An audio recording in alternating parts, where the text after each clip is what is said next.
Alright, I guess no what one's was doing the funny? intro this week. Fuck you, and fuck me too. I am Addy. Yeah. Damian's also I here, will and tell so you. is Pink. This is the Shut Your Mouth Lounge, episode 205. Yes. 205. Okay, 205. I was thinking, should I do the intro? What episode number is it? Where am I? Live alive, baby. Oh boy! All right. Yeah. We're going into the cruiserweight division now. All three of us. Yeah. All three of us. Yeah, yeah. All I think gimmick is that we're conjoined triplets, but we're conjoined by like rope. Oh, Rope. the trouble with that is that we'd all have to be weighed at the same time, Yeah. and then we wouldn't be cruiserweights. So all three of us Probably together. not. All three of us together weigh 205 pounds. I do not believe that. No, that's our build weight. I mean, and they say that that the three of us together weigh 205 pounds. I mean, I don't know how much you guys weigh, but I'm pretty sure that if that would be anywhere near the truth, you guys would have to collectively both weigh maybe about 30 pounds. I'm pretty sure I'm over 205. So I look small enough so you can join me with Addy and we can pass for 205. But anything else outside of that, adding in Alex, I don't know how big you are, but I don't think we'd be able to get away with that on television. I mean, you could shoot the camera angles to make me look a lot smaller than I actually am. So you could bill me at like 25 pounds and it'd be fine. yeah, you But- every time you're shot, you're on your knees, and we just don't show your feet. Yeah. I'm on my knees and kind of you guys are placed out in the foreground, Yeah. so you look much bigger, and I'm kind of like your, I don't know. Yeah, Little side you're a hornswoggle, but you're not even a small person, so we can get sued. Strap Pink to Addy's back, and you can do like the humpback gimmick from WCW, where the wrestler can't be pinned because there's just no back. It's brilliant. They can put both of my shoulders on the mat, but I don't have shoulders or whatever. Yes. Who was that was in charge of WCW that came up with the humpbacks and the bell ringers or whatever? Oh Lord. The ding dongs. Was that Jim Herd? I don't know. I hesitate to even make a prediction. I can never remember exactly what WCW leadership, because like Jim Herd and Bill Watts were around in the general same time period, and Jim Herd was supposed to be a dipshit. Yeah. Bill Watts was supposed to be controversial but not outright a dipshit, and then of course eventually you get Eric Bischoff and everything. We're off to the races. Yeah. Man, I guess I should probably talk about that later. All right, Pink, what you got coming up on your channel? All right, this week coming out on my channel, there will be Dead by Daylight. And last night, I did decide to start recording the Civilizations. All right, Yeah, that'll be coming out as well. all right. Is that it? That is all I would like to say. Addy, you got anything coming out on your channels? Not really. Well, That's a that no. kind of phrase implies that there's at least something. Well, I have a couple of 10-second clips that I have uploaded that I may make public. I haven't decided yet.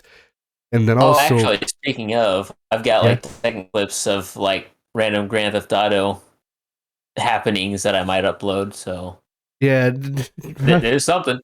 the things I have is there was a very scary vampire vampire once who established his dominance over me, and there was also That sounds uncomfortable. and in Kingdoms of Amalur doing my playthrough, I managed to somehow bug out one of the wolf red doors, so it looked like the tail was a dick. Oh no. Yeah. So yeah, well, it didn't actually look like the tail was a dick, but it was sitting with a hard on, pretty much on the ground. Oh, all right. It happens. Yeah. Look, so some people are into that, I Yeah, guess. high school's rough. No, middle school is rough. Let me change that. And then I also have footage half hour, well around the half hour of sets in King of Fighters 15. Ooh, all right. How is it? I'll talk about it during my week. I'll come Okay. back to it so we can get things over with. All right. Is that what you got going on your channel? Maybe. Okay. This week, I expect nothing to come out on my channel.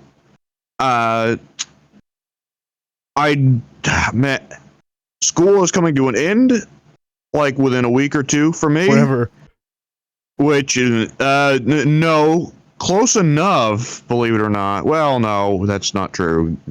Graduate school. Anyways, the reason, like, even though I was able to record Dead by Daylight, like, pretty well what feels like a month ago now, I've not really been doing that much with you guys because I've been so busy with school, so I've not been asking you guys, like, hey, when's the next time we're doing, whatever. Yeah. So, like, that kind of sucks, but the school semester will be over soon. It does suck, though, that I'm going to have 2 months of Christmas break, which is a nice long time, but the next semester looks very brutal. Oh. Oof. It is what it is, but yeah, Well, we always have Persona. It will never leave. What's coming out on the group channel, Eddie? Well, wouldn't you know? Persona 5 Oh, Part man. 10 Oh man. on Monday. Then on Tuesday, Dead by Daylight Part 2, which I titled the fourth Mario brother. For the secret is revealed inside. Again, the funniest part of that joke is that it's skipping the third. Yeah. Then on fucking hell, I forget my freaking days every week. On Wednesday, I wanna say we have Fighting Game Czar, episode 30. Alright. And on Friday, episode 28 of Ratchet & Clank for the PS4. Alright. And that's it. Alright then. Pink, what you been doing with your week? All right. So this week, let's see. Off the bat, I was just talking about it actually. Grand Theft Auto, the definitive edition of GTA San Andreas, which is. Oh boy. I've heard a lot of negative things about the definitive edition release. I don't quite understand why. I'm not up to date on all the controversies. That works.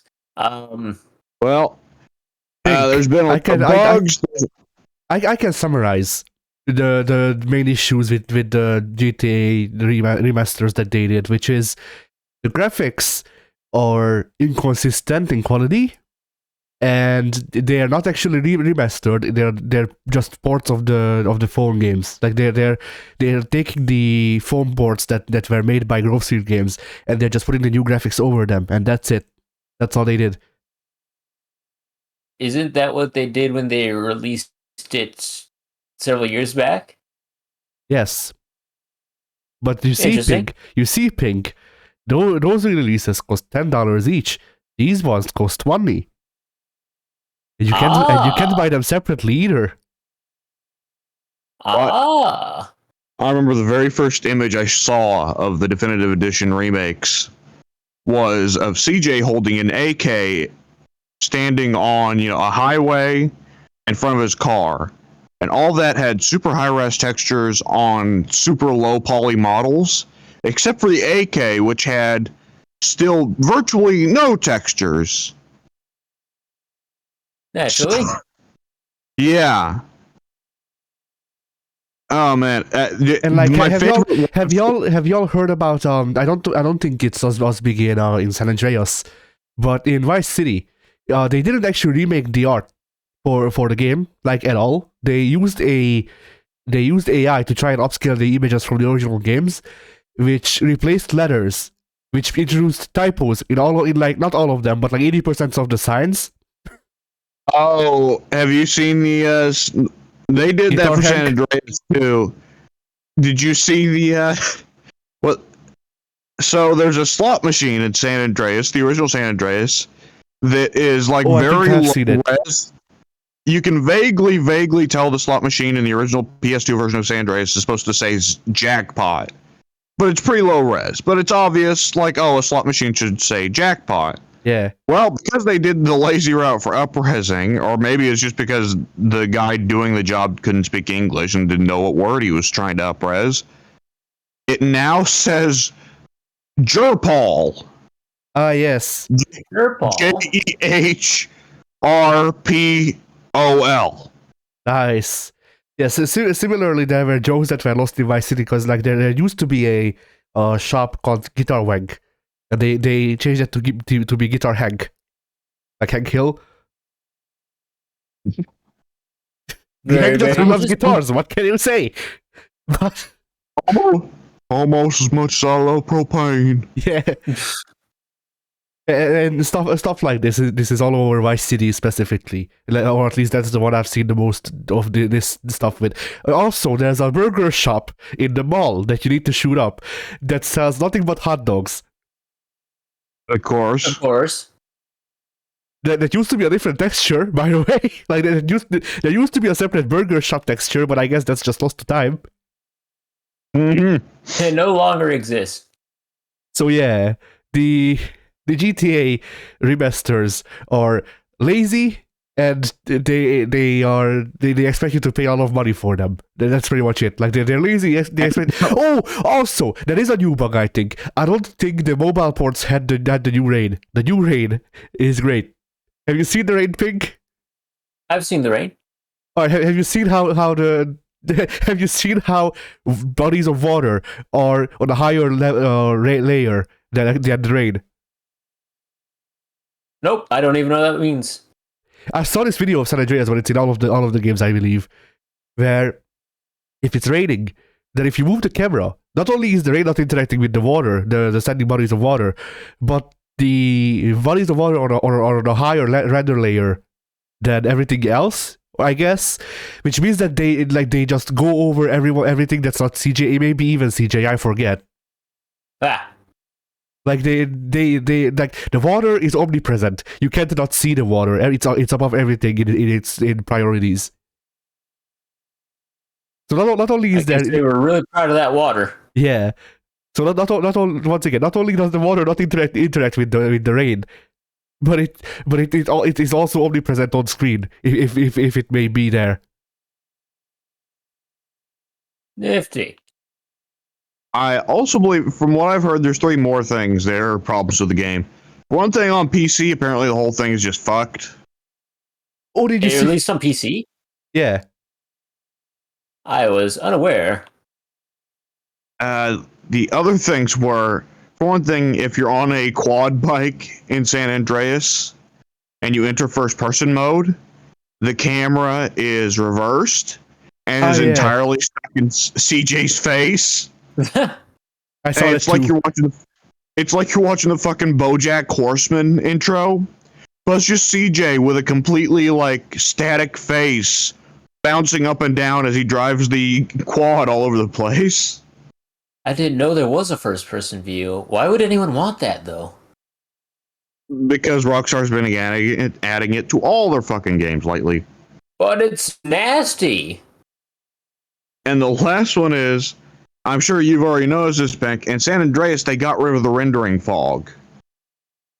Yes. So, for one thing, you can now see Mount Chiliad from freaking Grove Street. Yeah. Mount Chiliad from Grove Street. And if you get in a plane and fly out, you can see that the island of San Andreas is a perfect square. Another one I just remembered is that on PC, you can't control the helicopter. You need to plug in you need to plug in a controller, or the helicopter won't fly, I think, or something like that. Is the helicopter possessed by fucking Ghost Mantis? Yeah, maybe. Psycho Mantis. Freaking I'm forgetting what was the issue, but there's a speedrunner guy I watch who mostly plays like 3D era GTA games. So obviously he bought the remastered collection to see what differences there are and stuff like that. He's mostly been running Vice City because everyone else is playing either San Andreas or 3, and he has to have a controller plugged in so he can properly control the helicopter, because I think he could alter the altitude, but he couldn't actually like turn the helicopter at all. So you can go up and down, but you can't move from that spot on keyboard. Oh, that's not good. Yeah, That's now one-dimensional movement. Man, speaking of... Yeah, go ahead. I was just going to say, speaking of streamers doing weird shit in this game, this isn't that big of an issue, but it's just a very funny one. Oh, Joel. Vinesauce Joel, for whatever reason, decided he was going to buy 300 cans of Sprunk. He did. It made the game crash and corrupted his save file so that he couldn't start the game anymore. That's incredible. And you want to know the best part? That's not even an issue of this version. That's just something you can do on any version of San Andreas. Oh, that's great. That's great. In it. Is it because it doesn't like cut out like the Sprunk cans don't fade away, so it's just the Sprunk cans start filling up inside each other too much? No, it's not that. It's how San Andreas renders things is that there's a certain amount of objects that can be on the screen, and the Sprunk cans don't get called out, as you said. They don't really disappear, so they don't get called out. And even the ones that drop inside of the machine are still rendered. So when you get to 300 objects, plus whatever else is also on screen, the pedestrians, their bikes or cars or whatever, the freaking like or objects such as these, like it causes an overflow, and that's why the save file got corrupted so hard it fucked the game pretty much. From what I understand. That's amazing.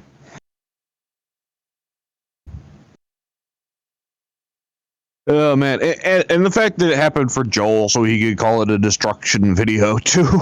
Yeah.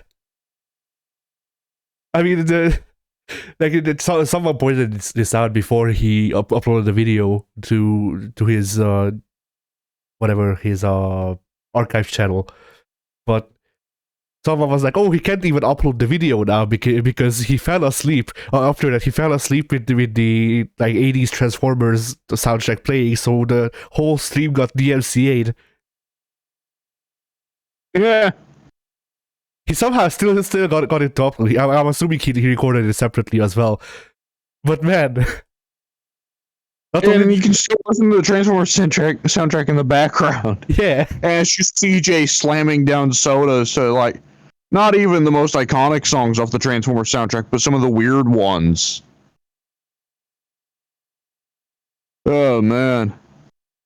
So anyway, Pink, how have you been enjoying freaking that?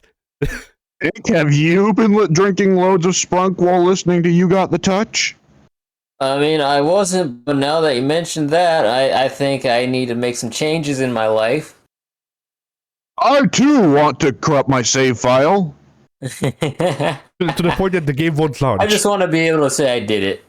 But that's the thing. Like, it's not even a thing of that save file is corrupted. You need to make a new one. No, the game is corrupted. You can't launch the game. It crashes on boot. Not on boot. It crashes on load. Like, even if you delete your save file, the game's still fucked? I don't know. Joel only tried a couple of times. One time he was able to get to the menu once, and then every other time I think he tried 4 times. So that I think it's just corrupted save. Yeah, it may be salvageable, but I don't know, because he tried 4 times. One of them once he was able to go into the menu. The other 3 times the game crashed on boot. So yeah. It's not great. Oh man. All right. Anything else with your week, Pink? Marvel's Avengers. Been playing a little bit of that. Oh, the game. Okay, yes. Yes, the game. Remember way back in the beta when I said it was an alright game, but not a great game? Yeah, I think you're about to say the same experience that I've had with that game now. Yeah, it's really not great. The more I played it, the more I didn't enjoy it, and I was very, very disappointed. Yeah, it seemed awesome in that beta when there weren't as many ranged enemies, and also you only really had 2 or 3 maps to play. Hmm. And then it later turned out, oh no, those were the only 3 maps in the game, and the real game has way more ranged enemies. Yep. It's just not a fun experience. It doesn't feel like a finished experience either. It's all the graphics are nice. The voice acting is nice. They've got a lot of nice things going on, but when it comes to actual gameplay, actual fun times, it leaves a lot to be desired. I'm not a fan in any capacity, really. Yep. I'm glad that we have these nice, high quality models of the characters. They're fun to look at. Maybe we'll get NFTs someday. But I'm hoping someone puts them into Gary's mod so you can use them as a player model. Is that what you're saying? oh yeah, that'd be fine. That'd be fine. But yeah, everything else about the game is just no bueno. I'm not a fan. Phenomenal disappointment. But what else was I expecting from Crystal Dynamics or whatever they were called? Yeah. Something like that. I've actually got something related to that for my week, so yeah. All Oof. right. Well, I think that honestly might wrap up my week. I was planning to watch Shang-Chi this week, but that never happened, so maybe next week. Yeah, I've been planning on watching Shang-Chi for a while now. We've just not got it set up yet. Mm-hmm. Eddie, what's up? Right. Well, King of Fighters 15. I don't know how. Oh! I don't know how that should go because we'll probably talk about it during fighting games hour as well. But We can talk more in depth there. Today we Yeah. can get just the surface stuff. yeah. So How many of the new characters did they let you play? one, Dolores. That's it. Okay, how is she? I'm really excited for her. She how's is zoning Kukri. He's Well, I didn't play Kukri, so what does that Oh. mean? She is mud and can teleport. Okay, right. I do remember saying, yeah, that she's got dirt powers. Yeah, she's kind of like Geras from what I remember. And Geras can. Oh, Well, not Geras. Who am I thinking of? Maybe. Oh, what's his face? The guy from Killer Instinct, the guy who can teleport his hands. Big yes. dude. Oh, his name is not Gigas or Geras, but it's definitely something close. But let's just keep going, anyways. Yeah. But yeah, she plays kind of like that guy, but with more deliberation in where you put the freaking, like, in more deliberation in that she doesn't teleport her heads, she just summons more heads out of the ground pretty much, Yeah. or summons different heads, I suppose. But yeah, aside from that, she didn't really do a whole lot from what I could tell. Like she's a very very much very much feels like a hard zoner character as of right now, at least. All right. And as such, a lot of people don't know how to use her, including me. But Yeah. yeah. Funnily enough, there were not enough characters in this beta that I know how to play to actually form a complete team. So I played Chizuru. I had to play Chizuru. Because, like, my other options were reversed somehow. Because the characters in the beta were Team Agent Treasures, Team Orochi, and then also Dolores and Shunai. I forgot his name for a second. So yeah, Okay.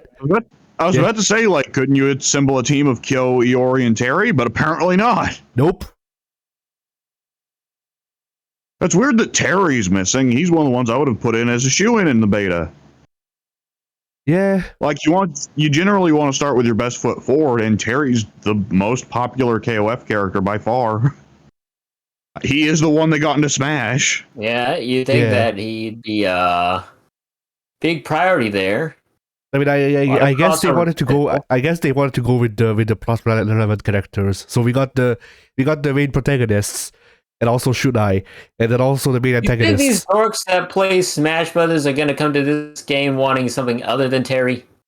Yeah. No, I mean, I came to this game wanting Terry, so It's an even better point. I've played all of KOF comparatively. I remember when they released the demo for Injustice 1, and there were only 3 you were characters looking for playable on the Terry. roster. Well, yeah, Terry Funk, not even Terry Bogard, Terry Funk, yes. Yeah. Batman versus Terry Funk. Okay, no, there were only 3 characters. Do you guys know who those 3 characters are that were available in the demo? Batman, Joker, and I don't remember who the last one was. If I even remember, but I think I played the demo. Batman was one of them, I think, because he would have sold. Batman, Catwoman, and Lex Luthor. Oh right. I love Lex, but I don't see how Catwoman or Lex is going to have casual players be like, oh man, I gotta get Injustice so I can play Lex Luthor. Right. I can understand throwing Catwoman in there. It's kind of the token female to include, but Lex Luthor. Casuals will want to buy the game because of Lex Luthor because they want to be freaking 10-0'd. Yes, Bison, that's exactly. This character looks a bit too tall. Let me get my ass kicked. Yeah. But yeah, so KOF 15. So actually, this is a correction that I need to make because a couple of days ago, Soon and I had a discussion about rollback on the forums, and I said that I think Multiblood doesn't use GGPO, it uses its own solution. I was wrong, turns out. Multiblood does use GGPO, they just didn't implement it properly somehow. Yeah, there was some game that was recently announced to have the GGPO. I don't know if it was KOF 15. Yeah, it was. I think KOF it was another 15. game. Oh, all right. And like when I looked in the comments, I saw one comment saying "Yay!" and another comment saying, "I hope they don't fuck it up like Melty Blood." Yep. Eh. And I'm here to tell you, I don't think they fucked it up like Melty Blood. All right. I played 4 people, rather. I was going to say 4 matches, but no, I played 4 people, 3 of them were sets. But I played 4 people. I had a 1-bar connection to 3 of them, and I barely felt it if at all, so it seems fine enough. All right. All right. That's good. That's good. I'm very excited for KOF 15. It sounds really good, and I'm hoping the next KOF is good so we can play a lot of online matches. Yeah. I was going to try and pester someone on the forums to download it because you can't. So we can check if the connection is still good, like through the ocean. But Man, I don't. Yeah. Yeah, I don't know if there's anyone you could get to play KOF with you. Damn, like nowadays, I guess. Anyways, yeah. What else did you do this week, Addy? Aside from that, I also beat all of the BioShock games. All of them? Yes. I beat one technically last week, and then I started up 2, and then I told me I don't know how I'm gonna finish 2, and then I finished 2. Turns out I was 2/3 done with the game already. And then I didn't want to download, or I didn't want to play through Infinite again, but I was like, yeah, whatever, fuck it. I own it. So I might as well. All right. Which BioShock is best and which is worst? Alright. Story-wise, BioShock 1 is the best. Gameplay-wise, I'd say BioShock Infinite is the best.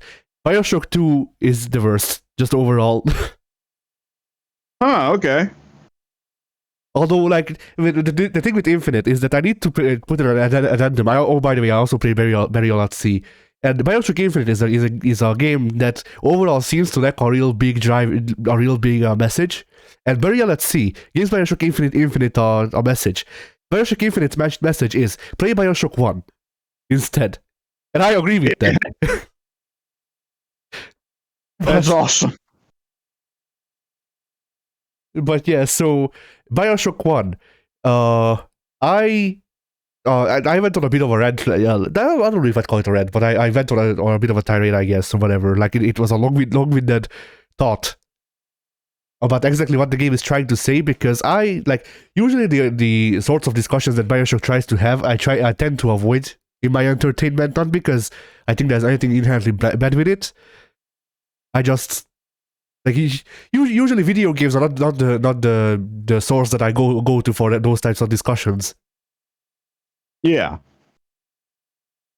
I mean, my understanding is, correct me if I'm wrong here, BioShock 1 is supposed to be a critique of Ayn Rand pretty well. BioShock 2 is supposed to be a critique of socialism or communism. And BioShock Infinite is supposed to be a critique of American patriotism, right? I don't know about the first one because I never read Ayn Rand.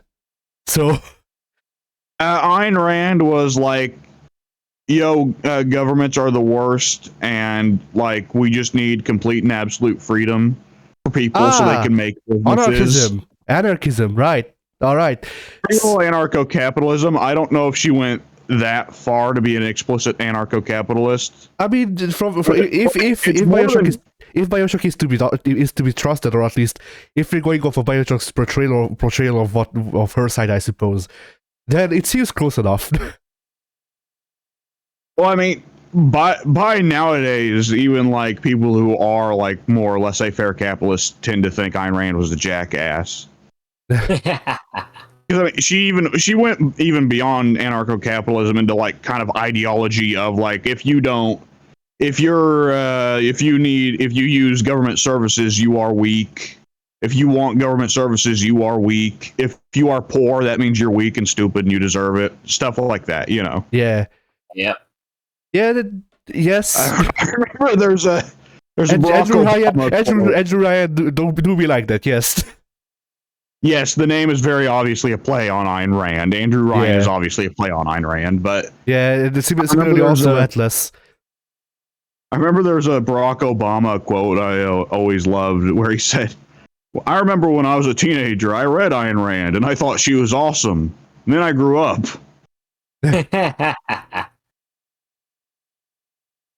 But yeah, so yeah, go ahead. Yeah, there's a definite moment in BioShock 1 where like you start out with that one quote and it's like, oh, that sounds kind of neat, and then the further you go into the Rapture, it's more like, whoa, this things kind of went off the rails, didn't they, Andy? Yeah. But yeah, so most of BioShock 1's actual discussions kind of went over my head because I guess the actual Ayn Rand isms I just flew over my head because I just took them as like, you know, general villainy more or less, and then freaking yeah. Well, I think like the main meat of BioShock 1 as a criticism of Ayn Rand's philosophy is if you have a system where there is effectively no governance and just like capital, then you're just going to wind up having one capitalist in your society who gets so powerful he becomes the government, right? Because that's the whole thing. Andrew Ryan tries to create that society in Rapture, but Frank Fontaine just gathers so much money, Fontaine becomes the government. Yeah. And I liked one story overall, I'd say. Like, you know, it flew over my head at parts of it, yeah? Yeah, Fontaine is a fun villain.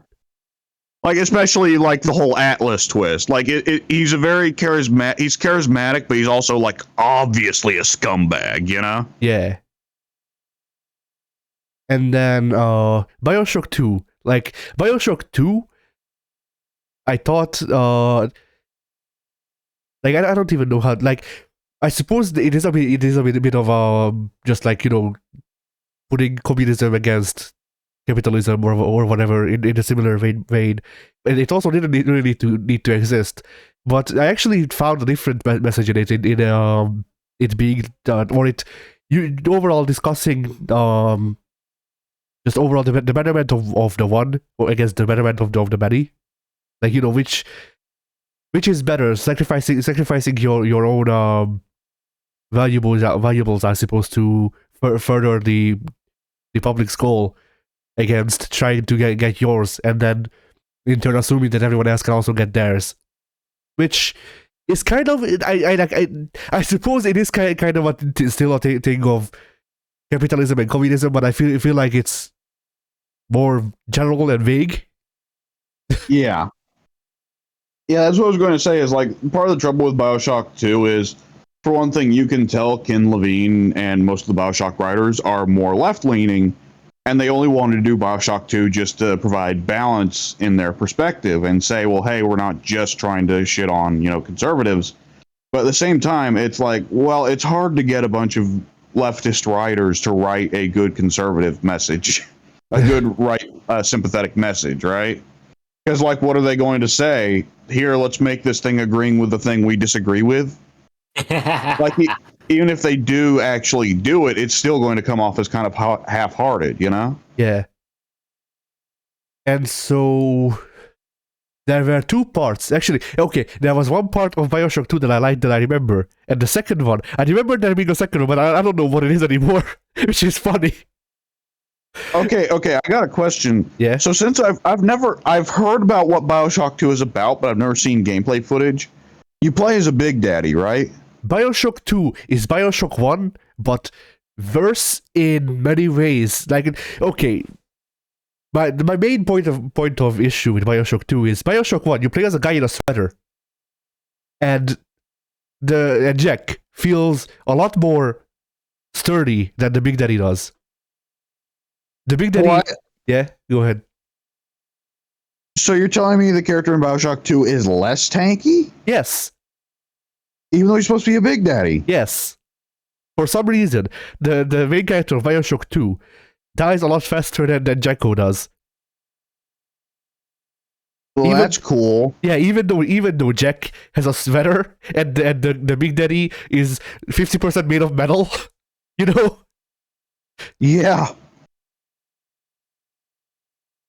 The follow-up question I have for that is, like, you aren't actually, like, slow in BioShock 2, are you? Because the Big Daddies are always slow, you know? You kind of are, but you're not as slow as other Big Daddies, and then there's also a perk that you can take that makes it so your base walking speed is faster.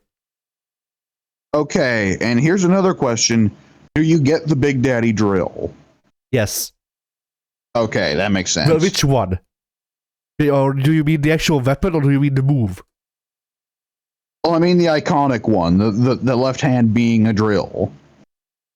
You do. You get it. I don't think it's... Like, I don't know what to call it, because you do get the drill, but it's not your head, because you also use the head for guns. So... Oh, weird. Yeah. Well, I mean, I guess it makes sense that the Big Daddies can just take the drill off, because don't you at several points in BioShock 1 see Big Daddies using other tools to maintain Rapture? Yeah, and they can also have different weapons in both games, I think. Yeah. How do they explain? Like, I assume in BioShock 2, you aren't just going around doing odd jobs around Rapture. Why is the guy not? Does the guy not have the Big Daddy programming, but otherwise has the Big Daddy body? He did have the Big Daddy programming, and then his little sister broke it for him.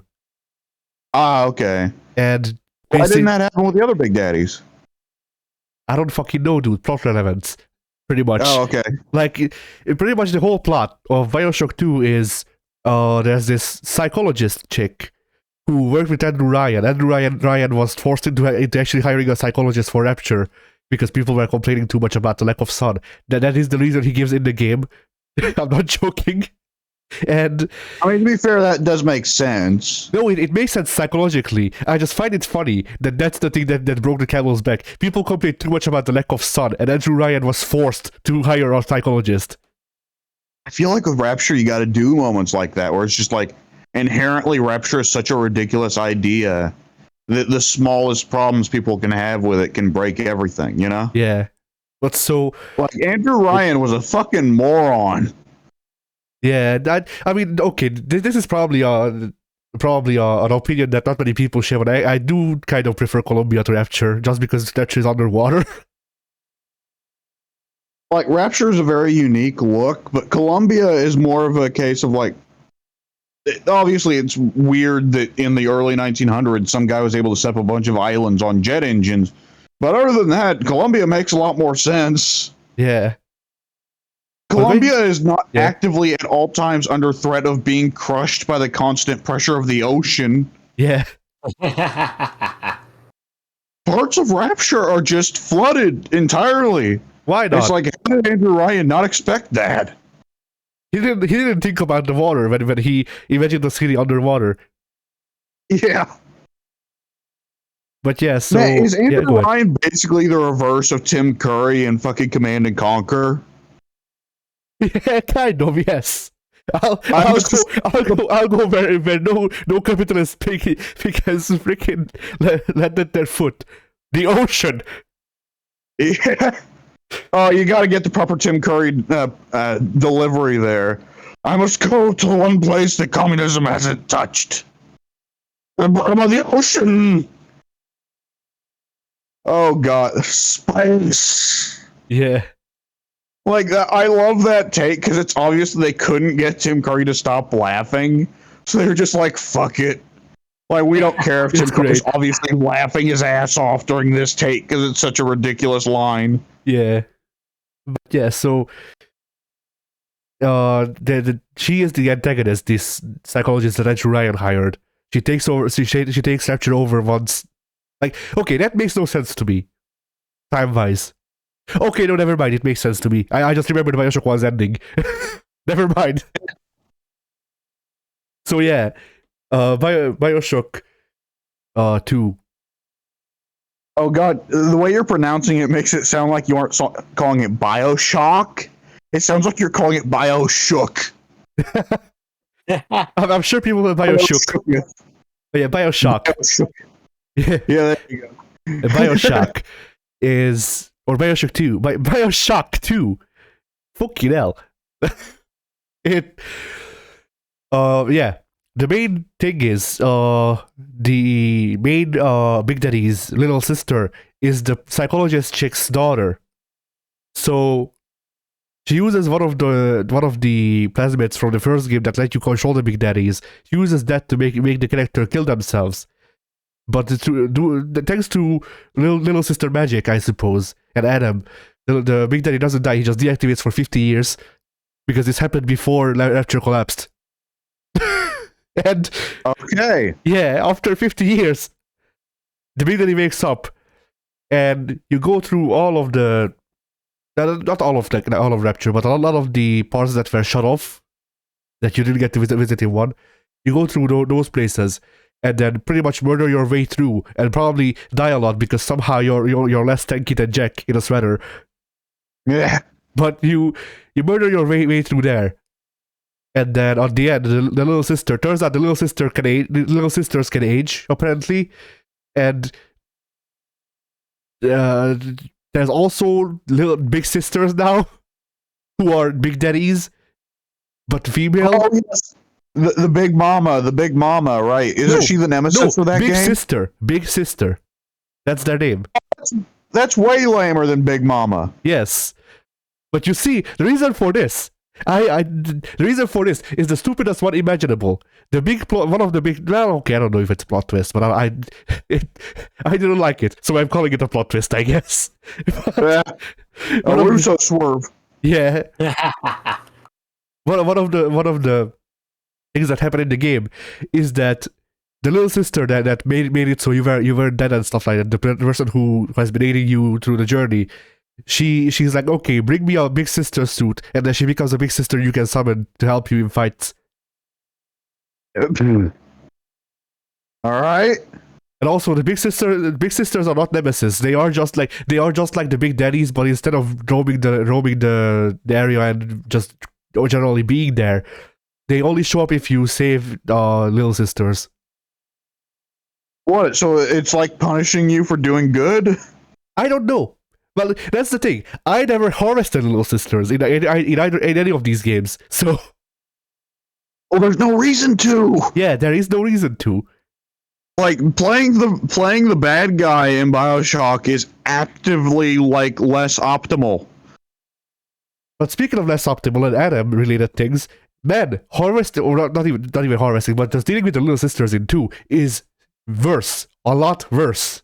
Because remember how in BioShock 1 you just killed the Big Daddy and then freaking you just went up and selected the option you want, and things happened. The animation played out, and you got Adam pretty much. Yeah. In BioShock 2, you kill the Big Daddy. You go over to the little sister. You choose whether or not you want to harvest them or adopt them. If you adopt them, then you put them on your shoulder, and you need to go to 2 corpses. Then you go to the first corpse. You put the little sister down. They start poking at the corpse so that they can get the Adam out of it. And while that's happening, you have to play tower defense with a character that's a lot less tanky than Jack. Okay, I get it. So they're trying to like simulate having the thing where you can see the little sisters going around harvesting Adam while the big daddies are just going around doing work, and like actually trying to simulate the experience of trying to protect the little sisters. Yeah. But like, doing it that way just feels like you're putting in extra work to get the Adam you would have got for free in BioShock 1. Yeah, not only that, but they did this in the ending of BioShock 1 too. But it worked there because that's on the ending of the game, where if like, the Adam doesn't really matter, it's just there for plot relevance and to show you what it's like. In BioShock 2, it's a main gameplay mechanic. Yeah, that's an awkward choice. Here's what I would have done with BioShock 2. I would have gotten rid of the adopt or harvest choice for little sisters to begin with, and just make it where you can run into other like Big Daddy's corpses and find the little sisters that have been effectively abandoned because their Big Daddies are dead, and help the little sisters finish their tasks there, instead of it being a thing of like, oh, you have to do the exact same thing you did in BioShock 1, but with extra steps. Yeah. You know? And not only that, but cooler. Yeah, but also in BioShock 2, resources are a lot more scarce. Just to aid you in all of this. I feel like part of the idea of becoming a Big Daddy in BioShock 2 would probably be the inherent power fantasy of being this big hulking tank monster. So that's a very strange choice. Yeah. BioShock 1 veered a lot into survival horror territory, especially earlier in the game. So it'd make more sense for them, but for BioShock 2, that's a bit of a strange choice. Yeah, and that's just an issue with BioShock as a series. Like BioShock 1, you get enough resources to live, pretty much. Like you won't have you won't have an overwhelming amount of resources, but you will always have enough to get by. In BioShock 2, you usually don't. You're gonna have to scavenge a lot more, and you will also die a lot more because of that. In BioShock Infinite, I didn't call it 3.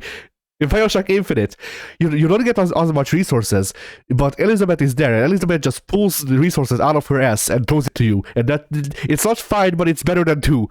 Like that's how she accesses other dimensions, through her ass. Yeah. You don't want to know why they're called tears. Yeah. But yeah.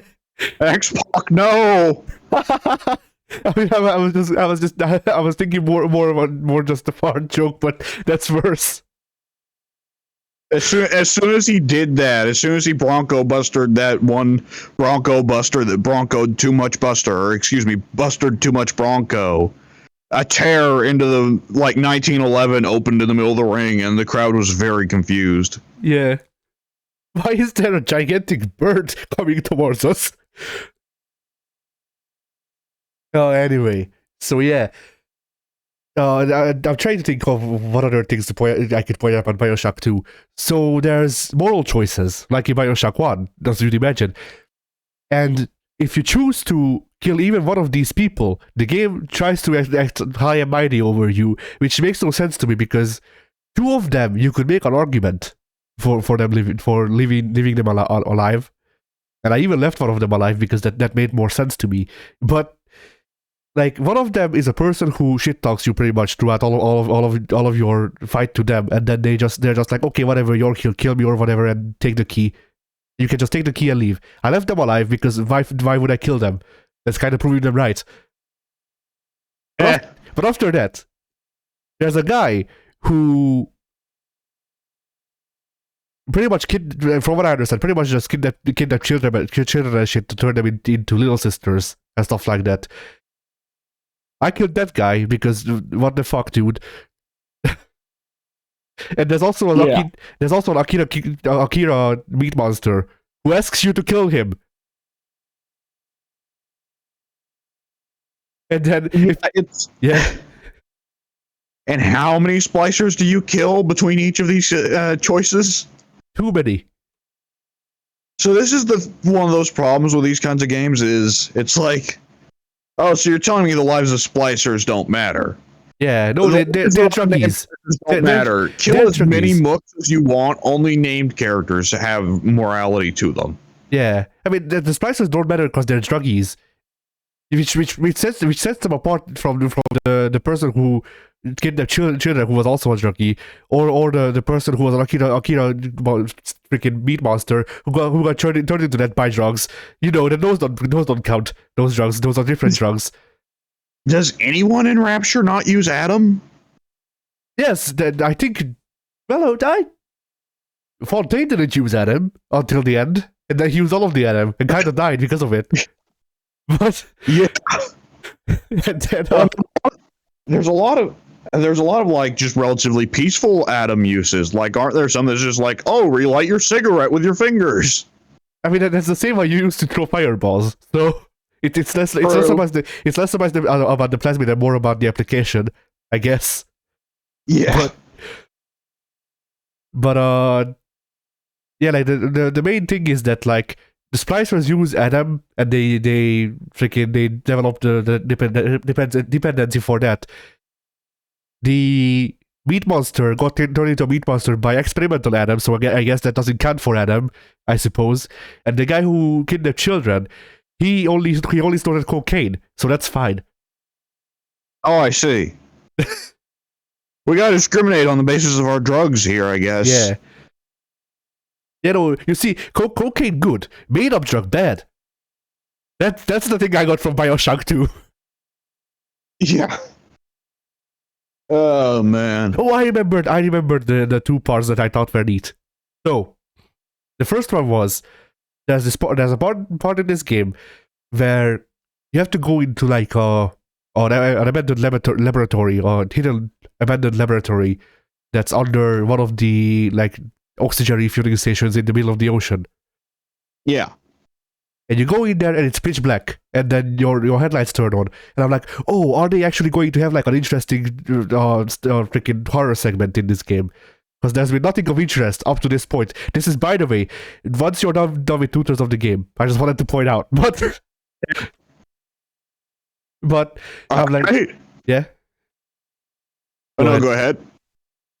So going into that scene, I thought that like I wanted to give that the benefit of the doubt. That, you know, it would actually be an interesting horror segment.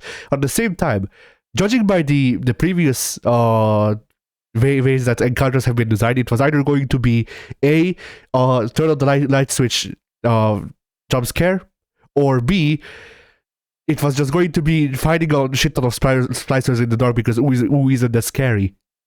And I was right, actually. It was a jump scare, but it was such a shitty jump scare that I missed it. Not that's how that happened. Right. Yeah. And then the other like interesting part of BioShock 2 to me was there's a part where thanks to your little sister's help, who I guess is just like that's the thing. I guess I get that Adam is like this miracle freaking genetic drug whatever, but like the little sister you're trying to save in BioShock 2 sends a little sister to do a soul transplant into herself so that you can move around while you're tied down. Nothing to the little sister you're trying to save. She sends a second little sister who then you turn into for limited time. Thanks to Adam. You know, I was actually thinking just a second ago, so is Adam just an explanation for whatever bullshit they want plasmids to do? Yes. And so that part was neat because you get to see what the little sisters see. There was I do need to deduct some points though, because there's these like it would have been a lot neater if every time you started to harvest a body, it didn't just turn into like it didn't flash back into reality.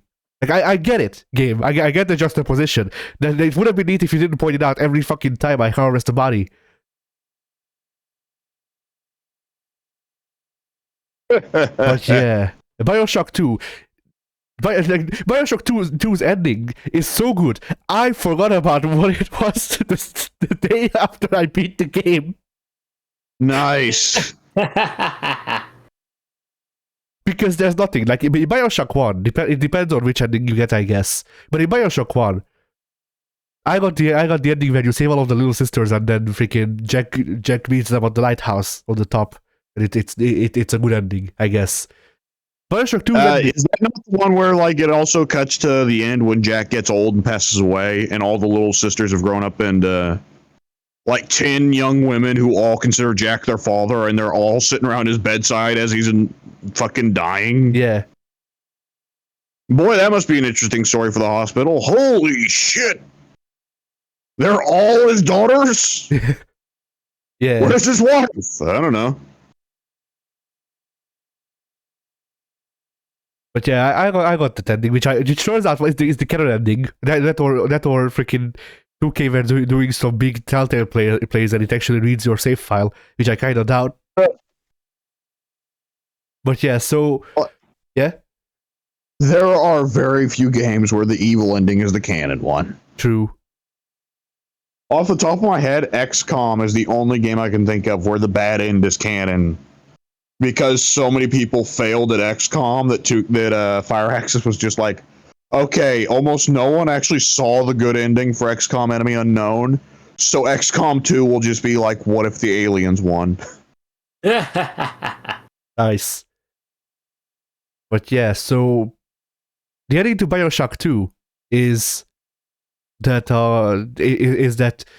you leave Rapture. Basically, it's a rehashing of BioShock 1, but instead of saving little sisters and them having a life, the little sister you saved, that was the whole point of the game. She's just like, oh, I've learned how to do life thanks to how you played the game. I will now choose the freaking whether or not I will kill my mother, and the game just kind of ends. Well, the idea of your choices had an impact on this character is neat, but it sounds a little bit forced. Yeah. Like, it's fine if there were a continuation. Like, it's okay. I got the ending where she saves her mother, but I don't know what happens with the story after that. And I'm not saying that I particularly care, but it would have been nicer to have actual context of, like, you know, Burial at Sea not touch it? No, this is BioShock 2. Yeah, I was saying, does Burial at Sea not deal with the ending then? No, if it's like Burial at Sea acts like BioShock 2 never happened. So, so I guess BioShock 2 is not canon. But oh right, Burial at Sea is supposed to be set during the early days of Rapture, isn't it? It's complicated. Well, yeah, I'll get back to that. So BioShock Infinite is the best gameplay. Like, if I want to play through any of these games again, I will probably play through BioShock Infinite. Not because I think the story is great, but because it's a game that I can actually enjoy. The gameplay is not too jank. Well, yeah, pretty much. I just fucking hate the controls of BioShock 1 on the controller. It sucks. Yeah. But yeah, BioShock Infinite as a story exists. There's not really BioShock Infinite's story is an excuse to have a game set in an early 1900s.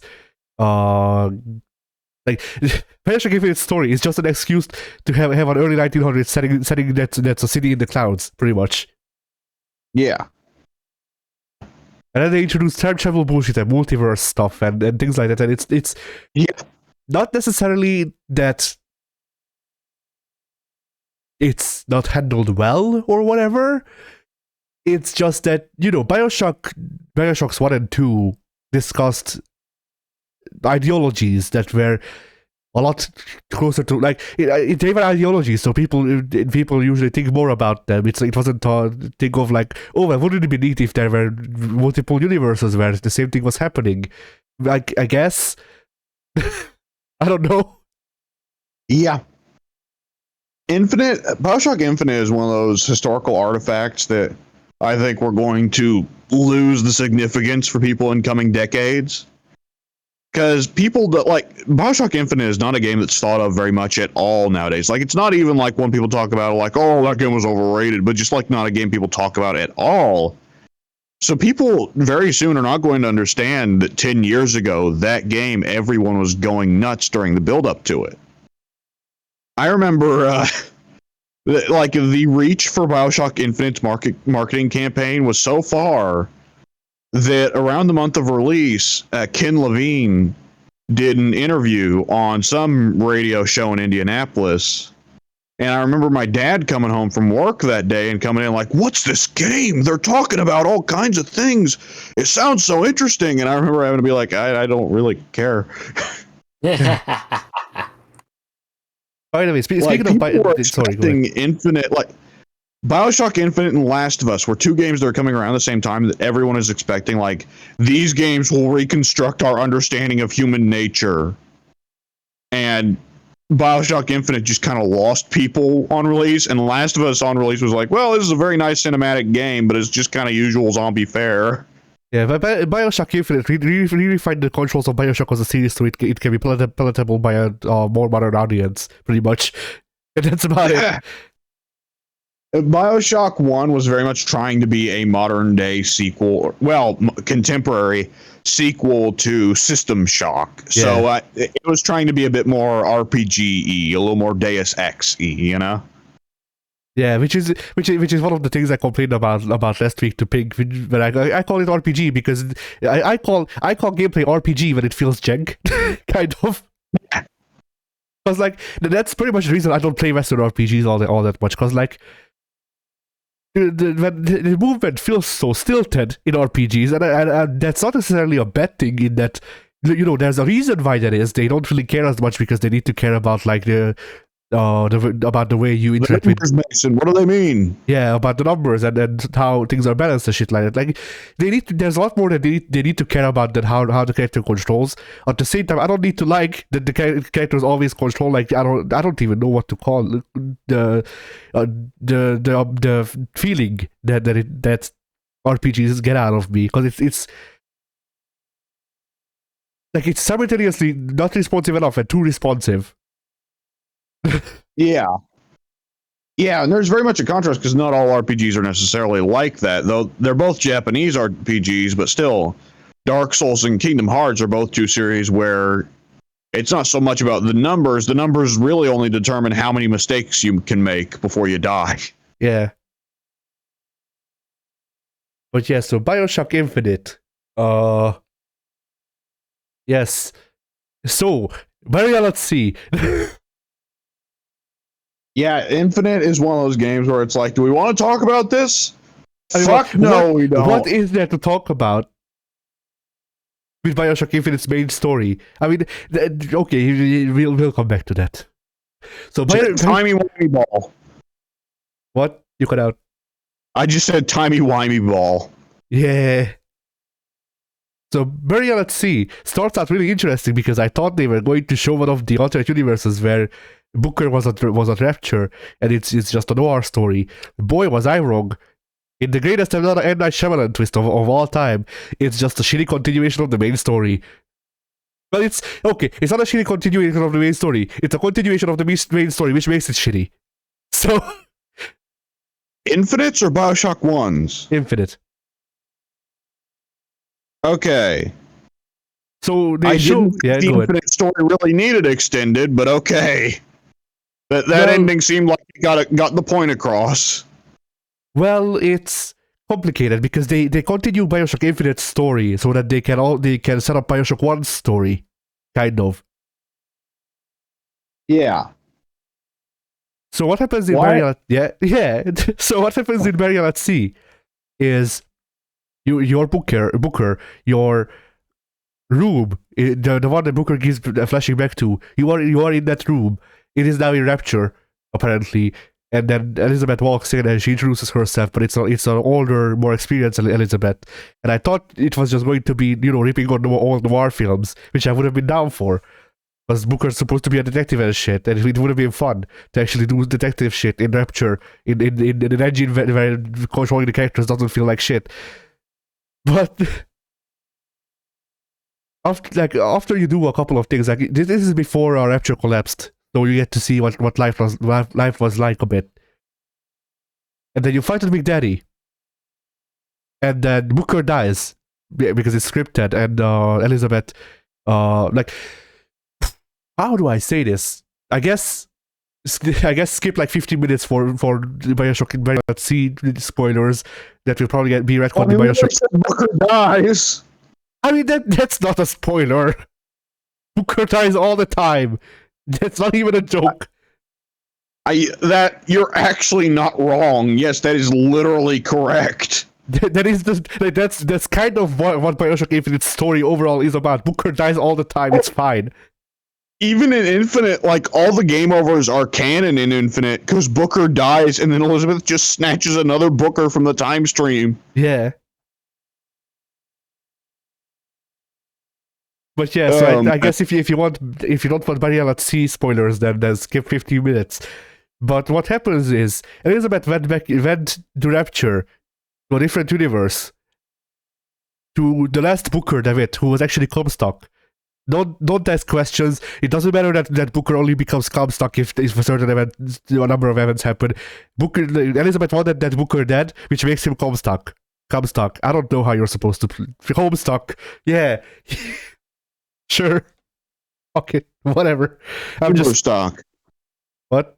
Got out. I said Coomer stock because I'm lazy with the jokes. But freaking Booker gets killed by the Big Daddy. Like, you kill a Big Daddy who takes about as much. Like, that's another thing. The Big Daddies got flenderized into unkillable machines, which I know is not true because I played BioShock 2. You can't fucking fool me. Yeah. Big Daddies are very easy to kill. Even in BioShock 1, the Big Daddies die with a surprising amount of ease sometimes. Yeah, and in BioShock Infinite, the one Booker dies to also dies very easily. And then thanks to the plot, it's not dead. Somehow. Okay. Yeah. Just, well, whatever. So the little sister, Booker's trying to get a little sister because it's another alternate universe Elizabeth, I think, maybe. Oh, for fuck's sake. Yes. Because, you see, they never explain it properly if Booker's child is Elizabeth or not. Like, they kind of do, but they kind of don't, because on one hand, it is Elizabeth, because we see, like, Elizabeth has flashbacks to things happening to Booker's children that get kidnapped by Booker. But at the same time, okay, Pink, imagine this: Booker T is stealing Booker T's children in BioShock Infinite. I don't know how that works, and neither does the game really. But yeah, so Booker T, I'm coming for you. Yeah. That's how we get mirror matches into the WWE games. Booker T needs to fight himself. He needs to come out of retirement. Man. Yeah, playing WWE 2K16's universe, it's great having 5 Steve Austins running around. And there's been several times of like Stone Cold 98 versus Stone Cold 99. Nice. Naturally. But yeah, so we get flashbacks with Elizabeth into being Booker's children. At the same time, she refers to the child in question as if it was a separate entity, which makes me question whether Anna or Saul or Sally or Elizabeth are the same character or not. It is not ever well put together or forward to the player, in my opinion. Because the main Booker's child is... Yeah? So Burial at Sea Part 2 is about Elizabeth trying to save a past version of herself. Maybe. So Burial at Sea Part 2 is just Bayonetta. Yes. Okay. But worse. But freaking, like... So the thing with my confusion is that Elizabeth, I don't think Elizabeth. Like, do they ever confirm if Elizabeth is Anna? Because they confirm in Burial at Sea that Anna is Sally. Who is Anna? Anna is Booker's child. But because of the names, Elizabeth is 100% Booker's child. no, I know that. I know that Elizabeth is Booker's child, but I don't know if like this is the thing that confuses me. So Elizabeth is Booker's child, but Booker's child is also Anna, who is Sally, who Elizabeth refers to as a separate entity. So that's what confuses me completely. Well, Elizabeth doesn't necessarily need to refer to like all versions of herself as me, especially because that'd get rather awkward just shouting, "Hey, me, come over here. Little me, mini me." There we go. But yeah, so what happens is Elizabeth sets fire to herself, I guess, so that Booker can get duped into getting killed by a Big Daddy. And that is the last Booker in the multiverse dead. And that's how Barry Allen yeah. Well, here's the thing. Wait, shut up. That is not all Bookers across the multiverse dead. No, but Elizabeth became a universe hopping assassin, and she's killing all of the Bookers, all of them, every single one. So wait, the Elizabeth that went through all the stuff with Comstock and Infinite starts going around and killing the other Universal Bookers. Yes. That does not fit the fucking Infinite Multiverse theory. No, it doesn't. By going and killing those Bookers, she has not killed those Bookers. She's making more multiverses. She is making more universes where Booker is just dead. Yeah. Also, the Infinite Multiverse theory means that anything can happen hypothetically to anyone. So it's nonsense that every single version of Booker gets killed by Elizabeth. It's also nonsense that any version of Booker winds up becoming Booker or even becoming Comstock. Because it's like the entire idea of that infinite multiverse theory is every single choice you make, you are making a new universe. So there are like an impossible amount of Bookers. No, but W, you're too focused on the multiverse part of the multiverse story of Multiverse Infinite. You also, oh no, excuse me. I'm too focused on the infinite part that's in the fucking title. Yeah, but so the main plot thing that you're forgetting is that the sins of one Booker is the sins of all Bookers. So if one Booker decides to become Comstock, all of them are Comstock now. Like, okay. I'm not joking. That's the ending of the game. That is the ending of the game. If one Booker becomes Comstock ever, all of the Bookers are shit. They suck and they must die. It also just seems like it's kind of pointlessly treading water, because the ending of Infinite is let's kill the original Booker, and that way that like will cut all the branches, which also makes no sense by infinite multiverse theory, but it's the same logic that one Justice League movie did, so fuck it. Yeah. So, Pink, what are your thoughts on the multiverse theory? I guess because you haven't spoken in a while. Exists. I see. I'm pretty sure it doesn't exist. I'm pretty sure multiverse theory is considered bogus, but okay. I mean, the theory exists. We just played, pardon, not Halo. We're talking about BioShock Infinite, so I feel like that's a pretty reliable source of information, and it clearly exists in that game. So yeah, the theory, go ahead. Maybe there's an alternate reality where it's true. I mean, anything's possible. I mean, as we've learned today. The thing is, multiverse theory, the theory that multiple universes exists. Multiple universes have not been confirmed to exist. So, the theory, yeah, the theory is confirmed to exist. I can't confirm someone once hypothesized that, I guess. But yeah, funny how language works, doesn't it? Or isn't it? Oh man. Yeah, it's just a theory that appeals to people because everybody likes to imagine, what if I did this instead? So we're like, oh man, wouldn't it be cool if I could go over and see what would happen if I had done this instead? Oh. But yeah, so Burial at Sea Part 2 is bad. Like where's that the first one? Just because you control, like, okay, the issue isn't that you control Elizabeth, it's the way that they decided to implement her. Because Elizabeth can hold a gun. She is capable of holding a gun. I know this because I have seen her hold a gun. I have killed people as Elizabeth. Despite all of that, they decided to make her gameplay segment stealth-based, which does not work. Right. Which, yeah, is pretty confounding. Yeah, because like, doesn't she actually shoot and kill a very important character in Infinite? No, she shanks them. Oh, right. Okay. Which requires more physical strength. So, you know. Hang on. Am I remembering this correctly? Does she not only shank that person, but full on impale them on the knife, and the blade tip comes out her front? No, half of the knife, or no, half of the scissors. She's using scissors, folded scissors. Half of the scissors come out on the front. Oh my god, that's like, and isn't it through the center of the lady's chest? Yeah, no, I think it's through her vertebrae. Like, I think she went through bone. Wait, not only would she have gone through vertebrae, I think she drove the scissors through the sternum. Maybe. Holy shit, I never thought about that. What the fuck, Elizabeth? Yeah, and yet, freaking BioShock Infinite part 2.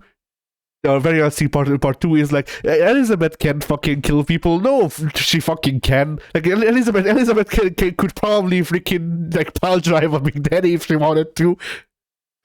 But, anyway. So, yeah. Dude, if Barrel at Sea Part 2 was like, just like, crazy DBZ action happening in Rapture, that would have been something. It would have been like cool. Frank Fontaine pops the atom way earlier than he was supposed to, and you just get a crazy fight in there. you get you see part 2 is made by CyberConnect instead of 2K, and then they just make it like be like Ashura's Wrath. You get the fucking Baldur fight from the start of God of War 4 in Rapture. Yeah. Rapture is just broken in half afterwards. That's how half of Rapture sunk into the ocean. It wasn't freaking Andrew Ryan singing it because of Fontaine. It was Elizabeth. Imagine if in the middle of BioShock 1 you just see somewhere in the distance those two wrestling each other through the walls of Rapture. Yeah. Okay, do you remember that part from the first Baldur fight in God of War 4 where Baldur uppercuts Kratos into the stratosphere? They go up together, and while they're in the stratosphere, Kratos is still punching Baldur in the face. Yeah. Like, that's going on in Rapture somewhere. Yeah. But so the way they explain how Elizabeth isn't doing DBZ bullshit is that to go back in time, she had to pretty much sever her connection with the multiverse. So she is not the Emperor Godchild anymore. She is just a woman. So that's why she can't do multiversal tears while you're playing as her. No, you can. What? Yeah, you can do tears because we already had that tech in the game. You just can't see the future and stuff like that. So okay, so it's all just one big plot excuse because the ending. Fuck it, I don't care that the thing's been out for 10 years, I'll spoil it anyways. Because the ending is Elizabeth dies. Yeah.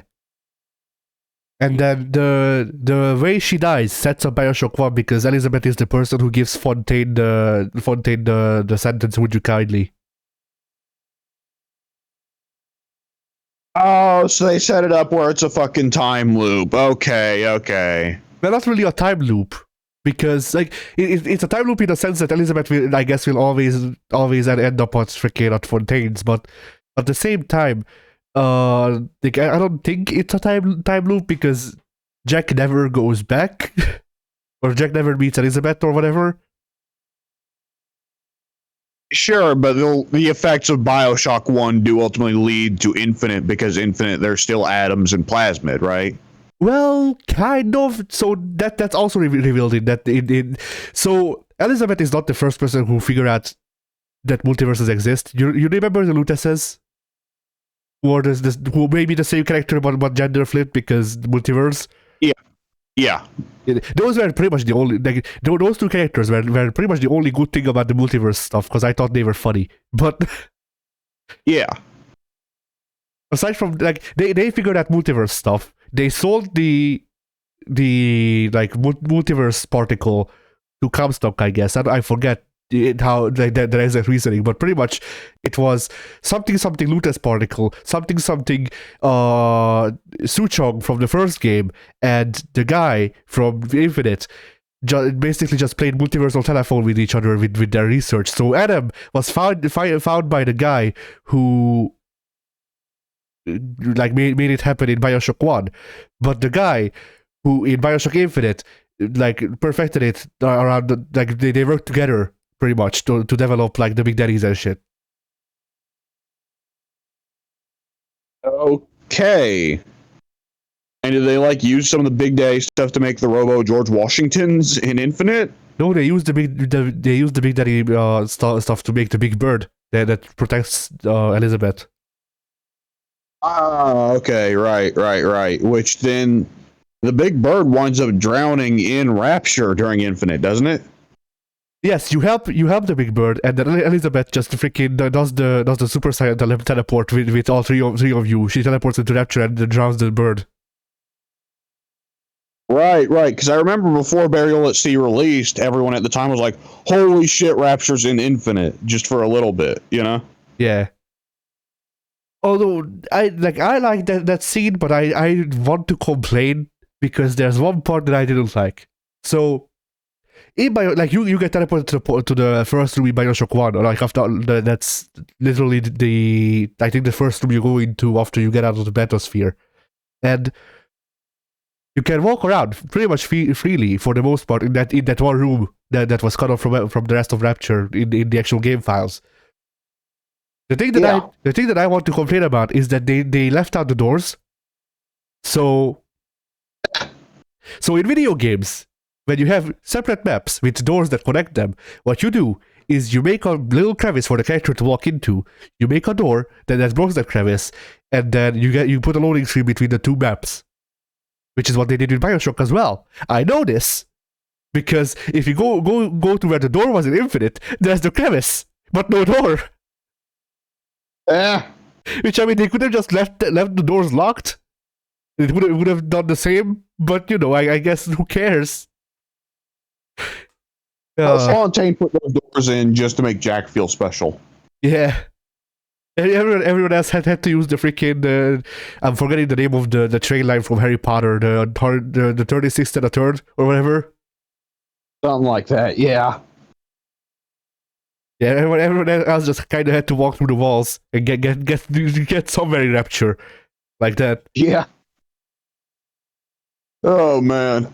But one big problem with Burial at Sea at large, like the whole DLC, is that I'm fine with them sharing sharing technology and shit, but I was kind of looking forward to just doing stuff in Rapture without all of the Infinite specific mechanics like grinding on the rails and stuff like that. And then they added rails to Rapture, and I didn't like that. For what reason? Because we had the tech, so we might as well use it. I know, but it's just such a goofy thing of like, oh yeah, these rails were installed in every part of Rapture that Jack just didn't happen to see. Yeah. Like, it's like, well, if Andrew Ryan was like, hey, let's put in a rail system, why would he not have it installed in like half of fucking Rapture? I mean, not only that, Andrew Ryan did have a rail system installed. He had two rail systems installed, neither of which were the Skyhook system that they have in Infinite, but they have that Rapture has in Infinite for some reason. But in one, you have the Bathyspheres. Bathyspheres are pretty much a rail system with how they were pulled on pulleys, from what I remember. So it works. Yeah, that's true. And in BioShock 2, there's a separate train system that also works on rails. So that's also a rail system that was abandoned in favor of the Bathyspheres, which makes sense from a universe standpoint. Why did Andrew Ryan have a third separate rail system that was more dangerous? Yeah, don't you kick people off of skyhooks constantly in Infinite? I mean, you can. I don't think you do, but you can. Oh man. So, like, it's just, I'm just saying, it's not coherent in its design with how the world is. Yeah, just overall how the world is, I suppose. I have heard rumors that there may be a fourth BioShock game coming out, or they may be working on it or whatever. I don't know if I look forward to it yet, because I feel like they might want to do a come to Jesus moment, and they're just gonna do Rapture with like more water and more microtransactions because it's current here. And I don't know how much I care about that. Well, I wouldn't even say come to Jesus moment, because come to Jesus moment is the moment when you recognize what people want from you and what you do right. I mean, I feel like people would want Rapture out of BioShock, which, yeah, like I get why. I just don't agree necessarily.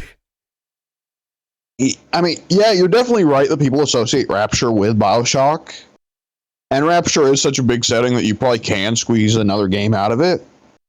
But I also think that like BioShock is the kind of game series that people want another creative setting out of, because now that there's been Columbia, Next you go to a city in hell. See how that works. We need to figure out the next most hostile place to put a city. Brazil. Detroit! Hey, Colombia's not too far from Brazil. I mean, Colombia's in the air, so... Or do you mean real Colombia? Oh, man. But yeah. The most hostile freaking... The next BioShock game is set in freaking... there's so many shitty ass jokes to make, so I'm just gonna make all of them in a quick succession. But the next BioShock game is going to be either set in Spite Conquest matches or Rainbow Six Siege. If you want the most hostile environments, deep inside the code. Yeah.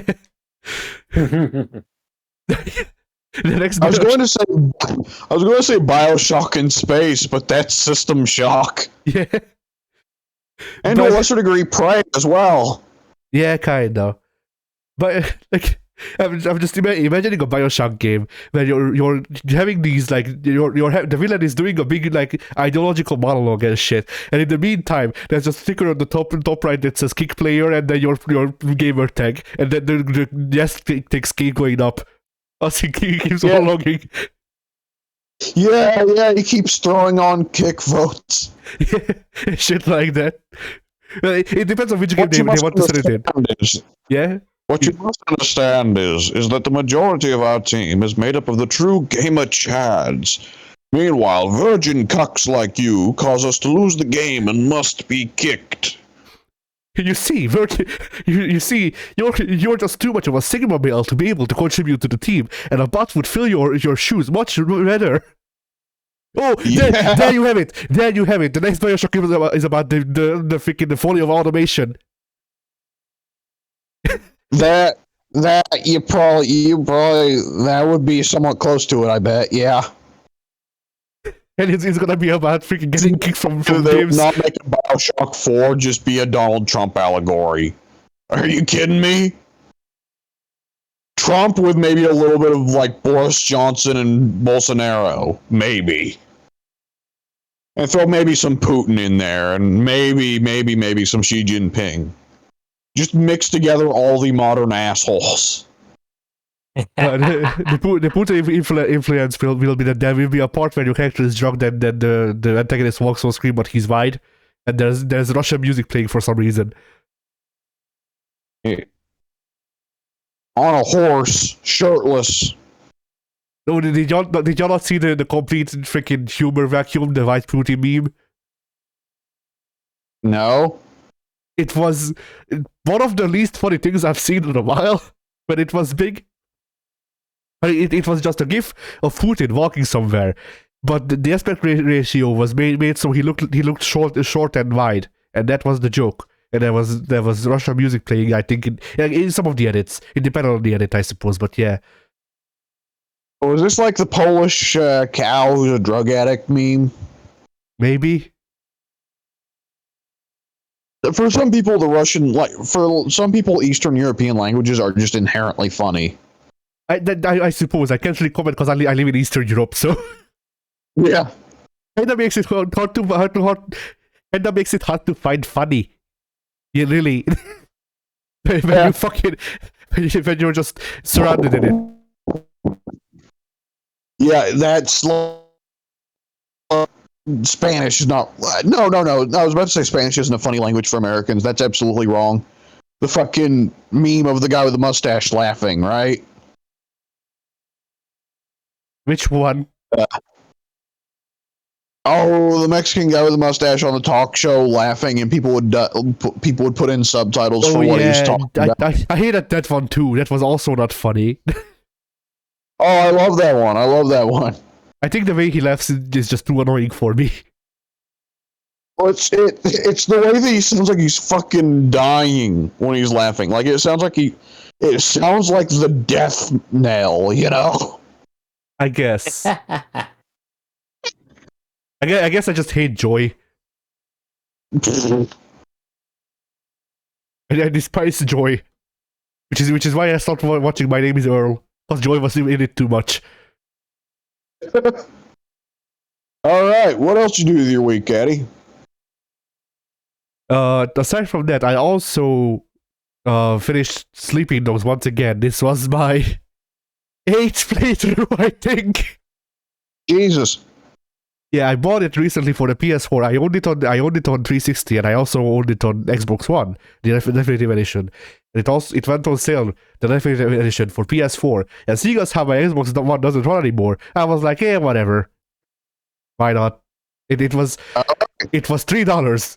For $3, it was worth it for that game. Hey. And I don't. Is Dog Eyes still the worst? Yes. How much of Sleeping Dogs have you played? Like, did you play the DLCs? I definitely did not touch the DLCs. If memory serves, I definitely got past the point where you deal with Dog Eyes and got to the point where you start to deal with the big triads. And I remember one of the big triads leaders was in a hospital bed and he was like ancient. And I remember that it got so far that oh shit, what's the main character? Wei Shen. Wei Shen, motherfucker, who's this? Right. I definitely got to the point where Wei Shen was starting to have doubts about his loyalties between the police and the triads. Yeah. So you didn't see the ending? No, I have not. Oh boy. So yeah, I played. I got the original game with gold. I played through the main game 4 times just then. Like just the vanilla game. Then I bought some of the DLC because I liked the game enough. And freaking and the United Front Games went bankrupt even though I gave them money. How dare they? But yeah, freaking yeah. I bought one of the car DLCs because I didn't like any of the cars that were in the base game. And then I also bought Nightmare in North Point because it was the first story DLC that they released, and I wanted to go through them in release order. And yeah, that's the one where you fight like a bunch of Jiangxis, isn't it? Yeah, that's the Halloween one. And here's the thing that I always forget about that one. That's canon. That shit's canon, yo. Oh. Okay, I knew it was like playing on Undead Nightmare, but I don't. Undead Nightmare is mostly non-canon. How do they make Jiangxi's canon to what is otherwise a serious real-world crime game?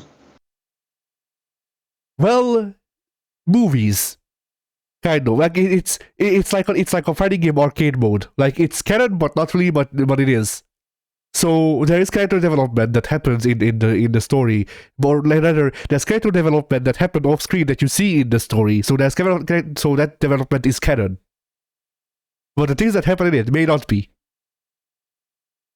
Okay, so it is like Undead Nightmare, where like there is a very solid story to it, and there is something to be said from the characters in it, but like it's not gonna resume later. Like, oh yeah, John totally fought those zombies. What? Yeah. I don't remember if the Year of the Snake DLC touches on it. I'll need to check because I haven't played the Year of the Snake DLC during this playthrough because I didn't like it. when I played through Yeah. it the first 2 times, because it's just the cop jobs but worse, because there's more of them. Yeah. But yeah. Oh yeah, you don't know the cop jobs either, because that was also DLC. But they added little jobs where you can actually, like, you know, where you get transported into the police officer uniforms, and then you actually have to do cop stuff next to other trialing. Weird. Yeah. I mean, remember the Sleeping Dogs? Seems like it might blow your undercover thing. Yeah. But look, the game was supposed to be True Crime Hong Kong. They already had some of the assets, I'm assuming. Shut down. Probably, yeah. But yeah, so Sleeping Dogs is still a very fun game. Like, I don't really know what to say about it, because I'm pretty sure that in my earlier playthroughs I've already ranted about the game enough. But one thing that I found funny is that my mom recently came across my review of it, which I posted 2 years ago, between 2 and 5 years ago. That's how good my memory is. Yeah. Maybe even 5, actually. Yeah, whatever. And then she was like, "Oh yeah, you talked about this game and you said it was better than GTA." And I'm like, "Yeah, it still is better than GTA in my opinion." Yeah. Like it's Sleeping Dogs is Sleeping Dogs is a very good example of a GTA clone, in that it offers a wide variety of things that GTA doesn't. It doesn't offer some things that GTA does, but the parts it gets from GTA it pulls off well, and it even has its own flavor of things, because, you know, it also tried to be similar to Yakuza a bit. Yeah. Well, there's also a lot of bully in Sleeping Dogs. I wouldn't know because I never played Bully. Well, I think I've said this last time we talked about Sleeping the- Dogs on here, but the hand-to-hand parry. system is straight up taken from Bully, and several of the moves are identical. You know that move Wei Shin does where he grabs on the grapple move where you hit the punch button once and then hold it again for Wei Shin to break their leg? Yeah. That is ripped directly from Bully. Jimmy has the exact same fucking move, same input and everything. Nice. It's more or less the exact same animation too. It's fucking weird. Jimmy grew up to be Chinese. Yeah. But yeah, freaking I don't know how much I can discuss about the actual story of the game and where it goes then if you haven't finished it. Because there are some interesting things. Okay, one thing I can talk about is one of the DLCs that they made. Like, one of the things I really like about the Definitive Edition is how it takes all of the DLCs and it incorporates most of them into the main game. Oh, all right. The only 2 DLCs that it doesn't incorporate into the main game is the 2 big story DLCs, Nightmare North Point and Year of the Snake. Those 2 get their own separate menu things that you can go into. Yeah, because how are you gonna add Jiangxi's to the main game? Yeah. But one of the DLCs that you could get for Sleeping Dogs Vanilla is, I'm trying to figure out the name while I'm freaking getting time, but it's not enough. I want to call it Fists of Fury, but that's an actual kung fu movie. It's Island. Is it an island thing? Fuck it. I'm looking this up. I have an internet browser up. I can look this up. Yeah, Sleeping Dogs DLCs, just all of them. Give me.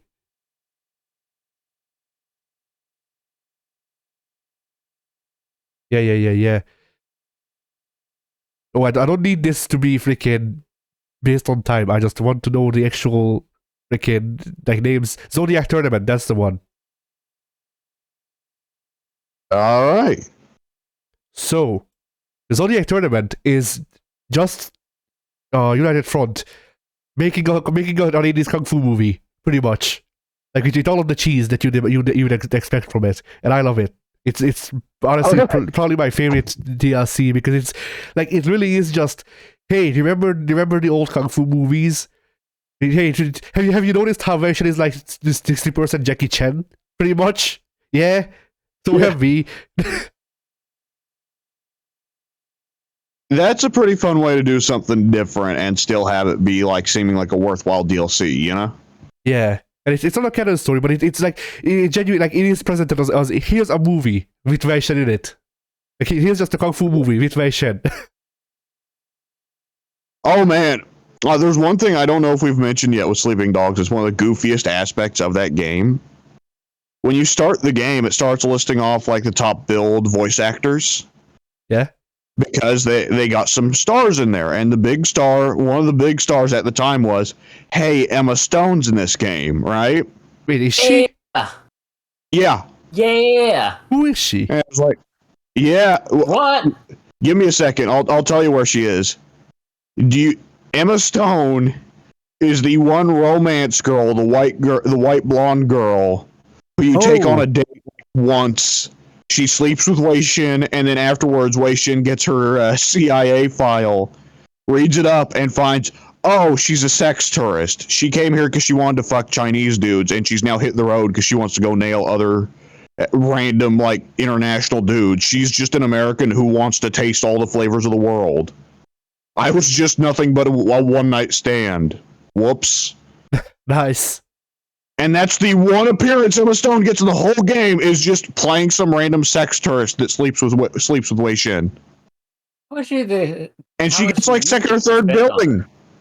Yeah. I didn't even remember. Like I remember the actual like role with when they show the characters, but I never remember. I never saw her. Is she? Yeah, she's in there. Damn it, who voices Wei Shin? Wei Shin's voiced by the same guy who voices Johnny Gat, right? I don't know. It's Jan someone. I forget his full name, but Jan is a part of it. I'm pretty sure it's the same guy who voices Johnny Gat and stars in that Hawaii cop show. I'm gonna look up Wei Shen voice actor. We'll see what happens. And he now voices Kung Lao in the Mortal Kombat games. Yeah, William Lee. William Lee, yes, I love William Lee. He's got a great voice. Yeah, he does. He does have a great voice. Like I know I think he's only played Kung Lao in Mortal Kombat 10 and 11, but in my mind, he is the Kung Lao voice. We'll see. I'm looking it up. See. Okay, those are actual movies. I need video games. There it is. Yeah, he was Kung Lao in Mortal Kombat X. He's in Saints Row 4. Right? No. He's built for Saints Row 4 under the Voices of Virtual Steelport, but he is not Johnny Gat. What? Who voices Johnny Gat then? I'm gonna look it up, but he is in both Saints Row the Third and Saints Row 4 as pedestrians. Bizarre. Why would you get a celebrity voice to voice the Peds? What the fuck? I wrote him Johnny Gat. He was just in the booth, and they asked him to make some. Okay, Johnny Gat's voice actor is Daniel Day Kim. Oh, Daniel Day Kim. Yes. Now, who else does Daniel Day Kim voice? We'll see. They have very similar voices. That's strange. All right. Yeah, him. Let's see. Who does he voice? Video games. So, in Tenchu Wrath of Heaven, he was Rikimaru. In 24 the Game, he was Agent Tom Baker. In Avatar The Last Airbender, The Burning Earth, he was Earth. He was General Fong. In Apache, Overdose Gangstar 3, he was Max Silver. In Apache Overdose Gangstar 4, he was Max Silver there as well. And then other than that, he was just Johnny Gat. Weird. I thought he did more than that. He does NCIS and Hawaii Five-0. Okay, so that's him and not William Lee. Okay, I had them confused because they got such similar voices and they're both. But no, like William Lee is also in Hawaii Five-0. Oh, well, that explains the confusion. Is BD Wong also in Hawaii Five-0? Maybe. That's like Hollywood's 3 designated Asian men with deep voices right there. All 3 of them in one go. And BD Wong is not to be confused with Benedict Wong, who I believe. Does Benedict Wong play Wong in Doctor Strange? Think. I don't know. You think Okay. I pay attention to cast? I'm just gonna look up Hawaii 5 cast. Everyone's in Hawaii 5. That's where people meet up. Oh no. Yeah, that's the thing. You gotta be careful with those cop TV shows because everyone guest stars on those. Like every actor at some point in their career has a moment of, what if I played a serial killer or a pedophile or a rapist? Or So they go myself, and be on in the those- case of Justin Bieber. Yeah, there's that. Yeah, there's of course that one famous episode where Justin Bieber plays I don't know what else, and he just gets gunned down by a million cops. All right, thankfully, IMDb has a. Thankfully, IMDb has a. Freaking like a top cast thing, so I don't have to look through literally everyone that ever appeared on Hawaii 5 maybe. Yeah. All right, let's see.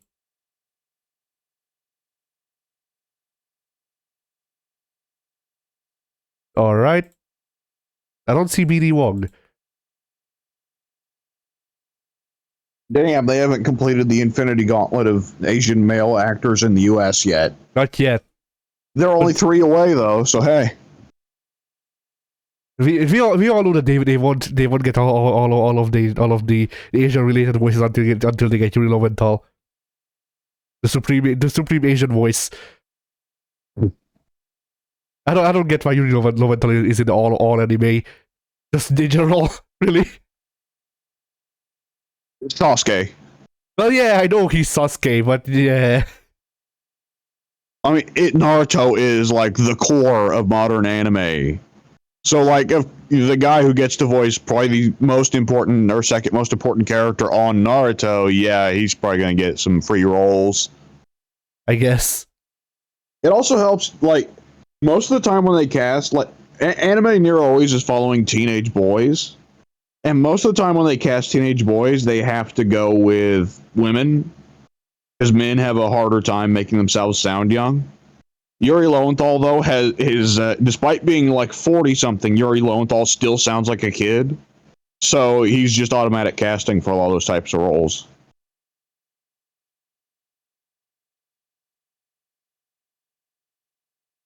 Yuri Lowenthal's gonna be like fucking 70 and still playing teenagers, man. Yeah. Oh, hey, Emma is voiced by Emma Stone. Ah. Yeah. My favorite freaking romance option is not Pink because she's canon, and also that's the only name we get for that character. Yeah.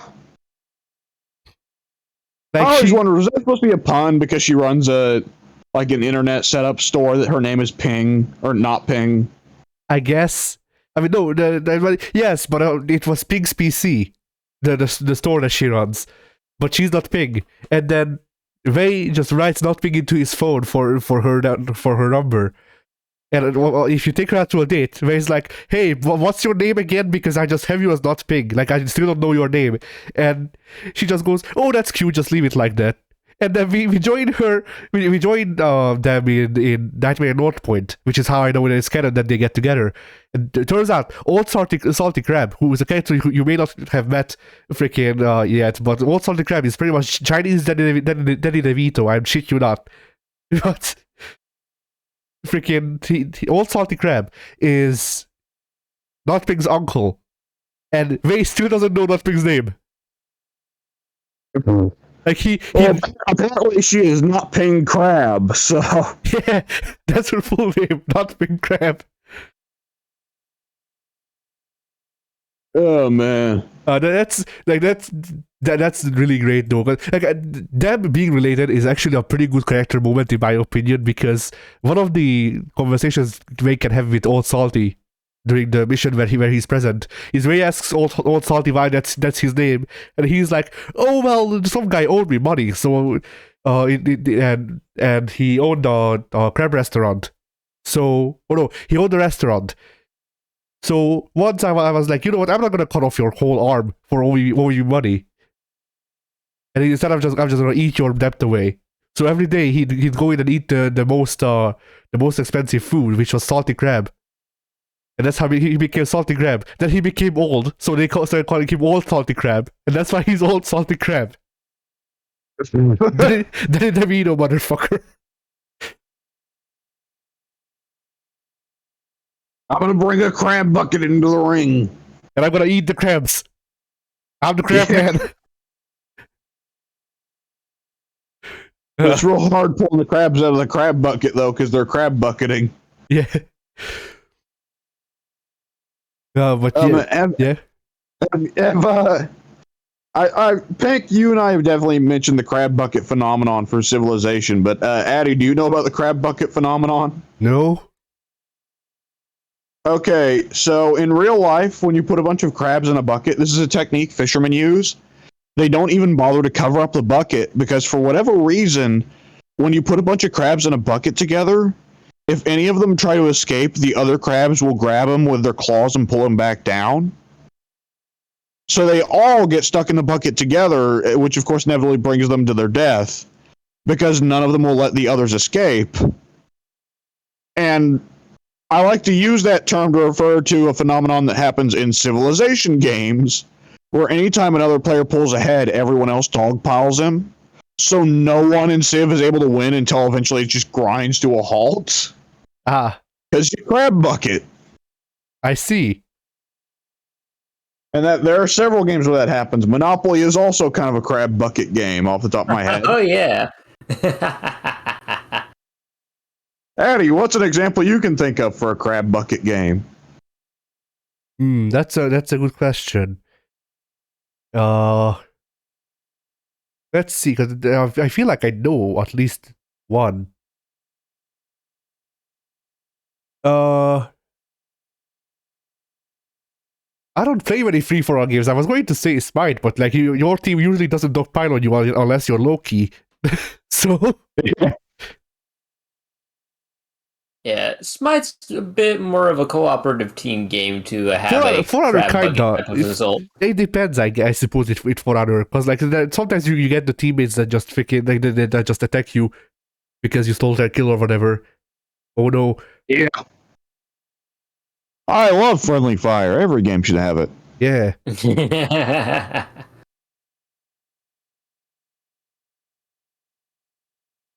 Oh, I was yeah. like Planet Side 2, where if you friendly fired too much, the game just turned your gun off. You just have to run around as a non-combatant. It's great. Nice. You've lost your gun privileges for the day. Yeah. Planet Side 2 is my favorite game because it's not pay to win, but it is pay to hog. Pay to what? Hog. Pay to hug? Pay to hog. HONK. HOAK? HONK. What are we honking? Oh, honk. I see. Yes, you have to pay to get a horn for your car. Yeah. Oh. I mean, GTA's to that point, too. Yeah. Like, I bet you have to pay a fucking fortune by now to get the car horn to play the GTA 4 theme, like you could at launch. Yeah. Mm. Oh, man. Well, All right, Eddie, you do anything else with your week? Well, let's see. I did draw a bit, but I want to exhaust everything else before I get to that. But I may have exhausted everything else. Oh no, yeah. So last week I got another comic compilation, but I didn't finish it by that podcast. But I have finished it by now, and it was a compilation of everyone's favorite character, the Winter Soldier. Yay! Winter Soldier can be cool. I guess. Like I didn't know how I felt about him, but I only read his origin story because he was barely in it. But having read the accompanying actual story that tries to develop him as a character, I don't know how I feel about the Winter Soldier as a character. Because like, I get it. I just don't know if it's worth it. Really. Like I understand the point of the character, but it's kind like because I've only read 2 stories with the character. Like, okay, not even that. I read one story and a snippet where he appeared. It feels like torture porn a bit. Yeah, that is kind of the thing with good old Bucky. Because Pink, you're gonna have to largely take over here because I know very little about Bucky in the comics. Right-ho. Right, so let me get. Oh yeah, the Bitter March. That was the name. I don't even need to get the compilation. So the Bitter March is a story that Pink has not read yet, which I know because I asked him last week. But Yep. But it's. I don't even know what to like point out about it, because overall, like, it was fine, but the characters, like, it felt like Bucky wasn't the main character. Bucky was the antagonist of the story, which is fine because Bucky is supposed to be an antagonist from what I understand, but like, the protagonist shouldn't suck. Like, the protagonist shouldn't be like the protagonist generated X-Pac heat with me, pretty much. Because the protagonist of that story is Agent Shen, I think his name is, funnily enough. But freaking, I don't even know. It was some guy who really desperately wanted to be James Bond, but just sucked. He just was not good at his job. Yeah. Like, he was overly confident in himself, to a point where it's like, not only did it like hurt the story, it made it kind of bad, because he was supposed to, like, he was the most on screen out of all of the characters.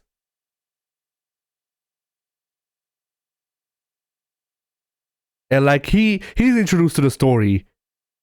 But like, okay, let's note, I know fuck all about Captain America's universe. Like, I know that I know that Steve Rogers exists somewhere, and that's pretty much it. But I know nothing about Captain America and his characters, so I don't know if how much of this has been pre-established. But into this story, this other agent guy who is the protagonist is introduced with Nick Fury, pretty much arguing with Nick about his superiority, more or less, where they make multiple bets, and he fails all of them. And despite that, he's arguing with Nick whether or not he won the bets. Then Nick, yeah, go ahead. I just want to get this in real quick. It didn't sound like you called him Nick Fury. It sounded like you called him Big Fury. I mean, no, not yet. Not yet. This is pre-Ultimate Universe. Yeah. He's not. Nick Fury is not entertaining yet as a character. He's just kind of there. Yeah. And that's really the big difference between the 2 versions of Nick Fury, is that I consider I consider the Black Nick Fury to be entertaining as a character. White Nick Fury is kind of just like an old action hero, and that's his problem to me, because I don't like the old action movies that as much either. I like Predator. White Nick Fury can be entertaining as long as they make him crotchety and grumpy. Yeah, I could see that. Yeah, but yeah, go ahead. I remember there was a scene in Punisher Max where he was working with Punisher on getting out a hostage that had been taken by ex-Soviets in Russia or something like that. And he finds out from a U.S. general during the whole issue that U.S. general had set Punisher up to get killed. And so Nick just takes his belt off of his pants and starts whipping the U.S. general with his belt. Nice. Like, see, if he did shit like that, then it would have been fine. Like, at least he would have been entertaining. But not only does he not do anything of particular note, really, he is a plot device at one point. No, actually, he's a plot device twice. But he's not on screen for most of the story. Like, he's taken out of the story for 80% of it. So it's mostly about this guy that I know nothing about, who is full of himself and incompetent, despite of that. And a story of how he falls in love with a Nazi woman a Nazi doctor woman who has like the top secret freaking technology that the Soviets are trying to get through Bucky. I see. And that's basically the main point of the story, is that the guy is trying to the mission for the guy originally was to get the technology or rescue the scientists. There were two of them, or married couple. And then as the story progresses, the husband is killed because he's an asshole, and the Hydra agent, I forget his name. His power is that he can read people's minds. He's shitty freaking we just called him. Yeah, he's shitty or Psycho Mantis. That's his power. Nice. Do you know anything about Captain America, or I guess a Winter Soldier character from Hydra, who has like white skin, and his power is reading people's minds and making them feel better about themselves, so they kill themselves? Nope. Okay, cool. That's the other antagonist of the story. Like the guy is 2 steps removed from Mr. Negative on the lame scale. Honestly. Yeah. Like Mr. Negative is lamer because I don't even know what his power does. Like his power is just he applies a filter to the comic, pretty much from all I know. Yeah. Yeah. And this guy's power is that he can read minds, and he uses them to make sentences that drive people to suicide, and that's his superpower. I am a mean commenter on YouTube. That is my superpower.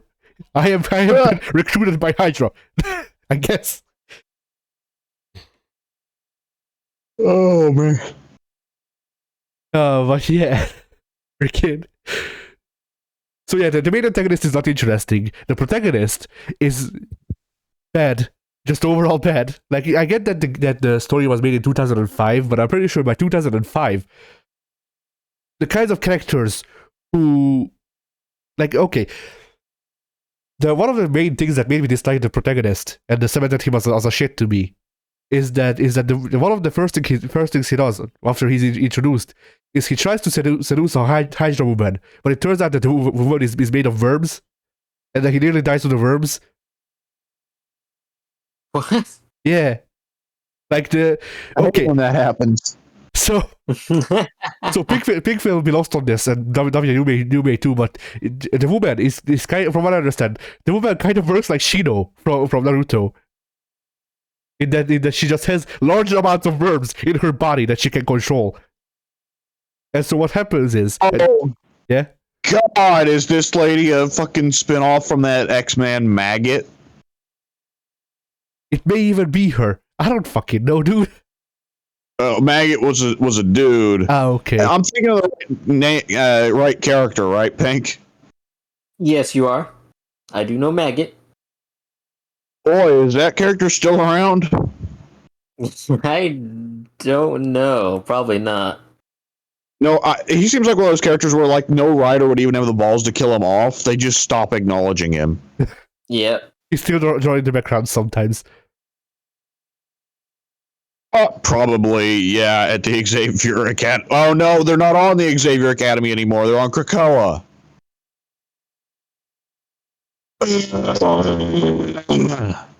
Anyway, so yeah, how our protagonist, or big hero dude, is introduced is Nick Fury. Him and Nick Fury freaking rappel into, or whatever, they parachute into a Hydra base in the middle of nowhere in the mountains.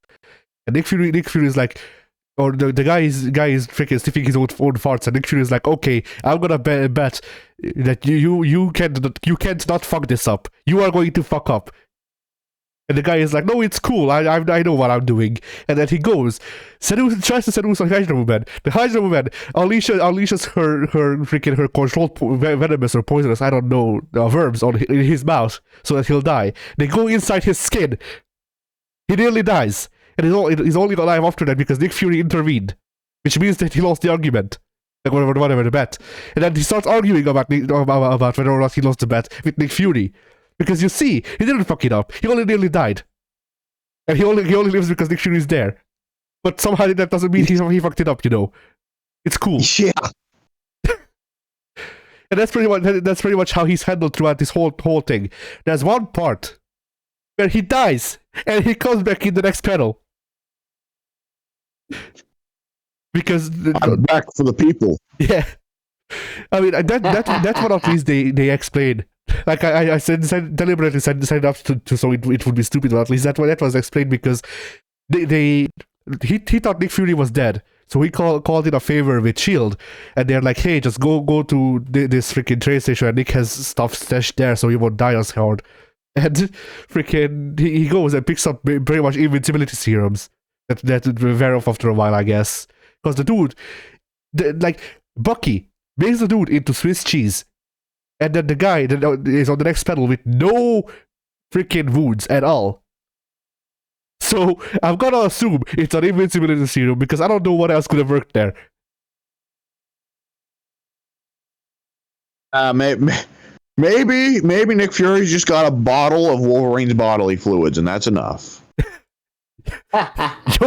Yo, shit! You gotta drink Wolverine's cum. It'll give you powers. That's why Jean always is tempted to go with him instead of Scott. Yeah. She knows Logan's a douchebag, but she can't resist it.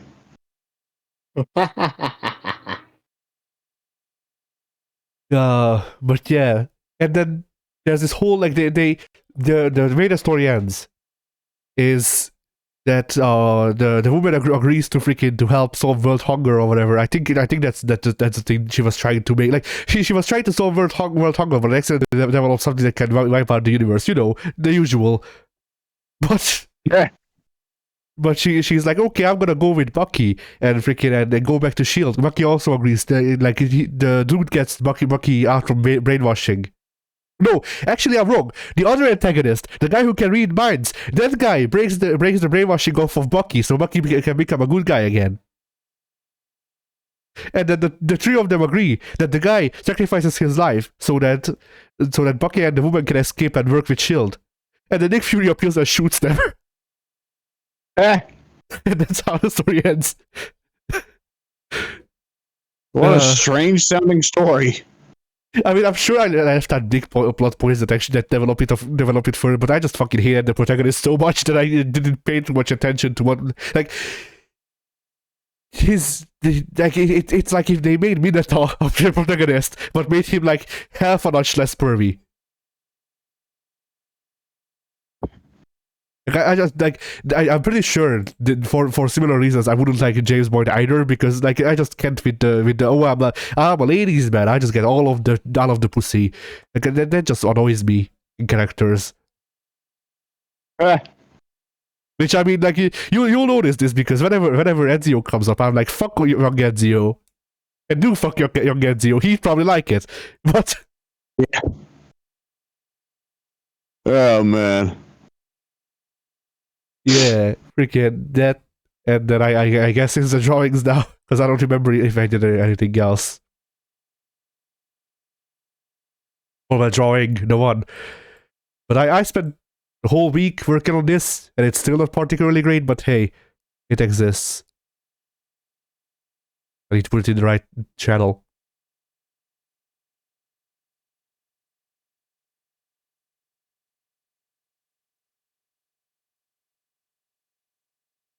There you go. So I made a concept for the season, like during the recent Terraria session.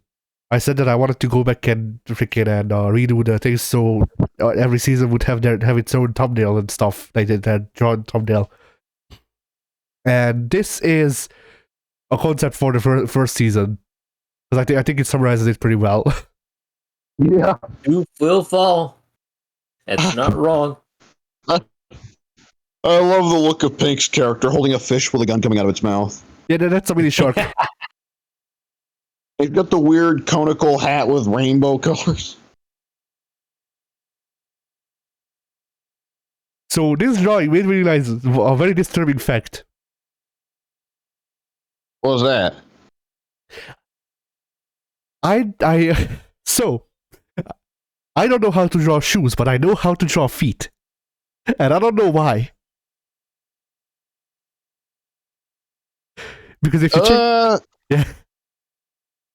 I mean, shoes are inherently just going to be kind of oddly shaped because they have to try and fit around the foot. True. Well, yeah, but it's like every single time I try to draw a shoe, it ends up looking like those bread baskets or whatever, like the thing that you can pull on it. Like it looks like my characters put their legs in those things. But feet, nah, man. Zoom in on any of these kobolds' feet. It's actually kind of okay. Somehow, I don't think I like that. I don't know if I like that. It doesn't matter that much. Yeah. I also tried to go with a more stylized shading technique because then there comes a point where you're like, you know what, fuck it, I can't draw realistically. I'm just gonna go cartoony. Yeah. Yeah, the background, I don't know if the background worked out fine. Like the character art is the character art is mostly good, and then there's Guile. Yeah, Guile mostly looks fine. It's just that the hair looks more like Paul Phoenix than Guile. I mean, have you looked at Guile's face? He's such a small character and so much in the background, it doesn't really matter. I suppose, but he's still ugly. Yeah. But yeah, like I've already tried to come up with the scenes for the next two because season 4 is not finished yet and won't be for the foreseeable future. So I can't really make a thumbnail for that one yet. But this may end up being the thumbnail for season 1, and then if that happens, then I will just make like I already have a thumbnail set up for it where the logo for Terraria is in the top right. And the number is in the top or whatever, the bottom left. But yeah, if I like it enough to actually go back and change all of the Terraria thumbnails, I'm just gonna make numbered versions and then upload it to the videos that it portrays or whatever that it. What's the word I'm looking for? Whatever. The videos that it's in the right place for. I cannot express myself properly. It good, did it? Yeah. So did you guys see the contents, by the way, of this latest Terraria update? Nope. Boy, they said they were going to end it a fucking year ago. They sure ain't. So they added an update that focused on Don't Starve crossover content. For one thing, there's a new boss, which I already mentioned on the Discord, who is like supposed to be, I guess, around like the stage of like Skeletron or around there.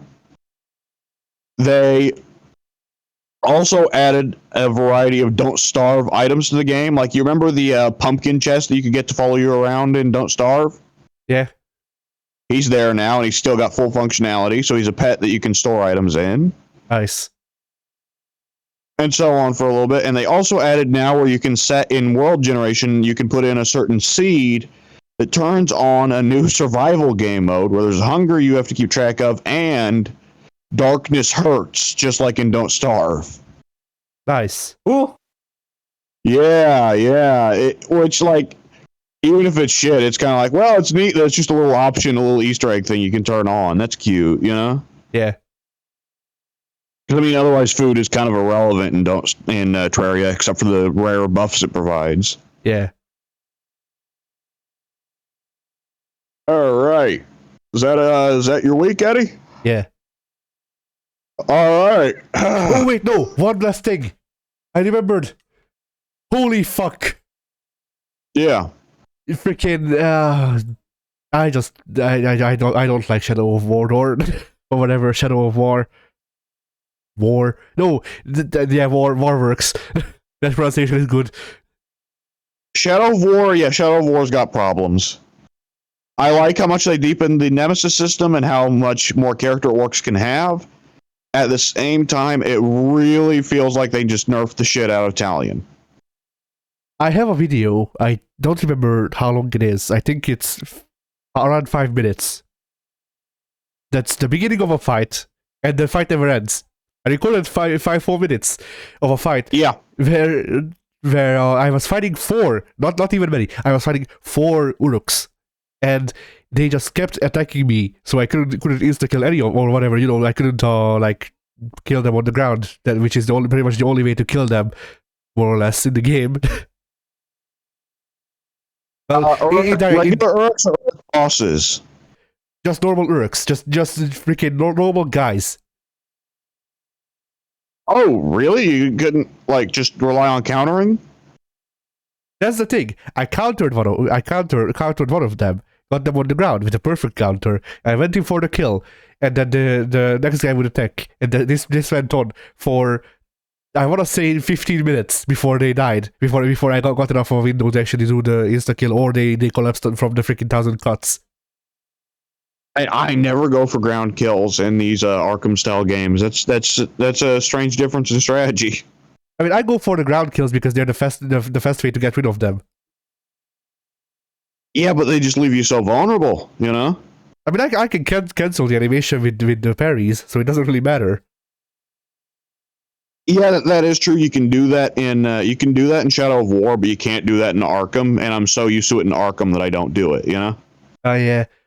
Yeah, I didn't use the ground kills in Arkham aside from if someone fell far away from everyone else, because then it's whatever. But in Shadow of War, I felt compelled to use it because otherwise the fights go on for 15 minutes, and apparently even if you try to use it, it goes on for 15 minutes because the game is just like, no, you can't use it. Yeah. I gotta say, I've never had a fight go on for anywhere near that long, even in Shadow of War. That is very strange. I mean, at the same time, you have to remember, I am playing this as a new Talion. Like, I'm playing this freaking completely with a fresh save. So I don't have upgrades such as hey, the normal schmucks don't die, or rather, the normal schmucks do die, I guess. Are you ignoring the tutorials and just going around dicking around? No. I was doing the story. I ready to these Uruks next to a story mission, I think. Like, I was going to a story mission and they were there, so I couldn't trigger the memory or whatever. You can definitely do missions while you've got Uruks around. I definitely remember that. I do remember I was going to a story mission. I don't think, like, I think I wanted to clear them out because I didn't know if the game, like, if I remember correctly, you have to hold the button to start the missions. I didn't know if they would give me enough time. Yeah. But yeah, freaking I remember I saw one of the upgrades for Talion was that the normal freaking foot soldiers actually die easily. Like that was pretty much the upgrade, but you only unlocked that upgrade option at like level 15. So I couldn't get it. It's mutually exclusive with 2 other upgrades. Yeah. Yeah. And so I was only level 12, so I couldn't get that upgrade, so I couldn't actually kill them faster. Unless I managed to get a ground kill, which obviously I didn't that time. There's a thing, like Shadow of Mordor, by the end of the game, Talion is so ridiculously OP that he trivializes everything in that game. So they had to do something. Everyone knew they had to do something. But with Shadow of War, the decision to nerf Talion rather than just give him bigger threats to take on, I think was a bad idea. Because while they shouldn't have made Talion as strong as he is in Shadow of Mordor to begin with, when you do that kind of thing where you nerf the protagonist in the sequel, it doesn't feel like you're providing a new experience. It feels like you're just hurting the player. Which, by all means, is one of those situations where, again, like, if they had just never made Talion that strong to begin with, then it wouldn't feel that bad in Shadow of War. But it's the fact that he lost power, And the other thing is, I don't know because I never played Shadow of Mordor, but I have played Shadow of War, and Talion still felt weak. Like, I had no point of reference, and Talion still felt like a bitch for the most part. That's what I'm saying. Talion got nerfed a ton between Shadow of Mordor and Shadow of War, which is what feels bad. And the other thing is the decision to have it where abilities like the overwhelming majority of the skill tree is made up of mutually exclusive abilities also feels rough because the game isn't an RPG. It can kind of pretend to be an RPG, but it's fucking not, right? Yeah. And in an RPG, having mutually exclusive skills, like, well, even then, it feels like it limits creativity because you could just have like where, in like Persona or something, you're not going to be able to get everything in a single playthrough just because you got limited time. Yeah. Or there are a lot of RPGs where you're not going to be able to get everything because you've got a limited amount of experience.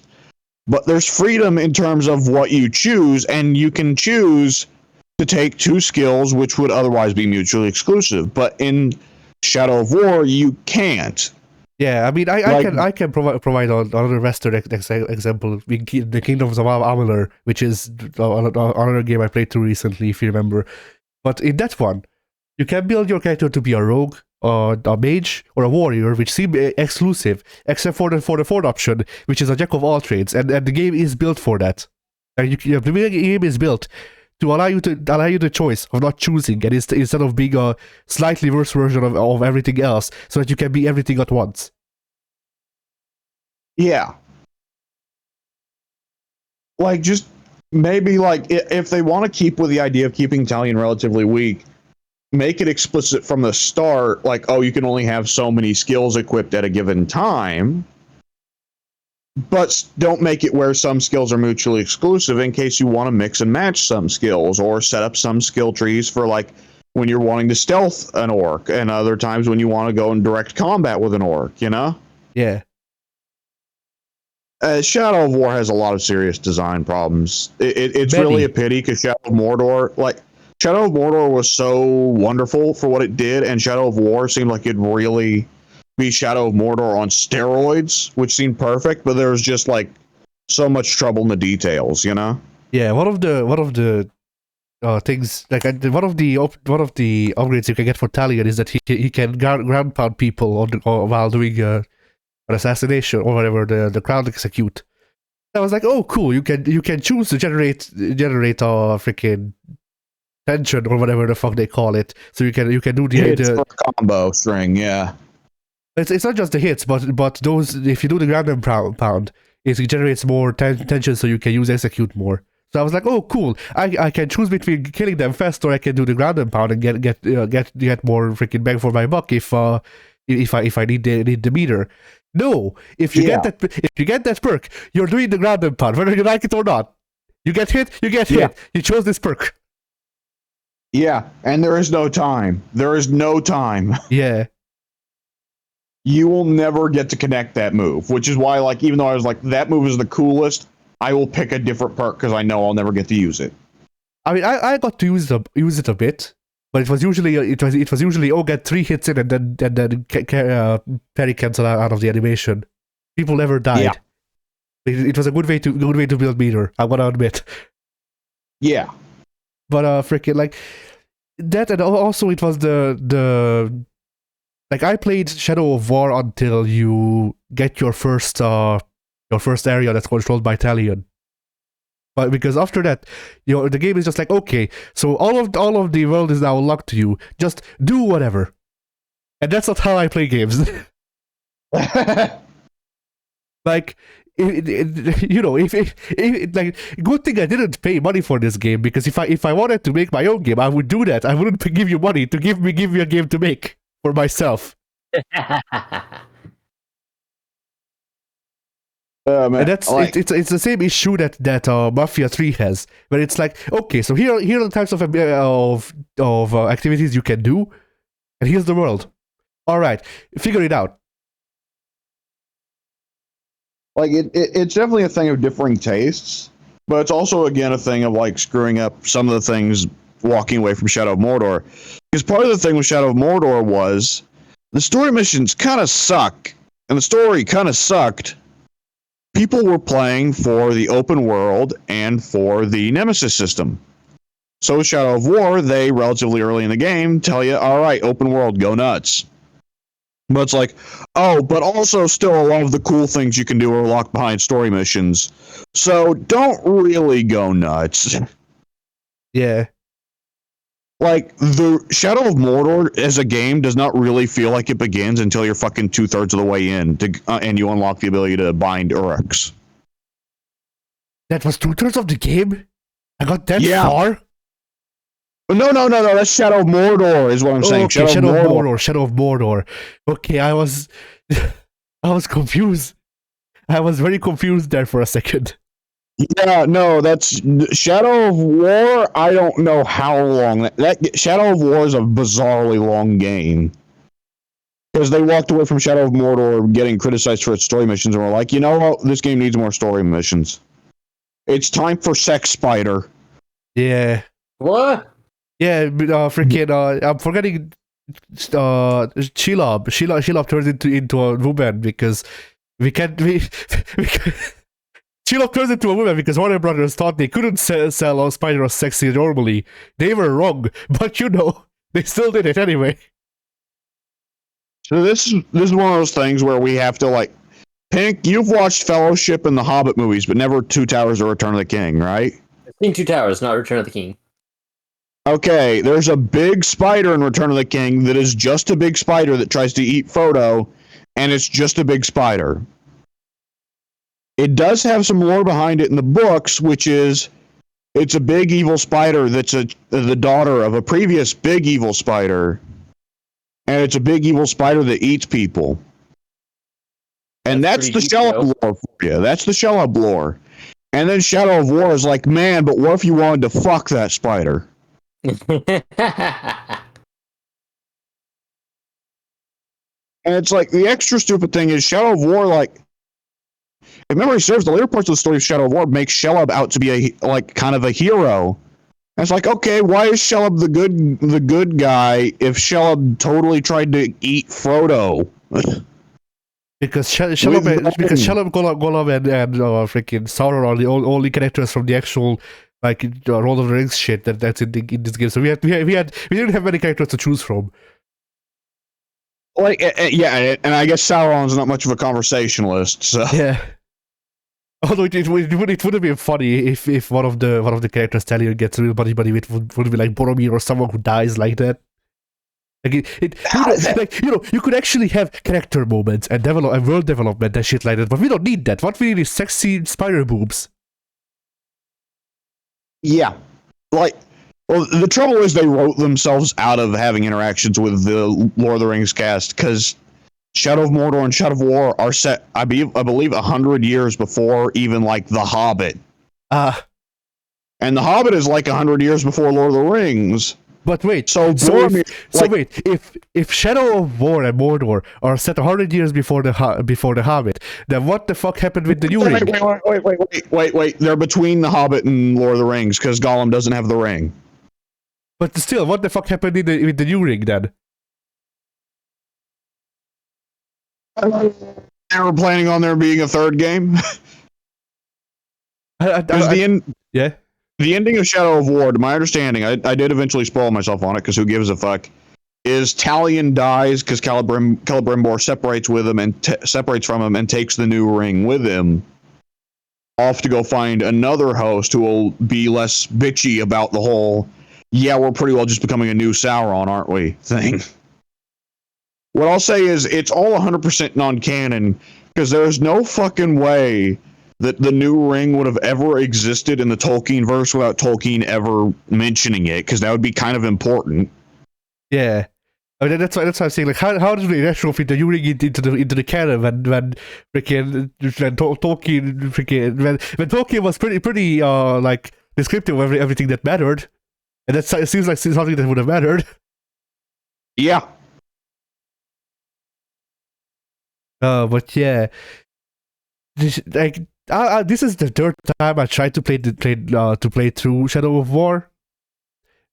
I have gotten a lot farther than I did last time the last two times, because the first time I played the game for I think an hour. I went, man, the controls in this game suck. Specifically the combat controls in this game kind of suck with how it's balanced. And then I dropped it.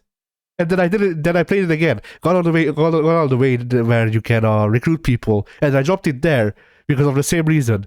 And now I'm dropping it again because once again the game opened up and it's just like, okay, so now you just go around to all of these maps that are pretty much empty aside from enemies, and then it's your job to find the right enemies and then jug them so that they will work for you, so that you can do it all over again. Have fun. And like that was the worst part of getting through the part of the game that I've been through so far. The gameplay loop that I just described. Yeah. So yeah, Shadow of War is just not for me. Maybe if there was actual gameplay next to the Nemesis system, I would like it, but I don't know anymore. Yeah. It's if there was ever a game where I would definitively say it's not for Addy, Shadow of Mordor and Shadow of War are pretty high up there. Where it's like, yeah, the game gives you very little central motivation to do anything. It is entirely player motivated. So, no, not your kind of game. Not at all. All right. Anything else, Eddie? No, that's it. Okay, I did pretty well off the top of my head. Two things this week, because there's been a whole bunch of Warhammer news, but that's whatever. I'll get to it eventually. More big boys, though, in case Pink was ever wondering. More big boys all over the place. Big boys. There's 2 big boy factions coming in Warhammer 3. Oh, that's like 2 times the normal amount of big boys right there. I like it. Yeah. All right. So, anyways, the 2 things I did this week. For one, I beat God of War 4. Nice. This is going to be a hot take. That's a good game. Yeah, Are you sure? If you remember, I said that every time I play through it, I like it less and less, and I actually figured out why since then, because I reinstalled the game. Why is that? So you know how Kratos' movement is tied to the camera? Yeah. That. Just interacting with that in the combat and just overall traversal of the world upsets me greatly for some reason, and it ruins my enjoyment of the story. I can see where that would be like annoying, like from a like almost kind of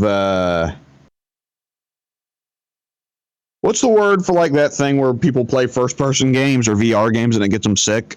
Motion sickness. Oh, well, I guess, yeah. I guess, yeah, that could be a problem for some people, yeah.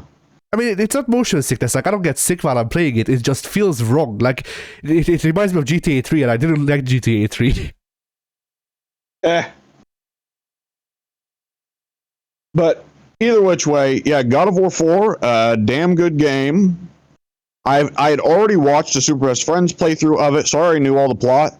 But getting my hands on it was a lot of fun. And holy shit, like, the nuttiest moment in the game, like, obviously, of course, the first Baldur fight, everyone was like, holy fucking shit, for good reason. I didn't know there was any game after that fight. Yeah. But for me, like, spoilers, I guess, for God of War 4, because it is kind of a new game. But for me, the biggest moment in God of War 4 that makes me always get giddy is the moment Atreus gets sick and Freya tells Kratos, you gotta go to Helheim, and Helheim's cold as fuck, bro. There's no fire that can light anything there. And Kratos pretty well goes, oh boy. Well, you're wrong there, but I wish you were right.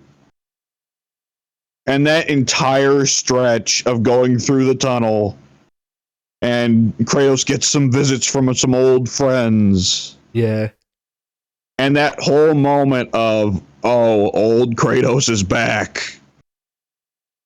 And like, I like to imagine there was a cut scene where he just shows up in Odin's throne room and yells, Ares! And then Odin's just like, what the fuck? The son has returned to take his vengeance. So speaking of all of this, I need to find the picture. Oh man, can I just say while we're talking about Kratos' voice? Yeah. There is the one section of the game where Helheim gives Kratos and Atreus a vision of Kratos beating Zeus to death, which is just great on its own already. But it's hilarious because it's very obvious because like Kratos got recast between games because they wanted the voice actor to actually mocap Kratos, and the old voice actor for Kratos, whose name is I think T.J. Storm or something like that, is too short for Kratos. So they had to go with Christopher Judge instead, who still had a deep voice that was appropriate for Kratos. And I think he had more of a kind of a saddened voice that I think really worked for old Kratos, but he was actually appropriately tall for Kratos. But nonetheless, they used the old Zeus lines. They actually, just reused directly from God of War 3 these Zeus lines from Corey Burton, I think his name is. But for Kratos, for whatever reason, they decided not to go with the old TJ Storm voice lines, but to get Christopher Judge to re-record the God of War 3 dialogue. And it sounds kind of dumb. Voice. Yeah, it sounds kind of dumb because part of why Christopher Judge really works as Kratos is because he sounds like old Kratos, who is old and sad, and his voice has got deeper, and because he's not as angry, he's way less guttural. Whereas TJ Storm's Kratos was very much like, very guttural Kratos. Oh, Zeus! I don't know, whatever. So I have recently come across this old picture with the caption, "Stupid gods, you make me look bad." That's the Kratos we need. Oh, yes, I know the picture you're talking about. Yeah, Pink, you need to see that. What even is that? Eustace. Krustis.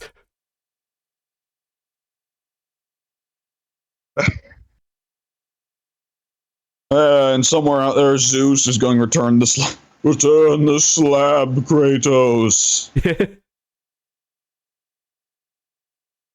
That's it. I'm getting me blades of chaos. He's still says ooga booga booga, but he's freaking he's stabbing Muriel. He's stabbing Muriel. Yeah. Oh, rather than being haunted by the ghosts of his wife and daughter, it's instead Muriel and Courage. Yeah. No. He's haunted by bills.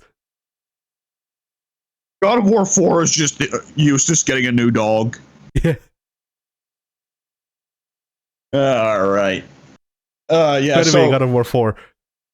yeah, dude, could you imagine if during like the section where Kratos gets the Blades of Chaos back, Blades of Kratos. the Blades of Kratos, yeah, he gets the Blades of Chaos back. Could you imagine if they actually played a little bit of the old God of War music for that scene? Yeah, I mean, at that point, it would have been a bit too much in my opinion, but I don't know. Maybe it could have worked. That is absolutely true. Like it's not even a thing of it wouldn't have fit the moment. It's just that like doing exactly that is a bit overplayed right now. Yeah, that's true. And like they kind of summed it up enough by having, for one thing, Kratos examine the chain scars on his arm and then get like Athena shows up and gives him the whole spiel. Yeah. Which I gotta wonder. Like, I don't think they will. I think that the Greek stuff is done. I don't think they're bringing back any of the Greek stuff for Ragnarok. But, dude, could you imagine if Athena's appearance in God of War 4 wasn't just Kratos going crazy? Could you imagine if in Ragnarok it does turn out, oh, no, Athena is still watching? It would be interesting. Is that... Like, the thing is, the Norse gods know what's up as soon as they meet Kratos. They didn't know that Kratos was Kratos, because Baldur shows up, and the first time he sees Kratos, he's confused and thinks he's a frost giant. But I forgot that later in the game, when Kratos is... Like, after the whole thing with Baldur gets wrapped up, Freya directly pretty well tells Kratos, "Motherfucker, I know who you are." Oh, yeah. And after you get the Blades of Chaos, Mimir explicitly says, "Holy shit, you're the fucking ghost of Sparta." Yeah. Which means the Norse know about what happened to the Greeks. So that just begs the question, like, imagine if at some point in Ragnarok you hear Odin say, there's someone else watching, and I don't know what's going on with her. And I'm still just kind of wondering what they will do with Tyr. Yeah, because like God of War 4, constantly throughout Tyr, it's like, man, it sucks that Tyr's dead because he was such a cool guy. And then Ragnarok's like, oh no, he's not dead. What? But here's the thing, they did set up Tyr not being dead. It's a very small detail, but during the stretch where you're climbing around Magni and Modi and they haven't noticed you yet, Magni and Modi are talking, and Modi is saying, like, we should loot our dead uncle's stuff. And Magni says he's not dead. He's just missing. And Modi says, no, our dad is just lying to himself. Tyr's totally dead. And Magni goes, no, our dad knows his stuff. Tyr's alive. They hinted with more because the murals on the wall. I think, in my opinion, made it pretty obvious that Tyr okay, the murals on the wall didn't make it obvious that he's in prison or whatever the fuck's happening in Ragnarok, but they made it pretty obvious that he was alive because the dude went to Japan and shit, and Egypt and stuff like that. Like, you know, the dude could probably just disappear if he wanted to. Yeah. Well, I mean, I think the real thing is, like, they made it clear throughout the whole thing, Odin does not like Tyr. Yeah. And Odin puts Mimir away because he didn't like him. So what would Odin do with Tyr? Like, for some reason, it seems that Odin just has a thing against killing the Aesir themselves if he chose to let Mimir live just in agony. So it makes sense if he locked Tyr away somewhere, you know? Yeah. Speaking of Mimir, even once we're done with this duology, I want more Mimir. Yeah, Mimir just sticks around on Kratos' hip anyway. Well, the thing is, like, if they continue, and if they ever want to touch any of the Celtic gods, then you know Mimir has to be involved in that. Yeah. Which I forgot, Mimir isn't necessarily one of the Celtic gods. He's part of Oberon and Titania's court from Shakespeare. So he can He's just one of show up whenever. fairies. So he can just show up whenever. Yeah, pretty well. Oh man, while we're talking about Tyr and the wider world of God of War, I forgot just how funny that whole scene is, where Kratos at first finds like a vase of Greek wine and he takes a whiff and he's like, home. And then Before he sees right everything up. Yeah. And then right next to it, he sees a Greek vase with a massive painting of Kratos holding the Blades of Chaos, going, Ares! And he's standing on a pile of Greek corpses. Yeah. And Kratos just kind of looks at it for a little bit like, oh, shit. And as Atreus, like, he hears Atreus come up from behind him, and Kratos just straight up does like a sitcom style, like, hastily bumps the vase off the table to smash it on the floor. Yeah, and it would have been a lot funnier if it broke, except for the part with Kratos on it. It does. Wait, it does. Did you not see that? No, it does. If you look at it on the floor, like every part of it breaks except perfectly the part with Kratos on it is preserved. I don't remember that, but I probably looked at it. I went around Tyr's vault, so would be just freaking looking at all the shit he amassed to see what other things they are planning, more or less. Yeah. Well, you can tell the main focus, like, because specifically they have that one mural where they specifically point out 4 symbols, and there's the Greek symbol, there's the Greek Omega, there's the Norse, what was the Norse symbol they used for, whatever. You can see the Eye of Thoth, you can see what's the Shinto gates? Tori gate. And you can see the Celtic Triscale. So that's pretty clear, like, if those are the 3 possibilities for moving forward, either Egypt, Celts, or Japan. Yeah. Which, holy shit, like, I have to assume Atreus is more or less going to be taking over for the next trilogy. Probably. But, like, Atreus, like, and the thing is, they're introducing Atreus' love interest in Ragnarok. Have you seen the characters they've revealed for Ragnarok so far? I remember seeing. I remember watching the trailer when it came out, but I might not remember every point. But I think I remember the character. Well, they showed. They not only showed the trailers, they also showed just some like character shots. And one was specifically. I remember Fat Thor. There's Fat Thor, and there's also specifically a girl who looked about Atreus' age as a teenager, because Atreus is going to be a teenager in Ragnarok. Yeah. Who very clearly looks mixed race, like part Asian, part more like Middle Eastern, and she specifically has the same name of I believe Jormungandr and Hel's mother in the actual Norse mythology. Nice. Well, for one thing, Kratos is going to have to give the boy the talk. Yeah.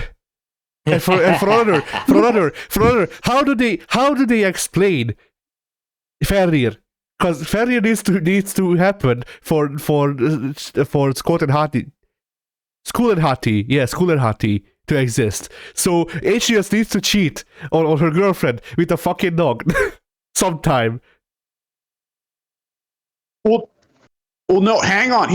I think Loki has 4 kids in Norse myth. I remember reading this last night, and 3 of them were by her, and that was Fenrir, Jormungandr, and Hel. And then there's the God horse. knows how someone gives. Yeah, and the horse was rape. The horse raped Loki. Yeah, I know. So that's not really an affair. But either which way, what I was going to say was, part of the thing is time travel bullshit, but Fenrir must not be around yet because, correct me if I'm wrong here, but Tyr has both of his hands, doesn't he?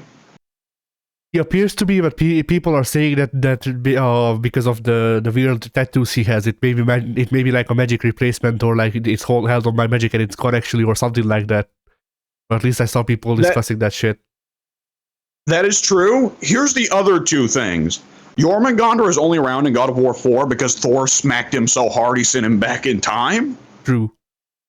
And for another thing, they explicitly say in the end part of God of War 4, Mimir explicitly says, Baldur wasn't supposed to die for another 100 years. Kratos, you have fucked up the prophecy. So there's a good chance Fenrir and Hel were not even supposed to be born yet. Yeah.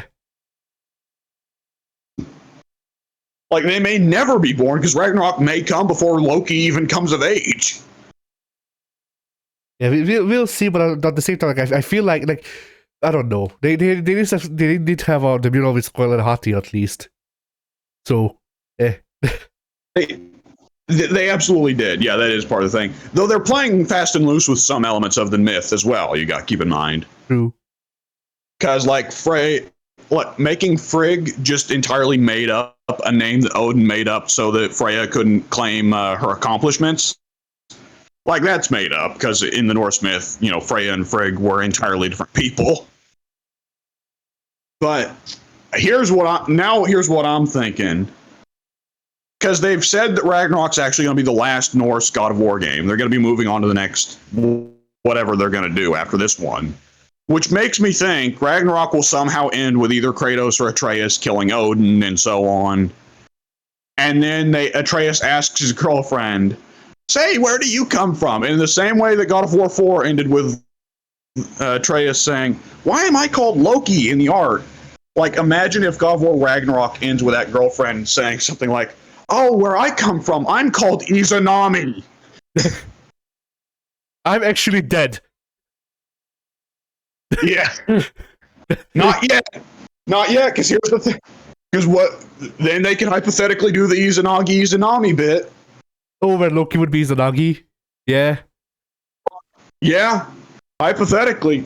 Or Amaterasu would make more sense. Amaterasu wouldn't work though, because Amaterasu was, for what Amaterasu I don't think had like a mate, and also was bi.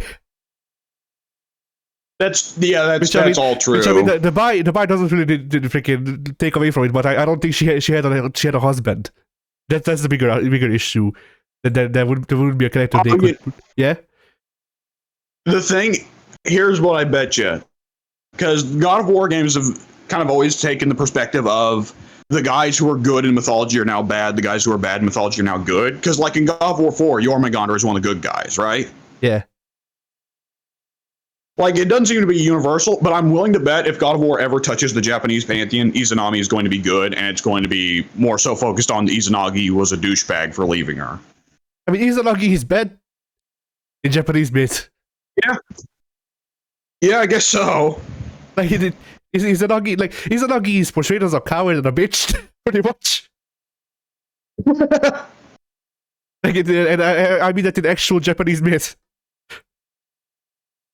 Yeah, I guess it's more about their kids, isn't it? Yeah, it's more about their kids, and then like technically there are like relationships, but not as much because I guess the Japanese were less about like actual relationships and more were just like, hey, let's just live and not die, maybe for a bit. Yeah, yeah. Like- That's been kind of the odd thing about going through like Norse mythology with God of War 4 is like, man, there's a lot less incest here than there was in the Greek. Yeah, and I mean like the thing is, isn't the children. The children in quotation marks, the more popular Shinto gods, like they weren't born of sex. Izanagi took a bath, and that's how they were born. Like I'm pretty sure like Amaterasu, Susanoo, and someone else who I'm forgetting, if I remember correctly, 3 people were spawned from Izanagi, like combing his hair after taking a bath. And then like a couple other Shinto gods came from like the droplets of water that fell off of his body and stuff like that. So Yeah, kind of like Athena being burst. Was it Athena or Aphrodite that was born from Zeus's forehead? Athena, I think. Athena. Yeah, or in like Norse myth, like most of the founding gods were just like shavings off Ymir's ass. And so that's the thing, is that like they don't really do relationships as much if it's not just like, you know, familial shit, because like they could do Amaterasu as Susanoo with Loki and freaking and his girlfriend, but it wouldn't work because Amaterasu and Susanoo never came together, and in fact kind of hated each other. Yeah, Like Amaterasu, and they would still be, even though they weren't necessarily born from Izanagi's loins, they'd still be more or less considered brother and sister. yes. And like the other characters can get involved in incest, but I think people would draw the line at Atreus getting inbreeding. Yeah. Although, like, I would be interested in how they handle one of the, like, okay, I wanted to call it one of the more well known Amaterasu stories, but I don't think it is. It's just the one that sticks with me because I find it very funny. Because there's this Japanese myth, and I think I think this is like the 5th time I actually tell this story, but it's funny every time. Trust me. But there's this Japanese myth where Susanoo killed Amaterasu's favorite horse or something like that. So Amaterasu locks herself away in a cave, and they spend a week trying to get her out because shit's dying because there's no sun. And the thing that gets Amaterasu to come out is the goddess of partying starts stripteasing in front of the cave. Okay, is it Amaterasu or the cave that gets horny? Amaterasu.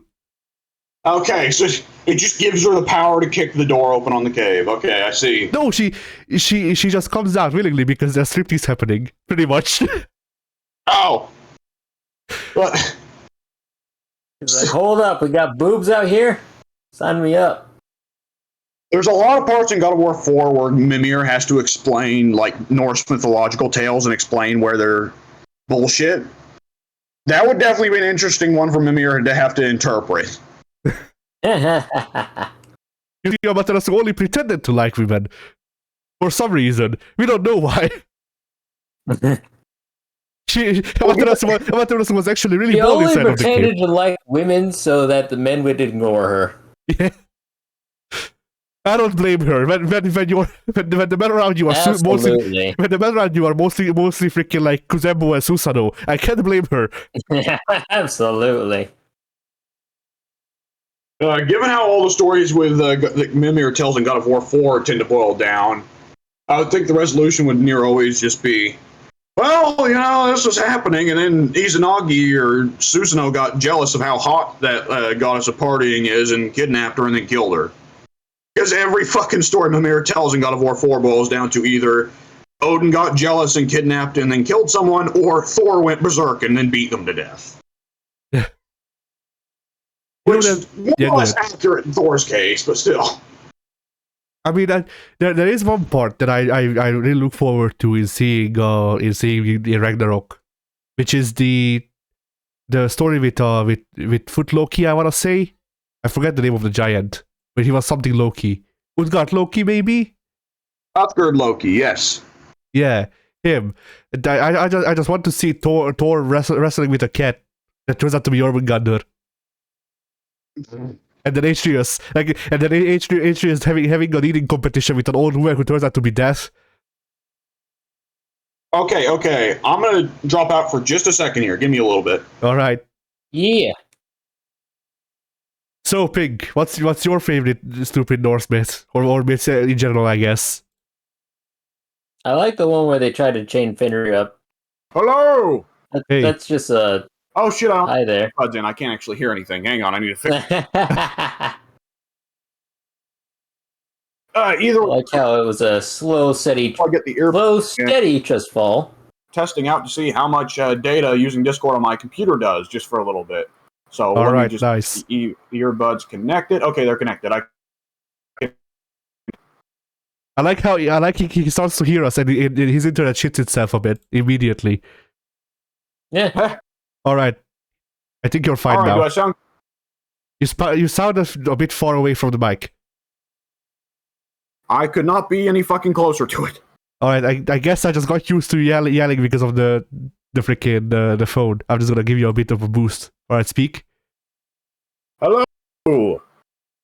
Hi there. It should be fine. All right, there we go. So let me see. Yeah, God of War 4, a damn good game. It's very funny playing it after having played Avengers.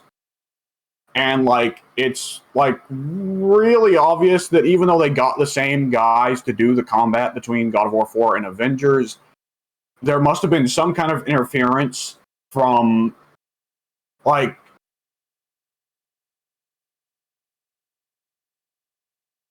All right, we lost him. What am I saying? Okay, no, he's here. You lost his train of thought. We didn't lose him. Yeah. Yeah, it's just, I was just thinking, okay, so the... Sorry, I'm doing options on the side as well. Okay, there we go. So, like, there's all kinds of stuff like where in Avengers, getting hit with a projectile always guaranteed causes your character to get stunned, and for a good little bit. And correct me if I'm wrong, is there an on-screen indicator that there's a projectile coming your way in that game, Pink? I don't remember one. I think that, there probably is. I'm probably wrong about that. But in God of War 4, for one thing, projectile enemies are quite a bit rarer. For another thing, they're way easier to kill. That's an important part. Because in God of War 4, throw an axe at a projectile enemy twice, dead. Just so much as you look at them with the Blades of Chaos, they're dead. Avengers? Like, no, the ranged enemies are just as tough as the regular enemies. So if you are, like, interrupting yourself as Iron Man to go and hit them with repulsor beams, for one thing, the repulsor beams have limited energy that they can use before they have to recharge for a little bit, which is annoying. But for another thing, it takes a good solid 5 or 6 or 7 or 8 or more fucking repulsor shots to kill them, which is entirely interrupting the flow of combat. Mm-hmm. And here's another very big one. It sounds like they took the general design of Ultimate Plus difficulty or whatever the highest one is, or for God of War 4 and made that the basis for Avengers. Yeah. And here's another. Yeah, go ahead. Oh no, go ahead. Well, I played through God of War 4 multiple times on both easy and easy plus. I also tried playing through it on the hardest difficulty or whatever it is on New Game Plus. Let me tell you what, I can beat one Draugr. I can beat 2 because they kill me in 2 hits and they have too much armor. Yikes. Yeah, like do you remember the tutorial fight with the one Draugr that gets turned into like 3, like I think it's 3 or 4 guys, 2 of them melee, 2 of them ranged? Whatever. There's a fight like that in the literal beginning of the game. That's how they introduce Draugr. I can beat the first stronger consistently because it's just Dark Souls shit. You just don't get hit, and then you hit them when they whiff. But when there's 4 people on screen, 2 of them with projectiles, there's not enough time to actually devote to hitting people. That is way harder than Dark Souls, because with Dark Souls, at least you can back off and heal. Yeah. Like, Dark Souls, generally speaking, it will take 3 or 4 hits to die, but if you include the amount of Estus flasks you've got on you, probably closer to, like, 5 times that amount. Yeah, you got War 4 when you start a new game, you don't get the health item. Or at least I didn't, from what I remember. So I was freaking like I was level 2 Kratos or whatever, something like that, because the new game plus removes a bit of your gear and also your levels, I think, and stuff like that. And I was fighting level 18 joggers or something stupid like that because I was on the hardest difficulty on New Game Plus. Christ. Yeah, it would have been funny if it wasn't so annoying that I can't get past the tutorial because they have too much health. Yeah. The weird thing it's one of those weird things about God of War 4 where it's trying to be a combination of Devil May Cry and Dark Souls. So in Dark Souls, hits are fucking serious, but there's a lot of healing in Dark Souls. So if you get hit, well, just back off and you can go back in again. Devil May Cry, there's very little healing to be had unless you are doing spectacularly in terms of style rankings, which makes the enemies more likely to drop green orbs. And God of War, while they shoot for Dark Souls style for a lot of things, they shot for the Devil May Cry style of healing, where the better you're doing in combat, the more likely it is that an enemy will drop a green crystal that you can stomp for extra health. And that's pretty well the only way of healing until you get to in-game gear that gives health regen. Yeah. By the way, I thought it was really weird, the RPG implementation in this game, because I didn't like it. It's very awkward and out of place, and I think God of War Ragnarok would do well to mostly get rid of it. But one thing that I found bizarre was nowadays when you have these games where it's like mandatory RPG features, they always have Skyrim style, right? Because they're all trying to put Skyrim's lightning in a bottle, right? Yeah. And Skyrim style is level scaled gear, right? Because it's all about, like, make sure that the gear that you pick up is always scaled to whatever level you're at. Make sure the enemies you run into are scaled to whatever level you're at. So leveling pretty well is non-existent as a mechanic. Yeah. And all of your progression is actually just fake progression. Yeah, so sorry, I'm having numb flashbacks in the background because of the things you're describing. Just from gaming in general in the last 10 years. Yes. God of War 4 does not do that. At all. Shit is absolutely properly leveled like in an old RPG, a classic RPG. Which, for one thing, means you should drop your starting gear as soon as possible and just upgrade to something else. And for another thing, because the enemies are not level scaled, there are a couple side missions you can access really early. So my favorite fucking parts in the Super Best Friends playthrough of God of War 4 is they go to do the part where they loot Fafnir's storeroom, right? His warehouse. Yeah. One of those doors, you open it, and you're pretty well immediately attacked by a wolf. And because they were lower level than that quest was expecting, the wolf like Kratos was at full health, but nonetheless, the wolf just ran up to Kratos and immediately did a sync kill. And that was how the Super Best Friends learned that God of War 4 has special death animations. Nice. Like, it was fucking hilarious to watch, though, because Kratos is like, you know, the god of fucking war, at least, or he was. Well, I guess he still is for the Greeks, because no one ever really replaced him. But he's not for the Greeks anymore, because the Greeks are dead. There's no Greeks to be a god of. I mean, Aphrodite's still around, and Athena's a fucking Force ghost, so.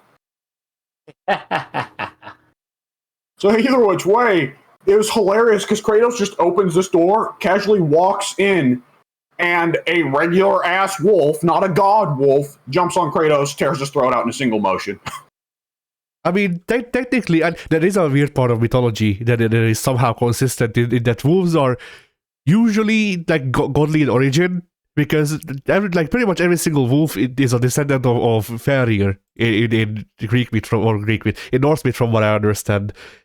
Similarly, in Japanese folklore, wolves are gods or gods' messengers, for some reason. It's mostly because I think because wolves would not only steal people away in the night from time to time because humans were just that suckish back then, but also because wolves would steal away like sheep. So wolves were seen as like the ultimate predator. I mean, I guess, but generally speaking, the Japanese see like wolves in a positive light, like not real wolves. I mean, like mythological wolves. Yeah.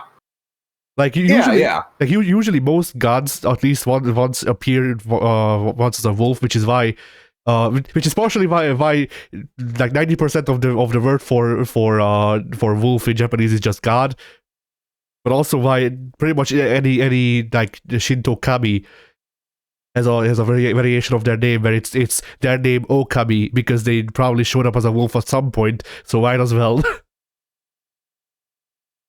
Anyway, okay, that makes sense. Yeah? That makes sense. Yeah.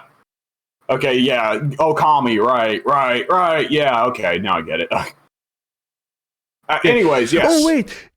No, sorry. I just realized the actual like that is so stupid.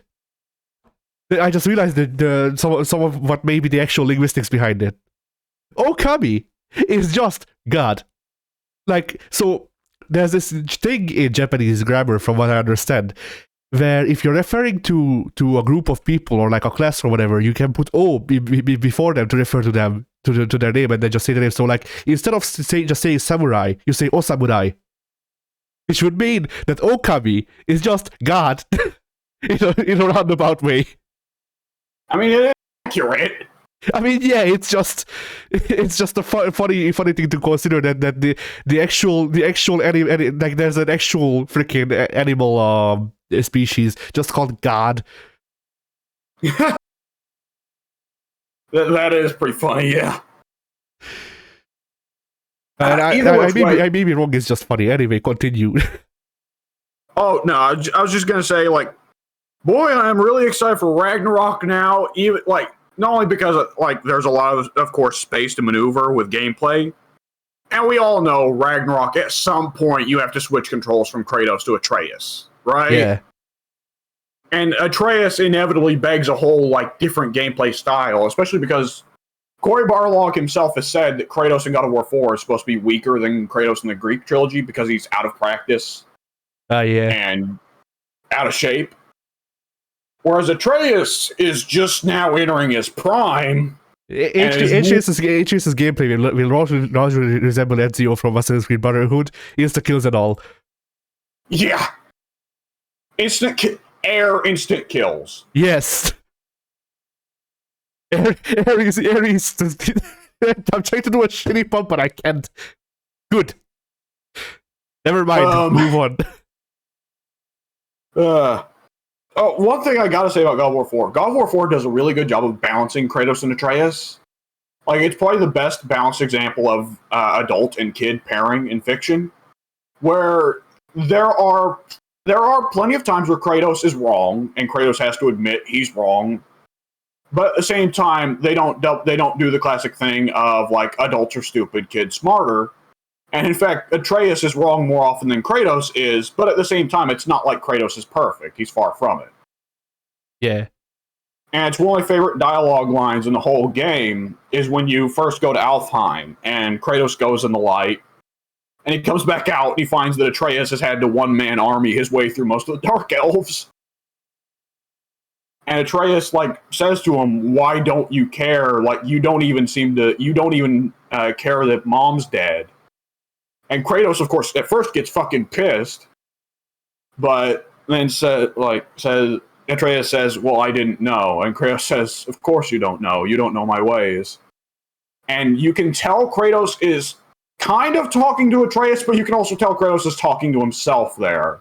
Where Kratos, from time to time in God of War 4, has to remind himself, oh yeah, not everybody was raised fucking Spartan. Yeah. That's a very good game. I am very excited for Ragnarok. The other bit of news, and this is one that Pink can actually join in for. Sorry about all this, Pink. No problem. Boy, that was a long string of topics Pink could not join in for. I mean, if Pink could have joined for BioShock, he just doesn't want us to expose him as a dirty commie. Unlike me. You just can't make it in the honest world of Rapture, can you, Pink? You're just a parasite. Communist ways are frowned upon. You're just a parasite, like Andrew Ryan said. Yeah. To whom does the sweat of the man's brow belong to? Anyways. Yeah, the other thing I did this week is I watched over the last 2 weeks both episodes of SmackDown. I am kind of getting back into it, or at least I'm trying to. Because, hey, it's a good excuse to spend time with the family, right? Absolutely. And I've been really pleasantly surprised. It's still booked poorly. It's still booked poorly. The wrestlers are still being given shit scripts for promos. Absolutely. But there is some damn fine wrestling going on those shows. Absolutely. Like, even when you get Spot Fest matches, they are really entertaining Spot Fest matches. Mm-hmm.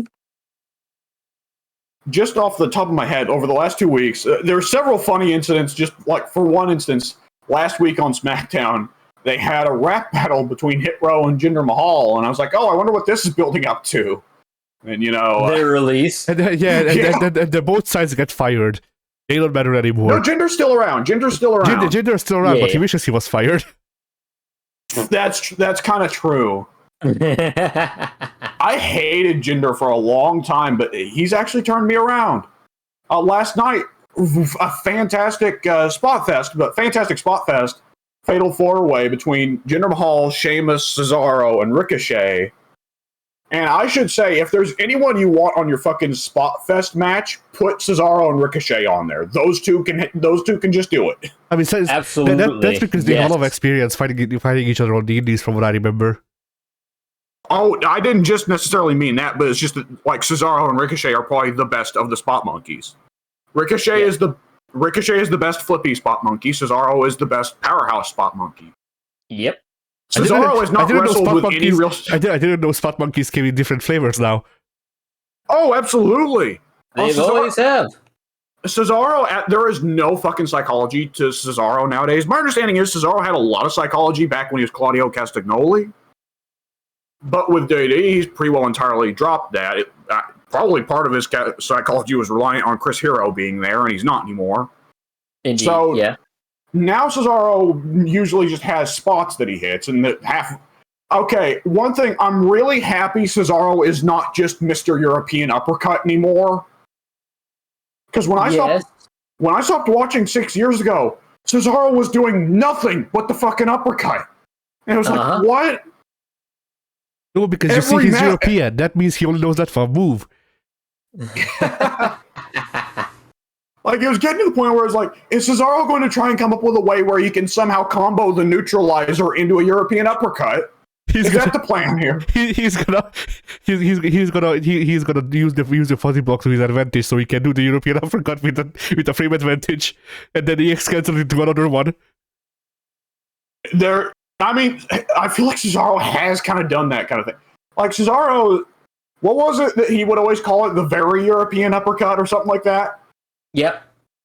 Like, that one pretty well is a cancel combo. Pop-up cancel into fucking European uppercut.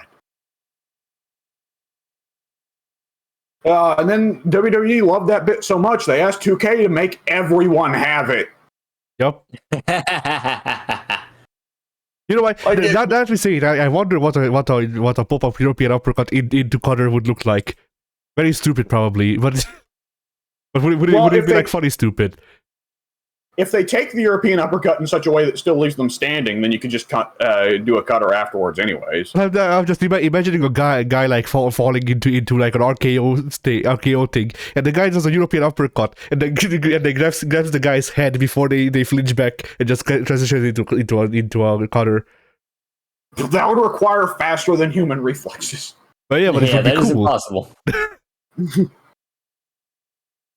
Just don't sell. Man. Just be Hulk Hogan. It'll be right. It'll be fine. Oh man.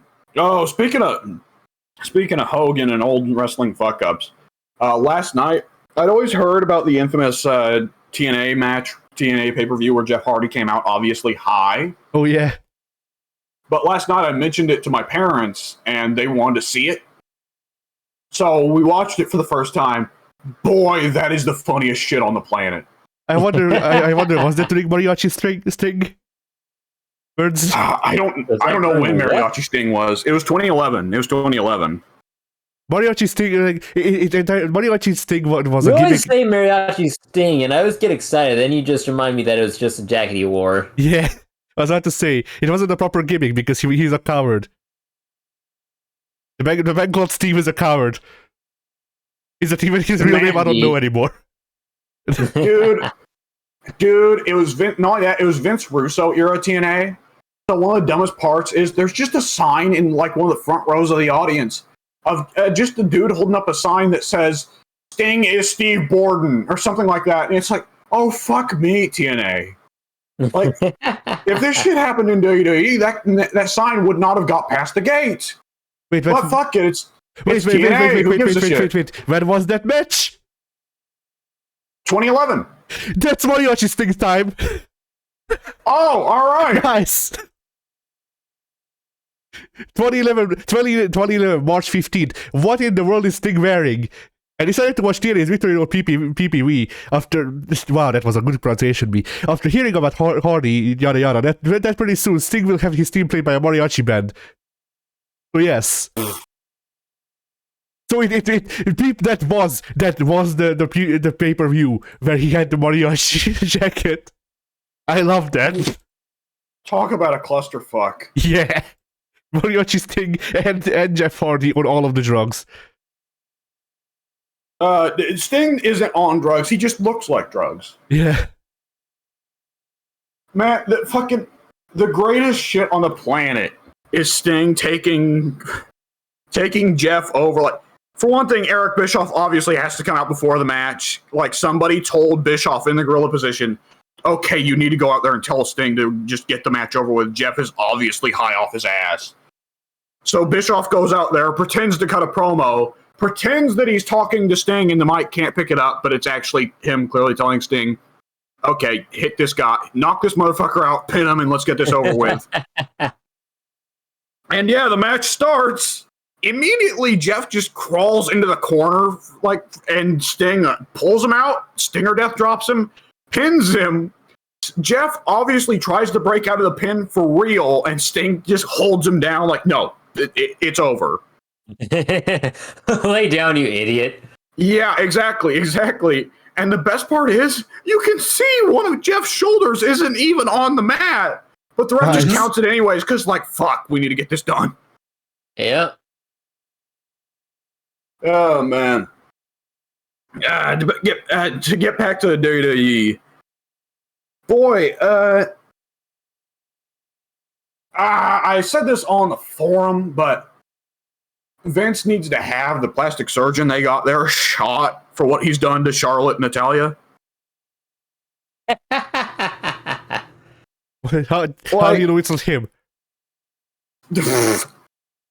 I don't know if Vince could do that. Hiring an outsider for plastic surgery would have taken too much of the revenue. So Vince is doing the plastic surgeries himself to save costs. I don't know. There's a lot of things I'd accuse Vince of, but I'd never accuse Vince of being miserly. As a matter of fact, there are a lot of bad things that have happened in WWE because of Vince's habit of blowing money. Very true. Yeah. Like the XFL. Twice. Yeah. Twice. That's the brutal thing now, that it happened twice. And the second time wasn't even supposed to be too bad. It's just coronavirus came at the wrong fucking time. Yeah. Oh, yeah. Oh, man. Yeah, it's, they are, for Charlotte, it's making her look way older than she is, which is not good. For Natty, the real problem is she has got humongous implants. And Does she know? Yes. And you do not pay attention. Watching wrestling again. I still tune in. I just didn't realize they had gotten so large. They're massive now. They're ludicrous in size. Every match that they wins her freaking. I knew she had gotten bigger just in general. Just I didn't realize she had gotten anything done. Over there. I'd have to imagine, because you wouldn't be like, I can't say I've ever heard of anyone who specifically like. I've heard of people who get fat going directly to their ass. I've never heard of any woman who has just like been blessed by God enough. It's like, oh, I gotta watch these cheeseburgers. They'll go straight to my tits. Like, what? Oh no! No, you see, every match Natty wins, she gets more gel put into her implants. No celebration. But either which way, it's a really bad choice for Natty, because Natty is still one of the best workers in the women's side of the company. And so the focus should be on her work. And let me tell you, they are now so big, the focus is not on her work. Yeah, it's not really surprising that she'd be one to make a choice to get those, because I feel like that would obstruct a lot of your movement. Because, well, you know, speaking as a male, I can just look down and I've got no problem. Women, they have little protrusions in their chest, so that kind of complicates things. Well, I'd imagine for most of them, they can still see past it just fine, but Natty definitely can't now. Like, it's not even a pervert thing of like, oh, I love it, but like a thing of like, they are honestly so huge, I can't look at anything else. Right. By freaking, I've nearly blew my the joke. Ratio draws attention to them. Yeah, but she does it so she can use spin properly. But also, Natty is just getting ready for her live action role as Baiken in the Guilty Gear movie. If she dyed her hair pink, she could do that. Yeah. Yeah. Like I'm joking, but I wouldn't mind Natty playing Baiken because whatever. she could probably pull it off. She just needs to not give a fuck. Like that's the easiest character to pull off because she just needs to not give a fuck. Yeah. Yeah. Oh shit! What character? I don't understand though why her and Charlotte and Alexa Bliss all have gotten implants, because it's like, if I were in wrestling, like, so they'd have to know about Ashley Massaro, right? Probably. What happened with Ashley regarding that kind of stuff? Because I don't remember. She once did a splash and popped one of her boobs. Okay. Yeah. If I'm not mistaken, Charlotte had gotten hers taken out recently, and I actually kind of made that joke where she doesn't want to accidentally blow those things up when she does those moonsaults anymore. Yes, but she had them replaced because they are definitely back. Okay. But yeah, I do remember hearing that like she was having a problem of them leaking. Yes, that was a legitimate thing. I thought she kept them out because I don't think I've seen any matches from her recently, but several months ago, when she made her return, because I feel like she was off television for a little while, she looked a lot slimmer just in general. She wasn't as muscular in any way as she previously was. You said something and I completely missed it. Oh, he said, give me a second. Continue. Oh, yeah, no problem. Continue. So when she had made her return, she looked a lot slimmer in every regard, so I just assumed she'd keep them out and just would work better that way because she's already an athletic woman, not plural. Yeah, she singular. does. She does. She does seem a lot less muscular than she used to be. That's strange. Yeah. So I figured, with her more lean figure and the fact that she's just a natural athlete in general, I figured it'd be a smarter idea to just not add anything to the top that could throw off her balance or anything. I'm trying to sound professional here, but it's kind of failing. I don't see why she would make the decision to get them put back in. Because again, you're just adding more of an obstacle to yourself in regards to the athleticism. Will you guys permit me a moment to be incredibly vain? Sure. Yeah. Andrade almost looks really scuzzy to me, so in my head, I just kind of figured that Charlotte does a lot of it for him. I kind of feel the same way. In my opinion, Andrade is kind of handsome. I'll be honest about that. But he look. Oh, that's there are the hair and the goatee. That, to me, look kind of like that typical Mexican drug lord type of thing, where he doesn't look like that to me. He looks like a middle school janitor that tries to pick up the students. Ew, that's nasty. That's what he looks like to me. No, thank you. But yeah, there are plenty of times where he just kind of gives out that vibe of very much being in it specifically for the looks. But I won't judge. I don't know him personally. I can't read a book by its cover. I could try. I wouldn't get very far. Covers aren't usually too long. A couple weeks ago, I was hassling Mike for judging Charlotte by her looks, but I'll openly admit that I judge Andrade by his looks.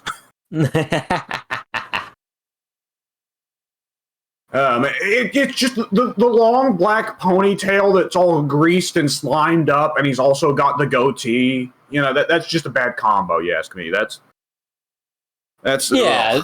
I think the hair is kind of stupid, but that's just hair everybody's rolling with nowadays. Oh, does he have a they all top trying to knot? imitate Roman. Does he have a fucking top knot? He always has. Fuck top knots. Fuck man buns. They suck. Yeah. Like I love Japanese culture and shit. Fuck top knots there too. Like I'm fine with like with ancient Japanese shit be having top knots in it because that's just how people wore their hair. Fucking stop. It looks stupid. Don't do it. Yeah. I disagree. There's like one or maybe two people in the world that can pull it off, and for those people, I applaud them. Everyone else, no, stop it. Yep. Okay, can I ask why Corbin is still around? Because he sucks. Somebody in the back really loves that man. Like, there are just some guys you can tell Vince has fallen in love with this man. Yes. And it's Vince is losing his fucking mind, and his pet projects are getting worse every decade. Yes, I have no doubt in my mind that Corbin is once, if not Vince's pet project, somebody in the back is, pulling hard for that guy because General Bisco, Pat he's always got something going on. There's never a moment in time where Baron Corbin has not had some story going on in the mid card. He's gone through multiple gimmicks within a matter of months just now. You went from being Baron Corbin the Lone Wolf, to King Corbin, to Broke Corbin, to Happy Corbin, to Poor Corbin again, to Rich Corbin, or whatever. Now he's back to Happy. Now he's back to Happy. It is an incessant parade with that clown, and I have no idea why. Somebody in the back is a big fan of what he can do in some capacity because he's not a great wrestler. I wouldn't say he's a terrible promo, or not. He's a bad promo, but not a terrible backstage skit kind of guy. He reminds me of Del Rio. Can we confirm that the only reason that Baron Corbin sticks an insult? I think much higher of Corbin than I do Del Rio. Well, what I mean is, Del Rio to me is like a 4 out of 10 in every category, right? And I think it's a greater sin to be like mediocre bad than to just be outright terrible, because you can laugh at terrible. Right. You want someone to be good. You really want someone to be great. Excellent is amazing. Or alternatively, just make them laughably bad. But if they're just floating around and they just kind of suck, and it's like, well, this guy's just boring as shit. And Corbin and Del Rio are both in that territory for me. Can we confirm that the reason Corbin sticks around is not because of the second face on his stomach that is secretly Craig? What? Have you not seen people making fun of Corbin because his stomach looks like a face sometimes? Not since 2016. That was the last time I saw Corbin. Understandable. That was the last time I really looked at Corbin. Pardon me. Yeah. I wish that was the last time anyone looked at Corbin. Oh, God. Like, Del Rio at least makes some sense why he kept getting pushed despite sucking, because he was there to appeal to the Mexican audience. Right. Because he recognized... Because nobody's better to appeal to an audience than an actually horrible person. Yeah. To be fair, at that time, we didn't know he was a raping bastard or a wife beater, but hey. You didn't know, but I mean, you kind of look at the guy. The incident he was known for in real life at that point was Sin Cara pointing a gun at him. Yeah. No, really, Which really, now- really, like the thing is, like you can judge the Rio by his looks for me because comeback, but he pulled the role off a bit too good. Yeah. That's how you know that there may be something behind it. That he's either just a like A++ actor, or he's actually just a dick. That because that one's kind of casting a wide net. What I'll say is, at the time we were like, oh my god, Sin Cara's a fucking psycho. Why would he pull a gun on another wrestler?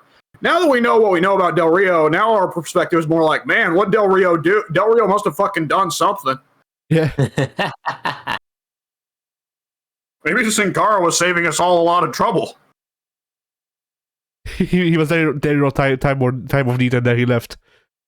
You know, maybe Carlos Colon saved us a lot of trouble. We don't know what Bruiser Brody was going to do in the future.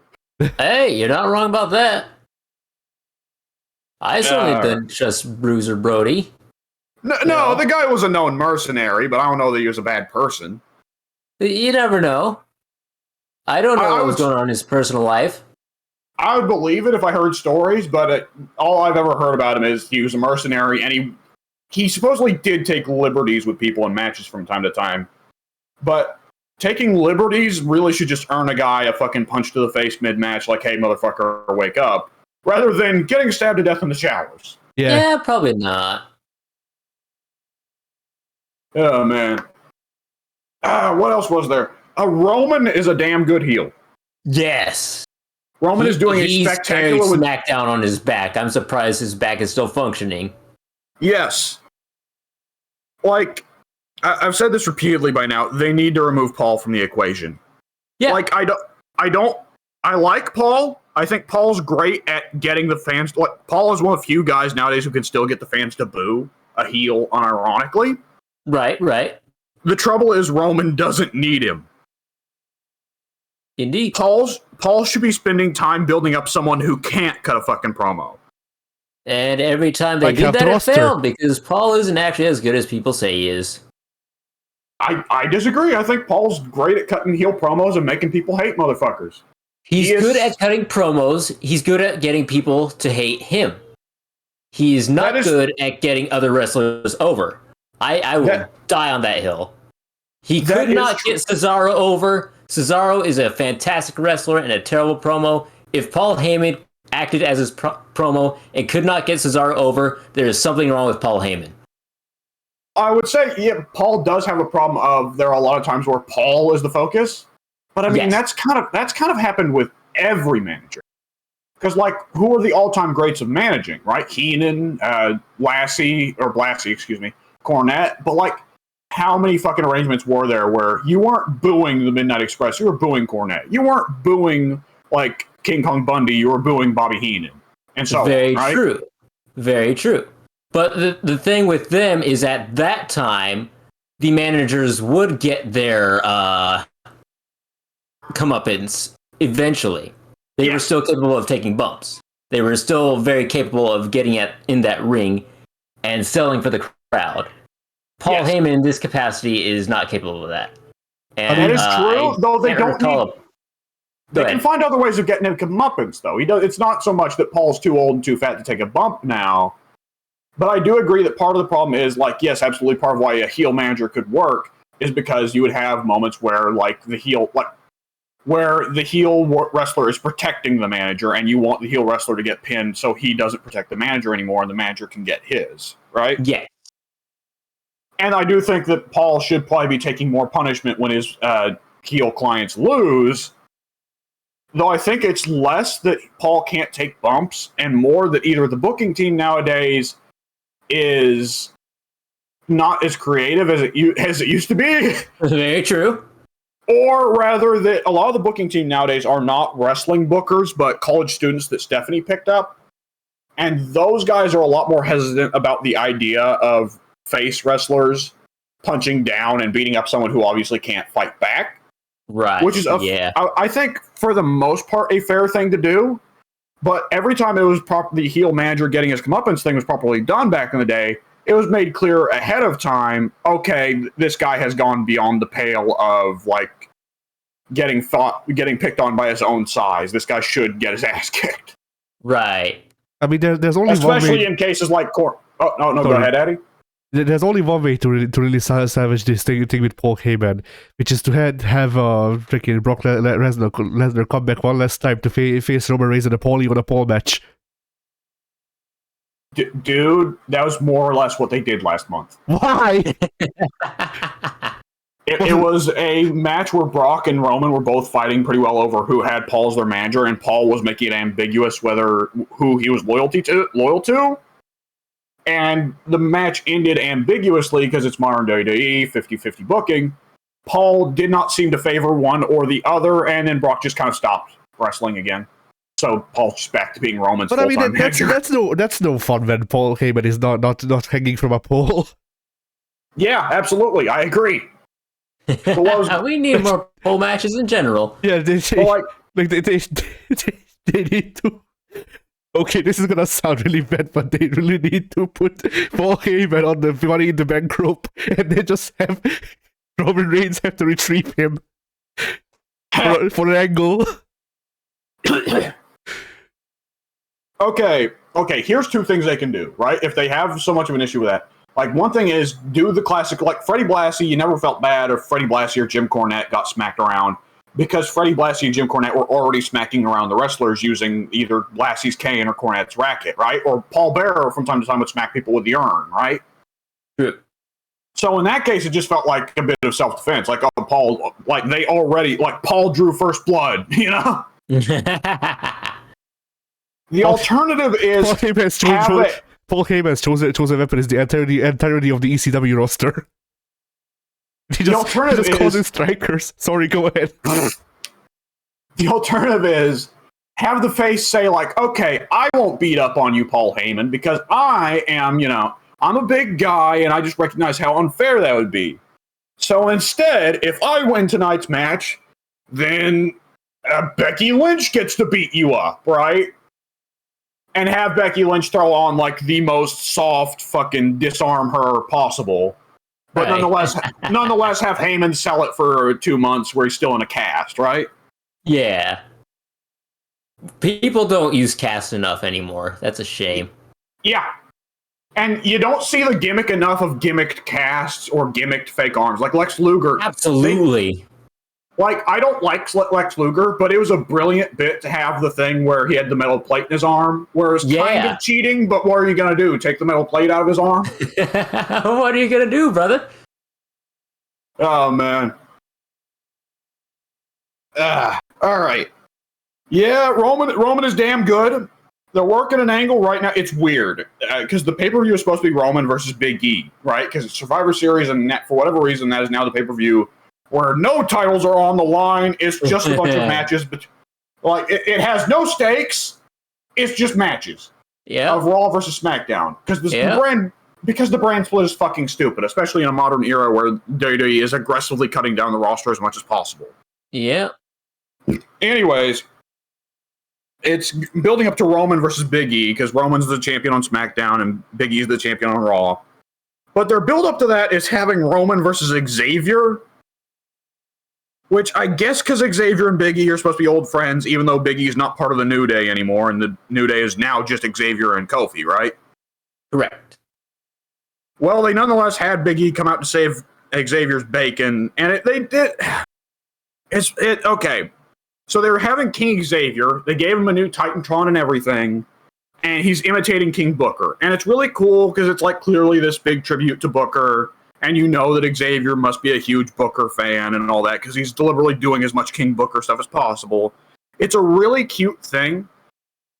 But for one thing, they've now already destroyed the gimmick, even though he's only been King Xavier for like a month, because Roman took all of his gear and took all of his props and destroyed them. The crown, gone. The little scepter, gone. The throne, gone. He broke them all. Which is like, okay, why did we put all this fucking work into giving Xavier a new gimmick if we're going to only let him have it for a month? Fucking WWE booking. But for another thing, they had Big E come out and save his bacon. And it's it's it was supposed to be a 1v3 situation because it's not just Xavier versus Roman, but the Usos are there as well. Yeah. But they have Big E come out and save Xavier's bacon, and it's kind of like, oh, so Big E is just a big enough badass he can take on Roman and the Usos at the same time? Which means the Roman versus Big E match at Survivor Series is fucking stupid because Big E is obviously the more impressive threat. Like, I don't know how WWE's connection is with Booker right now. I don't know if they're like on bad connections with him because he's got that podcast and he does say things like that might piss WWE off. Like, Pink, you probably know that better than I do because I haven't been picking up. I feel like Booker's still signed with the company because if I'm not mistaken, he still does their pre-show stuff. Oh, well, this is fucking stupid then. If they still got him signed, because instead of it just being Big E, they should have had Booker come out after Roman destroyed the crown and stuff, and have Booker cut a promo on Roman about how you got to respect the crown and all this, and have Booker do some of the classic King Booker bits, and then have Booker, Xavier, and Big E all go to the ring at the same time. Because Booker shouldn't be out there working, obviously. Like, at a certain point, like, even though Booker's in great shape for how old he is, we still gotta admit Booker's gotta stop at some point. Yeah. But, like, Booker can still just throw some punches. They sent Booker out, and he starts doing the spin Rooney while yelling Tatsumaki Senpukiaku. Not even the spinning bird kick. And Roman just stands there and lets himself get hit by it. But both him and the Usos, both of the Usos, all three of them get caught in the spinner Rooney. Dude, that is just Metal Gear Solid 4. I mean, yeah, but it would have been cool. Oh, man. What else is there over the last couple weeks? Let's see. Naomi is just kind of there, which is pretty well what I expected. I mean, that's pretty much Naomi's gimmick since the Funkadactyls broke up. Yeah. I do think it's hilarious they have her done up in gear that just says glow, which is supposed to be because it's like, oh, feel the glow or whatever she started saying 5 or 6 years ago. But it's like very clearly just a rip-off, like just to like rip off the Netflix Glow show, of course. Oh, haha. Didn't make that connection. Yeah. What else is there? There's a bunch of shit. Off the top of my head, I'm having trouble thinking. Oh, God. Shinsuke Nakamura. Okay. So, 5 or 6 years ago, I was already out of watching WWE. I had seen a couple clips of Shinsuke Nakamura, but I'd only seen him doing his big spots, right? Right. Because that's what you see in wrestling move compilations, right? Right. Yeah, I went out of my way to watch him against AJ Styles at Wrestle Kingdom for a taste of both of them. And I was like, man, AJ Styles is alright. Man, Shinsuke Nakamura sure exists. Yeah. He definitely did. Like, even just seeing the big moves of Nakamura, I was like, yeah, I guess this guy's kind of cool. But when he first got signed, I was like, oh, hey, this is awesome, dude. He's signing Japanese guys. This could be really fun if they get some good picks. And I didn't really care about Shinsuke Nakamura, but I was nonetheless like, hey, maybe this could lead to some other guys that I actually like from Japan getting signed. And boy, it didn't. And and wow, having watched really my first Shinsuke Nakamura matches these last 2 weeks, that guy is, I don't want to say the drizzling shits. He's pretty bad. I'm not a fan. They've had to use Rick Boogs to cover for the fact that he can't fucking wrestle so much. And the whole time I'm just thinking like, okay, fire Shinsuke Nakamura, get him the fuck out, turn Rick Boogs heel. Do something else. This shit is not working. Mm-hmm. Like, the Rick Boogs guy, he has a good look. The name is fucking stupid and needs to go. And the guitar thing... It be called Bugenhagen. Oh, that's terrible. That's even worse. Just call him fucking Rick Boogerman. Anyways, yeah. Rick Boogs is... Like, he's got a good look. He's very muscular. He could do a great obnoxious heel gimmick. Yeah. Let him keep the guitar. Here's the thing. Like, I think right now it's supposed to be a thing for the kids, right? And the kids are supposed to go, oh, it's Guitar Man. But, like, They aren't. Mm-hmm. Instead, when Rick Boogs come out, I go, oh, god damn it, it's this guy again. This ought to be annoying. When every time he does the stupid, like, guitar intro, and he goes, I'm Rick Boogs! Oh, blah, blah, blah, blah, blah, blah, blah, blah, blah. And it's like, fuck's sakes, turn this guy heel so that people can boo him. Because they want to. This needs to happen. And a thought passed through my mind when he told the crowd to say, Rick Boogs, right?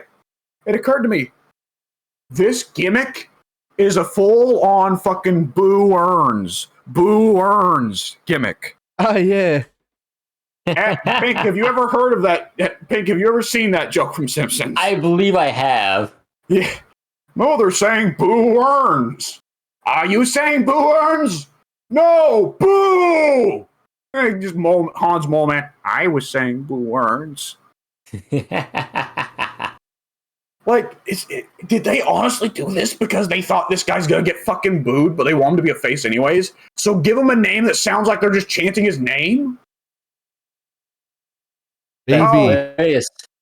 Oh, God. And here's one. Yeah. Oh, no, go ahead, Addy. I was going to say that, like, to contrast with Shinsuke, like, they could fire Shinsuke, get a couple of young. I nearly did the English accidentally, but he could get a couple of young lions from New Japan's dojos. They could probably hire them for some good money.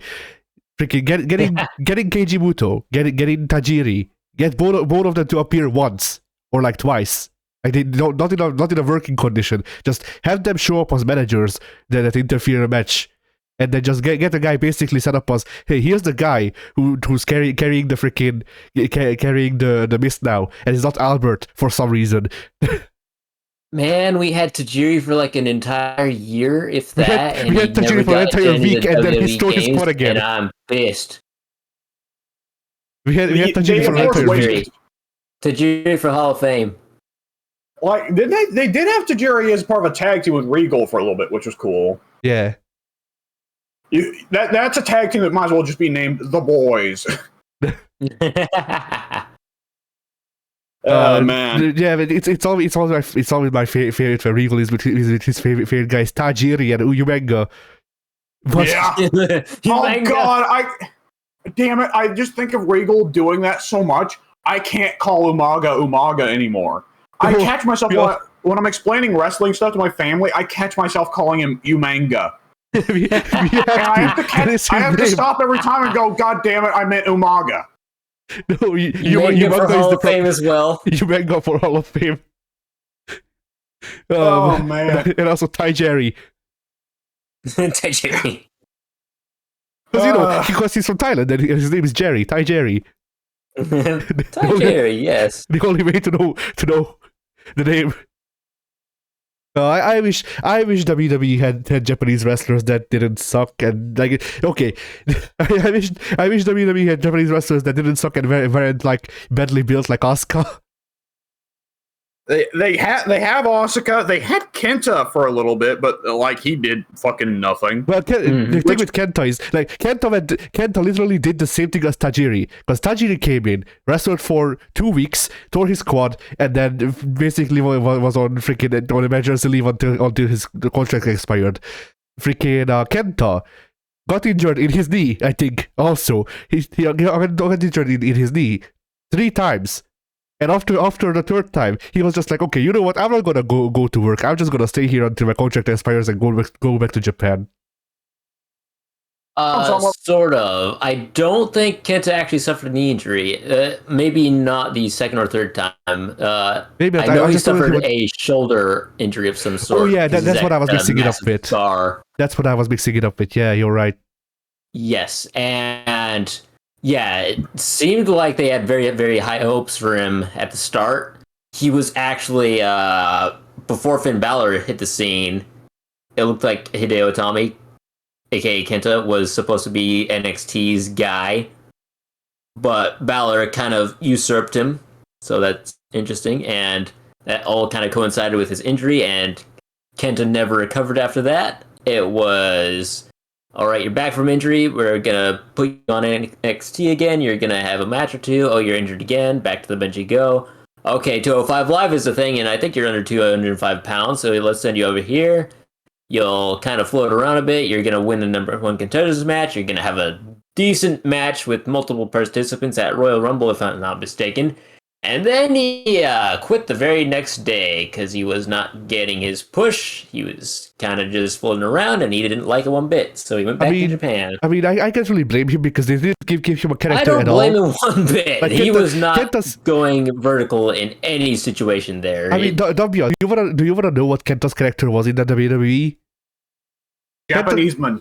Yes, Kenta's character was that he is from Japan, and that's it. Like, it wasn't even a thing. It wasn't even a stupid racist shit like Kaientai. It legitimately was just, hey, I happen to be born in Japan. That is my character. I have no personality. Not only do I not have any personality aside from being Japanese, that's not even my personality. I have none. In fairness, I would argue Kenta has no personality anyway, so there wasn't a lot they could do there. I mean, maybe it's fair. I don't know. I never watched Kenta work in New Japan, but I watched him work in Ring of Honor, and I thought he sucked then. To be fair, Finn Balor's gimmick is, "Hey, I'm Irish and I'm hot." Very true. Very true. That's a bit more. I'm Irish and I've got sick abs. Cheer me. Finn Balor's gimmick for a while was that, hey, I'm Irish and I'm gay bait. I mean, don't you remember Balor Crumb is for everyone? And basically that's a legitimate thing, and he had a rainbow on his tights for quite a while there, and he was not allowed to enter Saudi Arabia because of it. Yeah, his gimmick for a while. His gimmick for a while was just that, hey, I am attractive, gay people like me. Why is there no push? Why am I injured again? Universal title. I won the Universal title, and then I got broken the very same night. I like asking Vince, why am I injured? Vince, why has this happened? I don't understand. Okay. Seth Rollins, kid. Seth Rollins. Yeah, Seth Rollins, yeah.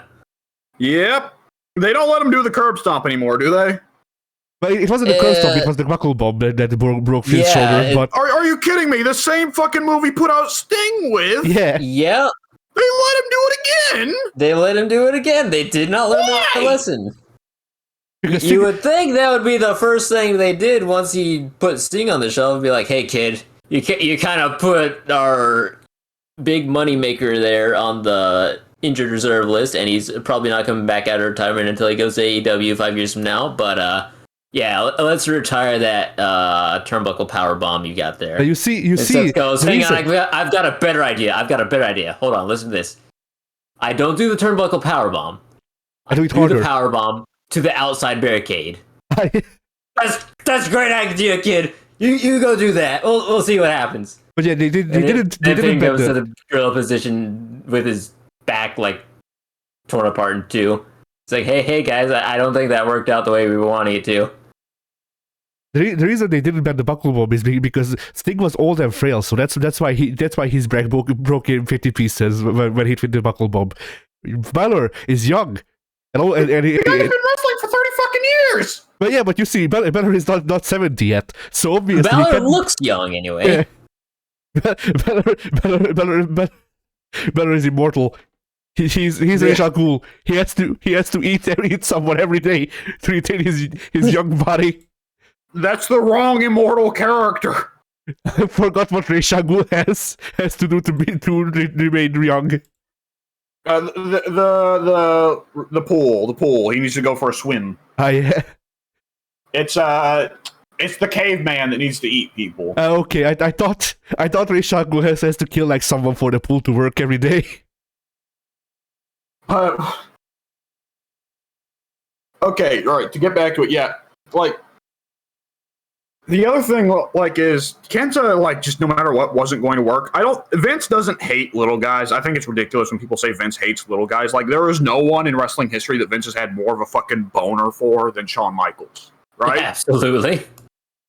Like, Vince does not hate little guys. Vince hates guys with unimpressive physiques. Kenta, yes. That's why he's fighting all the fat people. Yes. Vince hates fat people. That much is known. How many fat guys have won the WWE title in WWE? Yoko? Kevin Owens. That's it. Yoko and Kevin Owens. That's pretty much it. Oh, my boy Yoko. How could I forget? Yeah, but Yoko was so fat that it became impressive. Right, yeah. That was an impressive physique for a sumo wrestler, and that's what he was. Indeed. Like all the other fat wrestlers from WWE history, Bam Bam Bigelow, King Kong Bundy, fucking Vader. These are all guys who came close to the title but never got it. Right. I mean, I can My blame boy him Bam for Bam King main Kong evented Bundy. WrestleMania against Yeah, go ahead. an NFL player. Oh, I forgot about that shit.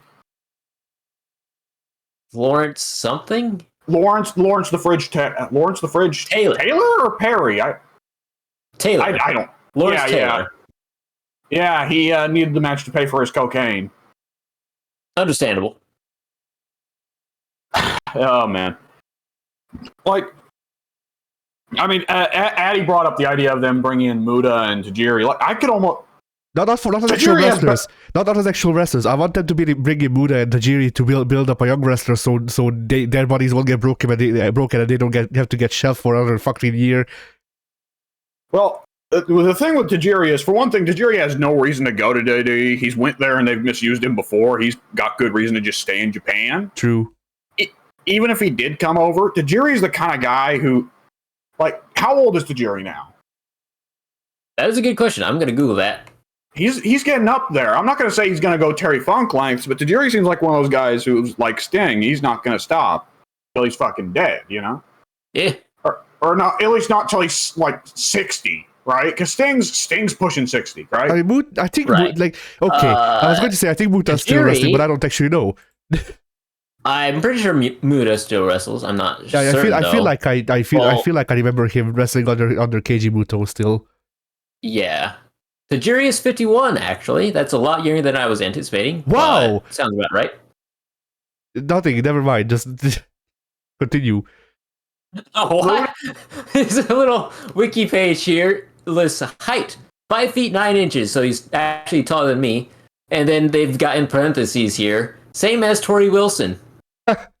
Why is that relevant? Only because they were dating at one point. But yeah, good information there. I'm glad to know he's the same height as Tori Wilson. Like, just keep going. Who else is Tajiri the same height as? Right? They don't list anyone else, though. It's just same as Tori Wilson. Gee. That's amazing. All right. Muda, if WWE ever got their grips on Muda, which they almost certainly never will, at least not until he dies, like, if they ever did, I feel like Muda would be a Sting case. Bring him in for a couple matches so we can get him on the books. Okay, now we can sell action figures and video games of him. All right, let's move. Absolutely. I mean, really, I like once Muda again. is 58, by the way. Yeah. 6 foot 2 inches. Not the same as anyone else, though. Oh, The same height he's as the Great only Khali. 6'2" man in the world. Apparently, he's in Pro Wrestling Noah right now. So yeah. Okay, question. If Muda dies and can no longer control his own legal license, would it be possible today for WWE to get Muda through the WCW video library? If they just stick to using WCW versions of Muda? I guess. That is a whole legal kerfuffle there that I Yeah. would not want to get into. Right, but That's for the WWE's lawyers to figure out and negotiate. They got Mikey Whipwreck in one of the games, and Mikey Whipwreck's never wrestled for WWE, right? This is true, but Mikey Whipwreck is also alive and could negotiate with the WWE. And he actually did wrestle once for the WWF way back in 1996 or 7 when they had ECW feature on Raw. Oh, that, right. Yeah, that. Oh, God. Man, imagine the time period where WCW was enough of a threat that WWE would consider allying with another company. Right? Oh, man. That was a really weird situation, though, because even from the get-go, when they weren't partnered together, ECW was always treating the WWE as the kind of cool older brother, but they despised WCW. WCW was the worst. So it's like they had a mutual hatred of WCW, maybe because they were the bigger dog in town at the time. Probably. And WCW at that time was like pushing so hard on like a super corporate, let's bring out all the money product, right? Because Turner and Bischoff were burning so much money at that time. Yeah. Right, yeah. So I think that's a big reason why ECW, well, it just, I think through their entire lifespan, they never really took any shots at WWF, to my knowledge. I don't have a great memory. I've not seen ECW's entire catalog or anything, but... I can't imagine Paul Heyman or Shane Douglas going without saying something. Right, but for the most part, every shot that I can remember those guys taking, it was almost always consistently aimed at WCW. Yeah, I mean, like, didn't WCW in like 94, 95, whenever they bagged Hogan, didn't they have Hogan debut by being at the head of like a fucking parade or something? Yes. Yeah, I can see why they were the easier. I don't know if that was his actual debut on WCW television, but they did absolutely have a for him. That might have been just a promotional thing, though. Like, I can see where that would provide easier ammunition for Paul. Very true. Oh, man.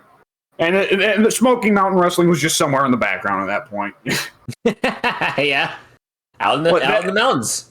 Yeah. As indicated by the name. Were there any real companies left at that time other than those four? Because, like, had Vince and Ted Turner just annihilated all the others by that point? I guess NWA is always going, isn't it? And NWA has been around. Yeah, they kind of. I don't know. AWA was gone. What else would have been there?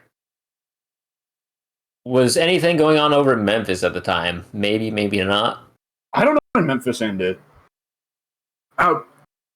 When did the Von Erichs end WCCW? I would say well before the actual Monday Night War, but my chronology on that is not great. Yeah, I guess the Von Erichs were in WWE all my knowledge by on the early 90s. WCW is just, Von Erichs, and then they all freaking died. Yeah. I guess it would have had to have ended like before the early 90s because the Von Erichs were in WWE in the early 90s. Yeah. Texas Tornado. What a guy. Yeah. Yeah. By the way, who's the 2K19 has two Von Erichs in it, and I know one's got to be Kerry because of fucking course it's Kerry. Yeah, Kerry and Kevin. Kevin, the only surviving Von Erich, actually. Kevin is the only surviving one. Yes, it's Kevin. Okay. Right. Okay. I was trying to remember which Von Erich it was, because, like, I know Kerry. The others are a mess to me, Right. Well, of course I know Fritz, but that one's super easy. And if I got Lacey embarrassed with the other Von Erichs, that'd be real embarrassing. Why would you go into wrestling as a Von Erich kid? That is an excellent question. You want to die. Like, I don't believe in curses, but watching the industry annihilate your entire family? Come on. Right. At that point, I'd probably be making different decisions. Yeah. Like, I think both of Kevin's kids are trying to be wrestlers now. Like, why? I believe that is the case, and yeah. Oh, Jesus. And it's not like... I mean, WWE gives out sympathy contracts from time to time. Both Draws and Tyson Kidd are on sympathy contracts. I don't think I feel that bad about the Von Erichs. Tyson is actually a backstage producer now, so it's not like he's... Well, it's not like they're just not having him do anything, but at the same time, Tyson would not be a producer if it wasn't for the fact that he got fucking injured on WWE's watch. Yes and no. He's also married to Natalia, and Vince loves the Hearts. Vince does love the Hearts, but at the same time, like, Tyson, like, I love Tyson. I adore Tyson. Tyson is one of my most firm boys, right? Right. Tyson was a fucking jobber. Oh, yeah. Like, WWE gave a job to Brooklyn Brawler, but that's because Brooklyn Brawler was such a workhorse jobber. He was consistent. He was always there when he was needed. Mm-hmm. But, like, Tyson wasn't, like, so far as I'm aware, Tyson isn't known for being, like, a spectacular workhorse jobber who it's like, all right, Tyson, we need you to job to whoever and make them look damn good. And, like, I don't think that was really what Tyson was known for. Yep. Though you never know, that could have been sort of the case, because he was injured in a straight-up dark match with Samoa Joe. So maybe he was the guy who they would rely on for the dark matches of, hey, we got a guy coming up. We need you to wrestle with him. Get the best out of them because we know he can do that.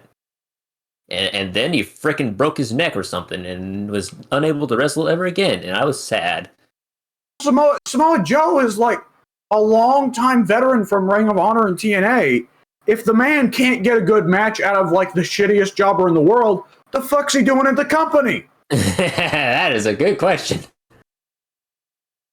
Oh man, like it's dude. By the way, I always forget that it's Joe. For some reason, my brain always replaces Samoa Joe with Ryback in that story. I just think Ryback's the one who broke Tyson Kidd's neck. If you told me Ryback broke Tyson Kidd, I believe you. Like, I know Samoa Joe's got bad in the last 5 or 6 years, but has he gotten that bad where he's just like dangerous to be around? From what I've heard, the injury to Tyson was just a freak accident, and it's definitely wasn't a regularity because, as far as I'm aware, he has hit the Muscle Buster on other opponents since that incident. And as far as I'm aware, nobody else has been broken. Why? Yeah, again, why? That's a good question. It's like I don't know what all goes into the move or how safe it is.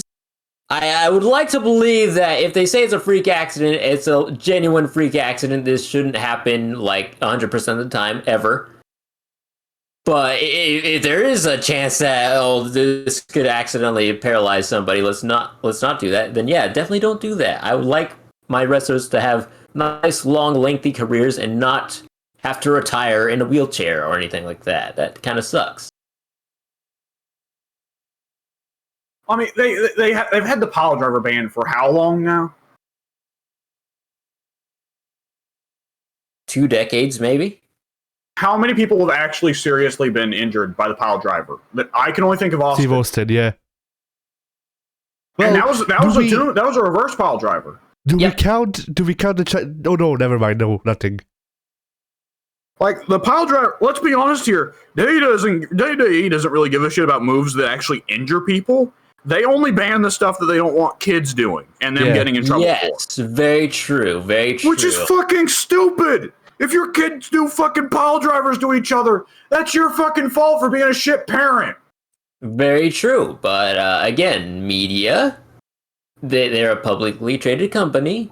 They don't want that bad publicity. Oh, for God's sakes! Like what good publicity does WWE get these days? Yeah, none. But they don't want to get the bad publicity. That would make matters even worse. Bad publicity started the fucking most successful era of WWE history. And bad publicity also almost ended the industry when Chris Benoit went and killed his family. That is true, but at the same time, WWE would not exist if not for the fucking... Okay, whatever. I mean, WWE would exist, but WWE would not have had the rollicking success it did in the late 90s if it weren't for the Montreal Screwjob, you know? Very true, very true.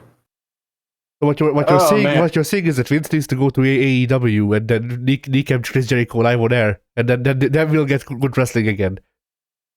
Dude, that would actually drive viewership way the fuck up. Vince would go to prison, but people would start watching wrestling again. I guarantee you that. Oh yeah. And then we get storylines about Triple H using the DX Army to break out Vince from prison. Here's the thing, right? I'm not like a big kayfabe guy. Like Muda throws a big fits about kayfabe on the forum. I listen to Jim Cornette, his shoots, and he throws big fits about kayfabe. Like I don't think kayfabe is they're both old. Yes, that's correct. And Muda has a raging erection for Jim Cornette.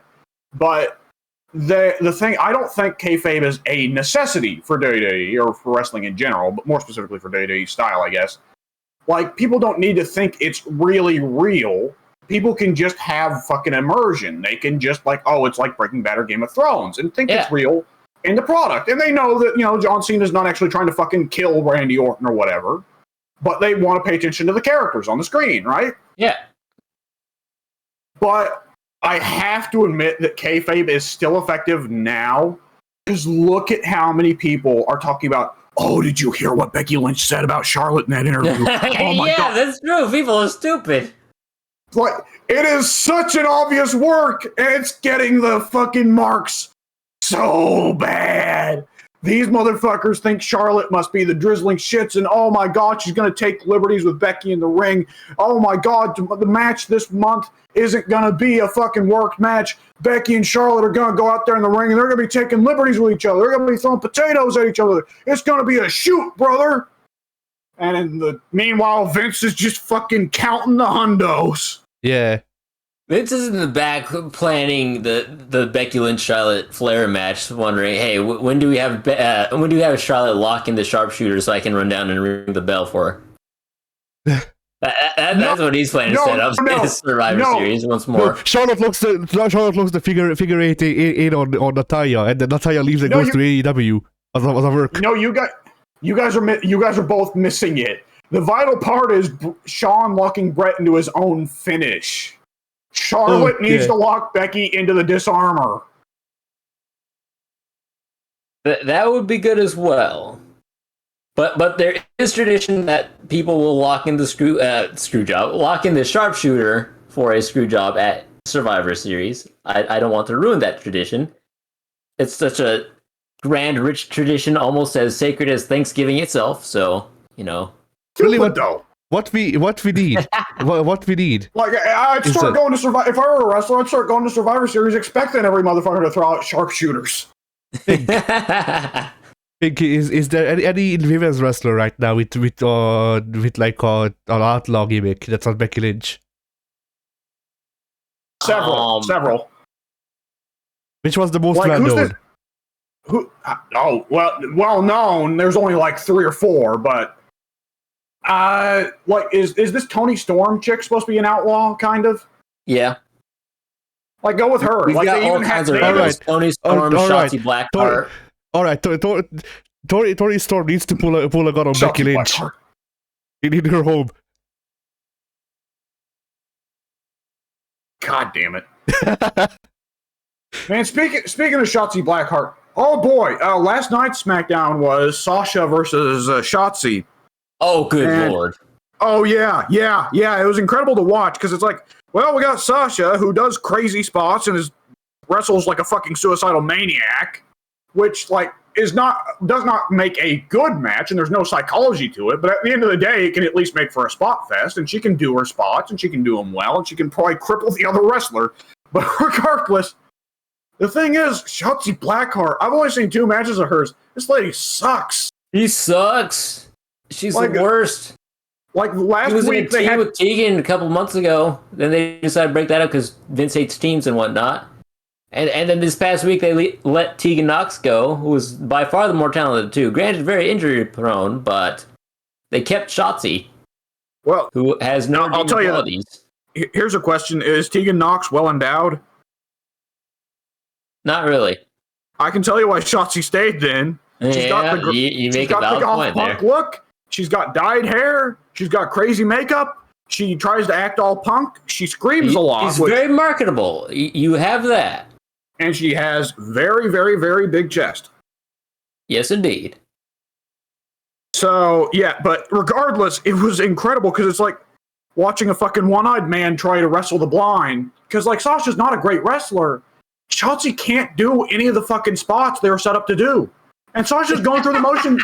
Sasha's going through the motions anyways. So they do the bit where Sasha does not care. She will get her shit in, whether you're ready for it or not.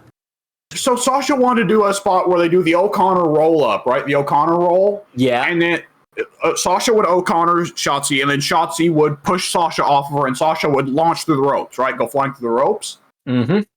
Well, they went for the spot. Shotzi just didn't push Sasha, so Sasha jumped through the ropes for no reason. It was the fucking Christian and Scott Steiner with the steel stairs bit. I love it.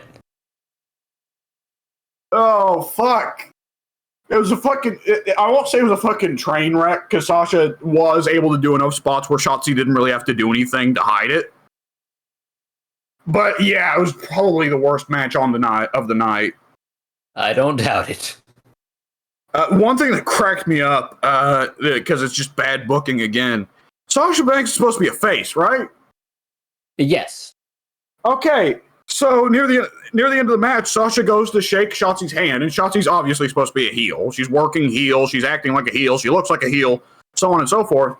They go to shake hands, and then Sasha grabs Shotzi by the wrist from the hand, whirls her around, and then does a backstabber to her. And it's like, okay, so is Sasha Banks supposed to be Stone Cold Steve Austin, where it's like, fuck it, just let her act like a heel, and the fans will fans will treat her like a face anyways? They've actually been doing that for years. Regardless of whether Sasha's face or heel, she will always do the very heel tactics, and it always leaves me confused personally because I hate her either way, but I'm not sure how the fans are able to keep up. Like, you can do some heel things for face. Like, having Eddie or Ric Flair cheat as a face is like, they're just trying to win, or like the heel deserves it, or it's kind of cute. But like when you have the face backstab and betray the heel, and it's like, what a fucking dick. Right? Like there's a world of difference. Like Eddie would be going up against a douchebag like, I don't know, JBL or someone, and he would do the fake chair hit spot where he hands JBL the chair, then drops like he'd been hit. Right. And like you didn't go like, Eddie, what a douchebag, because it's like, JBL deserves it, and honestly, JBL's kind of an idiot for falling for the bit, anyways. Right. But Eddie didn't like after the match go to shake JBL's hand and then brainbuster him. Yeah. There's a difference, you know. Big difference. Oh man. I believe I've hit just about everything relevant on SmackDown. It's funny seeing Sonya Deville, for one thing, being on screen. Wait. Okay, help me here. Is Sonya Deville the lady who used to be associated with Daniel Bryan and was training a lot of the female wrestlers alongside Finlay? No, that Sarah Del Rey. Oh, who's Sonya Deville then? Is she one Sonya of the Deville is a woman who was on Tough Enough the latest season from back in like 2015. She got signed to NXT. She was in a tag team with Mandy Rose. She got called up for Absolution with Paige. That went nowhere because Sasha killed Paige. And then they had Sonya team up with Mandy on and off throughout the remainder of her career. Her big highlight was during the Mandy Otis, Sonya Deville, Dolph Ziggler kind of situation way back when, a couple years ago. And during the culmination of that rivalry between her and Mandy, that was where they had the incident where a stalker broke into her house, and a lot of legal issues arose from that. And originally, Sonya Deville was supposed to have a one-on-one match with Mandy Rose in a, I think it was a hair versus hair match, and that had to get canceled. Or no, it wasn't canceled. It turned into a loser leaves WWE match because Sonya had to go to court because of the stalker, and they didn't want to shave her head because that would be a bad look because she's a defendant, and you want the defendant to look nice and proper, and you can't do that if she's got a shaved head. So they just sent her on her merry way, got all that squared away, and then she's back and she's like the general manager of SmackDown or something. The suit look is good for her, but she's not very when you have a general manager, you want them to be someone who can work with the writing team's lame scripts and make chicken salad out of chicken shit, right? Yeah, very true. Sonya can't do that. No, she cannot. She had a great storyline way back when, and she worked it wonderfully. But if they give her anything that isn't great, what you're going to get is not great. She's not Chris Jericho. She is gorgeous, though, so I don't mind. That's funny. I'm watching SmackDown with my family, and my mom despises her and says she looks like a witch. She does. What I mean. Yeah. Because we need to Gruntilda. Yeah. I don't know what that is, but maybe. You've played Banjo-Kazooie. I have actually. Now I think I know what you're talking about. I'm gonna send you a picture. What? Yeah, why? yeah. It's really sexy, Gruntilda. And why? It was always a thing. Don't question it. And if you see a little watermark that says Pink Sparkle Puff on those images, it's not me. Addy, do you not remember the game over animation from Banjo-Kazooie 1? No. Where Gruntilda Is that why she wants to suck Coco? She sticks her in the device and it sucks all the youth and beauty out of her and puts it in Gruntilda, and Gruntilda comes out all young and sexy. Ah, Oh, I right. dig. Boy, that's a Nintendo 64, huh? Yeah. Yeah. Anyways, off the top of my head, that's virtually everything. Oh, what? McIntyre's coming out holding the fucking Claymore now? Yeah, it's his mom. Yeah. It's his mom. Like, okay, I don't get me wrong. It's cool that he comes out with a Claymore, but there are two things I thought about this. For one thing, do we need two guys on the same roster working a fucking Celtic Warrior gimmick? I get one's a face and one's a heel, but do we really need McIntyre and Sheamus working more or less the same gimmick? That's a good point, actually. Like, I know McIntyre's Scottish and Sheamus is Irish, but they're both very much going for a Celtic Warrior bit. Mm-hmm. Like, and Sheamus is fully back to his old styles anyways. But you see, Sheamus is just a Celtic warrior. McIntyre is Mel Gibson in that one movie, The Highlander. Is that even Mel Gibson? I don't know. No, that was Christopher Lambert. No, okay, so Mel Gibson was in Braveheart, which is a historical movie that takes a lot of liberties about William Wallace. And William Wallace is not Braveheart in real life, by the way. The real life Braveheart was Robert the Bruce, but that's different. Yes. Highlander is an entirely different movie starring Christopher Lambert and Sean Connery, and I believe... Oh, shit, I'm forgetting his name. The guy who voices Mr. Krabs and Lex Luthor in Justice League. But either which way, and that's a movie about a bunch of people who are immortal and extend their lives by killing each other or something like that. I've seen movies.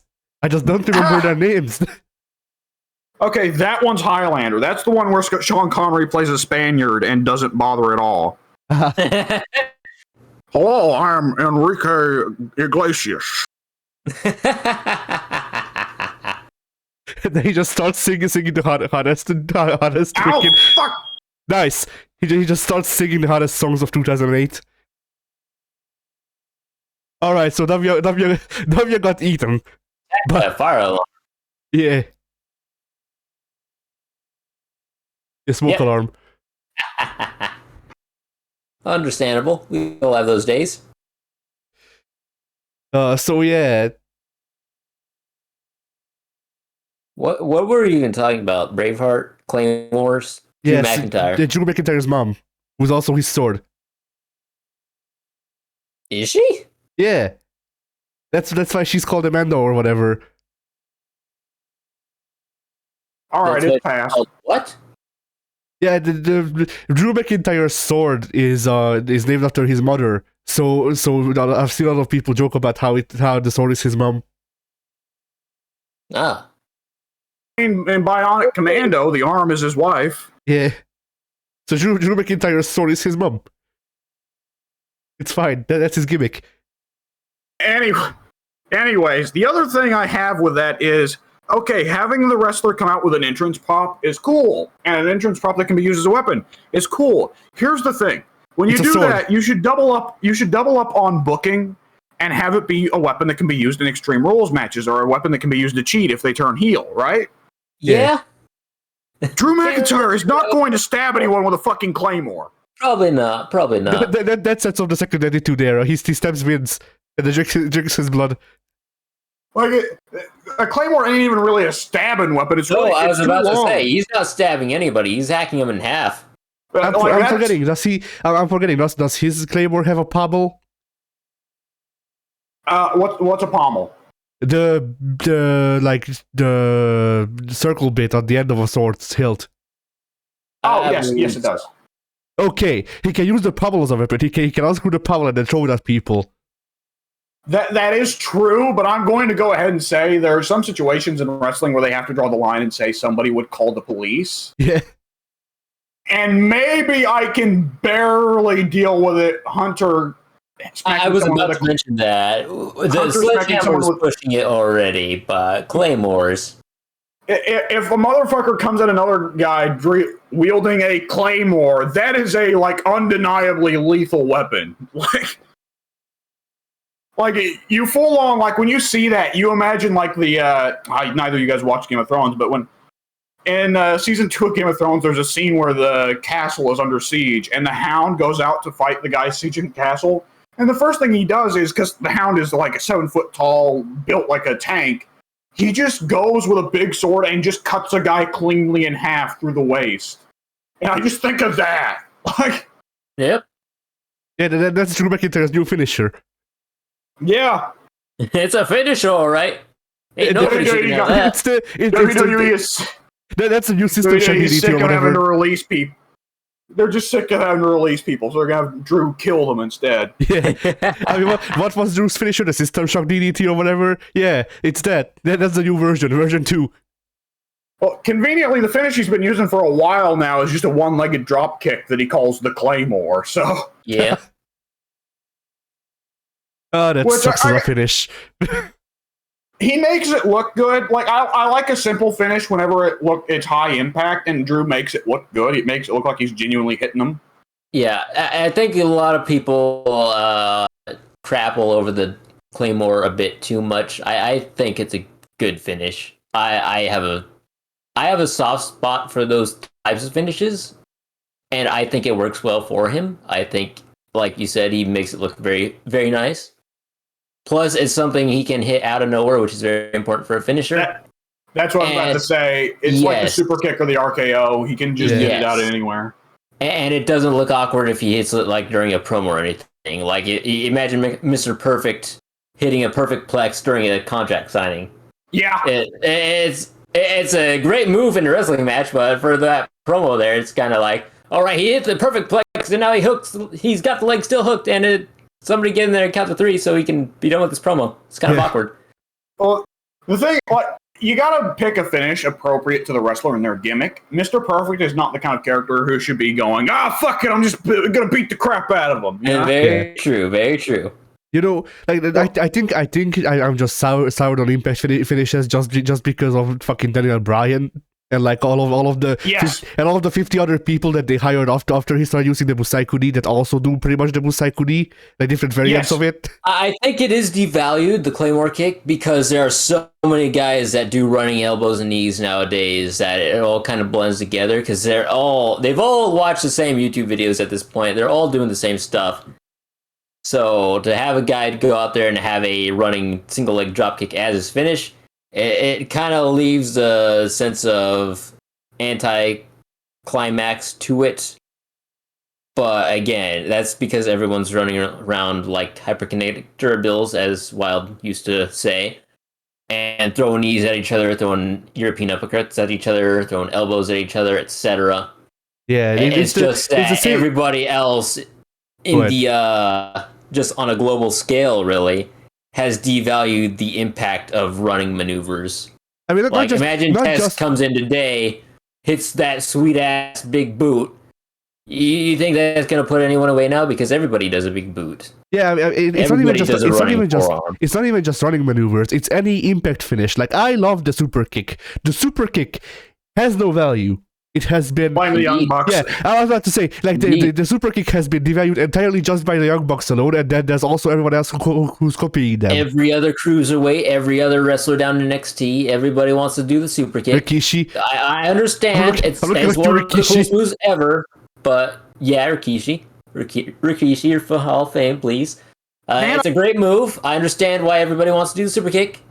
Some people should just not do the super kick out of honor and integrity. For the system they work in. And the thing is, like, use the super kick, but don't use it as a normal move because it's not. Shawn Michaels has had it as a finisher for a reason. Like, it should be a finish or at least a signature move. Like, it should be something that can put away someone.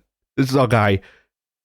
And I would make the argument that if you're over 6 feet tall and are jacked out of your mind, don't bother with a super kick. Yeah. Bother with anything athletic. I'm looking at you, Hangman Page. Well, here's the thing. If somebody had told Goldberg not to do the super kick, then Bret Hart may have still been wrestling in the 2000s. What a great reality that would have been. Yeah. Makes me And sad. he wouldn't have been such a bitter asshole now. Yeah, imagine.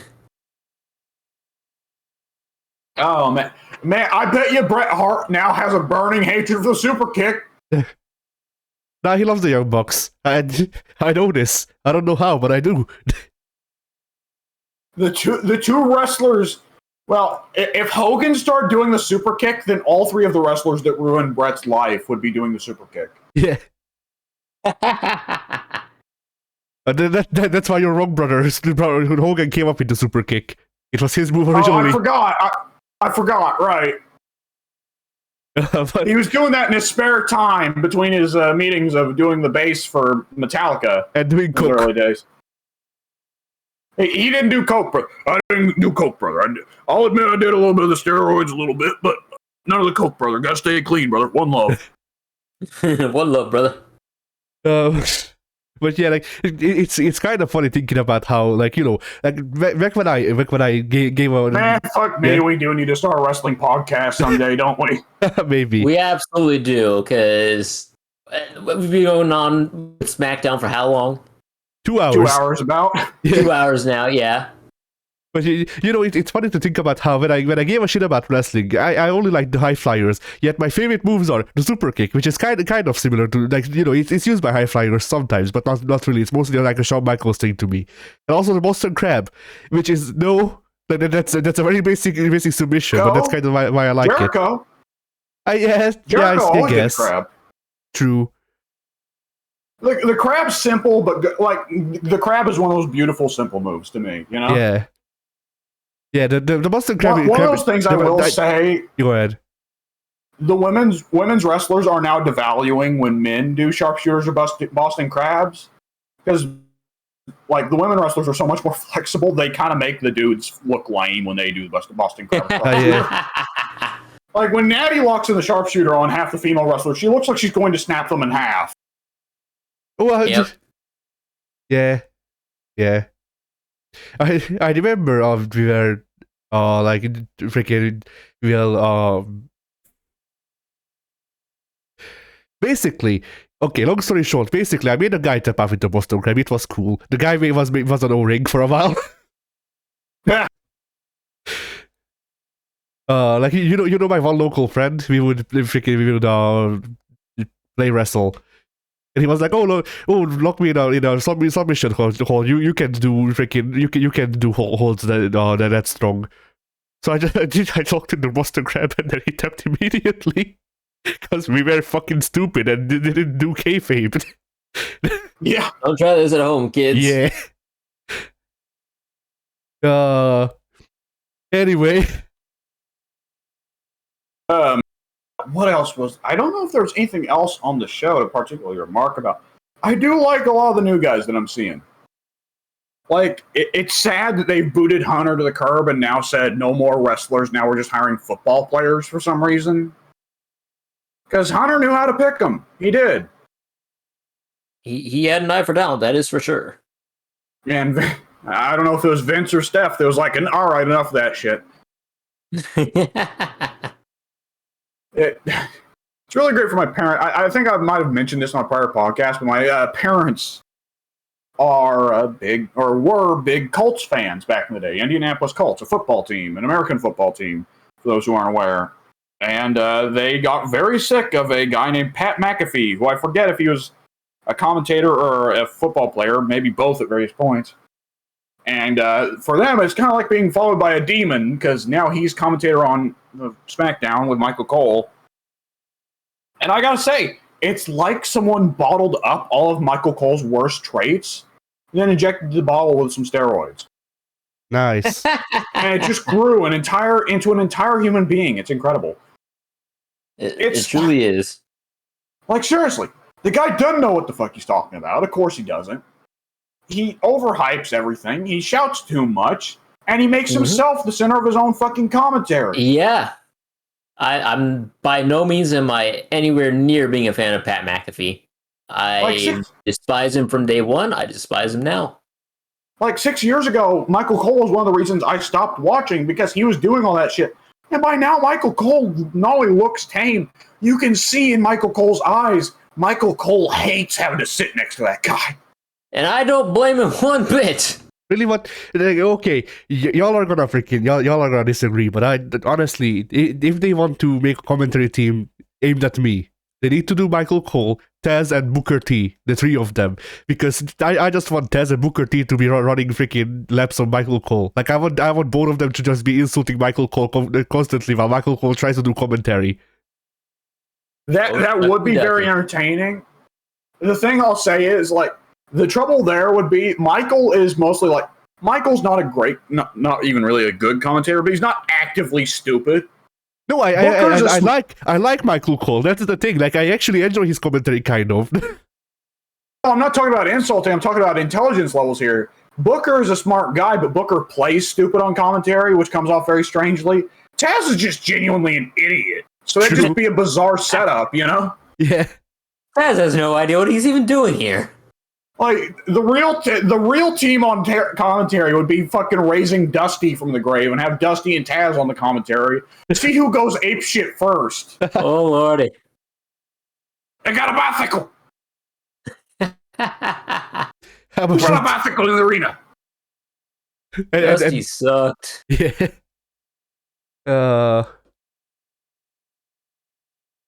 Throw Vince on commentary in there as well, because Vince would... I can picture in my head Vince trying to bring it back on commentary and just kind of saying something lame like, "It's incredible!" Yeah, but like not even old Vince. Somehow get new Vince who doesn't properly know how to commentate wrestling yet. Yes, exactly. The incredible era Vince. That's who I'm talking about. Yeah. Oh man. now I just want, like, You think Vince is that one guy who never got over his first real job and is convinced he can do it better than anyone else, and that's why he's always on the commentator's ears? I'm sorry, what? Do you think Vince is that guy who never got over his first job in the company and thinks he can do it better than everyone else, and that's why he spends all his time during the shows in the commentator's ears telling them what to say? Vince thinks he can do any job in the company better than the people who do it. This is also true. Maybe not the wrestlers. I think Vince may concede that he's not a great wrestler. But then I don't think Vince cares about the wrestling being very good. That's a good point. Like, I don't think Vince hates good wrestling either, because obviously he's employed so many good wrestlers over the years. At the same time, you know, you don't say that a guy cares about quality wrestling when he's the kind of guy who's like, "Oh, this great Khali guy. I really like him. Let's give him the World Heavyweight Championships." Absolutely. You know, with all this talk of commentary, now I want to see a match where it's like a commentary lumberjack match or whatever, where the commentators fight over who can talk about the match while the match is going on. Oh God, Lawler is in the ring, but he just immolates as soon as the bell rings. It's weird. Yeah, the ring has been soaked in holy water. When Lawler does his entrance, he gets set on fire. There's just a Lawler pile of ash in one of the corners. Yeah. But I just want to do like I just want to see how that would look like if they did like that, or like a Royal Rumble of commentators or something stupid like that, where every minute a new commentator joins and one may have to leave if they fuck up the commentary or something. It depends on how deep we have the pools go, because you can get some ones in there, some real strange picks like Mongo. Yeah, Mongo, freaking we get Tez, get freaking Cole, get Booker T, get freaking get Jim Ross, get Paulie, because he was on commentary at least once before, I think. Yeah. Get Sumo Joe, because I hear he was good on commentary. Senior Joe. Yeah. Get fucking get Scott Steiner to enter after Samoa Joe. So they can No. Steiner's never been on commentary, so he needs to be on commentary for that match until someone else can replace him. Yeah. Man, like, that would definitely be one of those cases where it's 50% entire joke contestants, because it's like, okay, yeah, would any of these guys be able to even pretend to hang in the ring with Dusty Rhodes or fucking Lawler or Corey Graves? No. I just but it just like I just really want to hear the weird mishmash of commentaries and how they would pull off their characters pretty much like that's what I care about in a match like that. Like I just want to hear. Would not. Yeah. Gorilla Monsoon would not be able to survive commentating with half the wrestlers commentators that have come after him. He'd have a heart attack in the fucking booth just like Lawler did, but he wouldn't live. But it's fine. Holy shit. Yeah. Holy shit. Man, I wish Lawler didn't survive that. Anyways. On one hand, I don't know everything Lawler did, but on the other, that's because so many things came out that I just kind of tuned it out because I was like, hey, Lawler sucks, okay. Lawler has a penchant for the younger variety. Ah, Jimmy Page, I see. Yeah. And he's apparently done it a lot. Which I don't think... Is anyone surprised that the guy who married... what was her name? Miss Kitten or whatever? Something like that? Something like that. The cat. The cat. Would anyone be surprised that the guy who married her has pedophilic tendencies? Indeed. I haven't seen the cat, but you know Lawler. Lawler is Lawler. Lawler's character was that he's a fucking pervert, so I'm somehow not surprised. In wrestling, you usually either want to work a gimmick that's the exact same as yourself or the exact opposite. It turns out Lawler was a little too close to home. Yeah. Oh, man. Oh, you know what's the weirdest thing about modern WWE? Yeah? They do the little commercials advertising the events, like, hey, come to WrestleMania before the day before and get your autograph from Undertaker. And it cuts to Undertaker, doing an interview with the cameraman, and Undertaker's not doing the Taker bit at all anymore. He's not doing the gimmick at all. And, I'm used, seeing Taker do, interviews with Hot Ones or going on Stone Cold's podcast and being just Mark Calloway, by now I'm getting used to it. Seeing actual day-to-day TV where he's not Taker, he's just Mark Calloway is so bizarre. Indeed, I'm fine with it because my favorite era of Undertaker was Big Evil anyway. So, yeah. I'm just used to hearing Taker go on a mic and go, "Oh, the Undertaker, blah blah blah." Yeah. Not going, "Hi, I'm Mark Calloway. I come from down in Texas, and my voice is way higher pitched than you'd expect." My wife did the Stars Clash before Stars was here.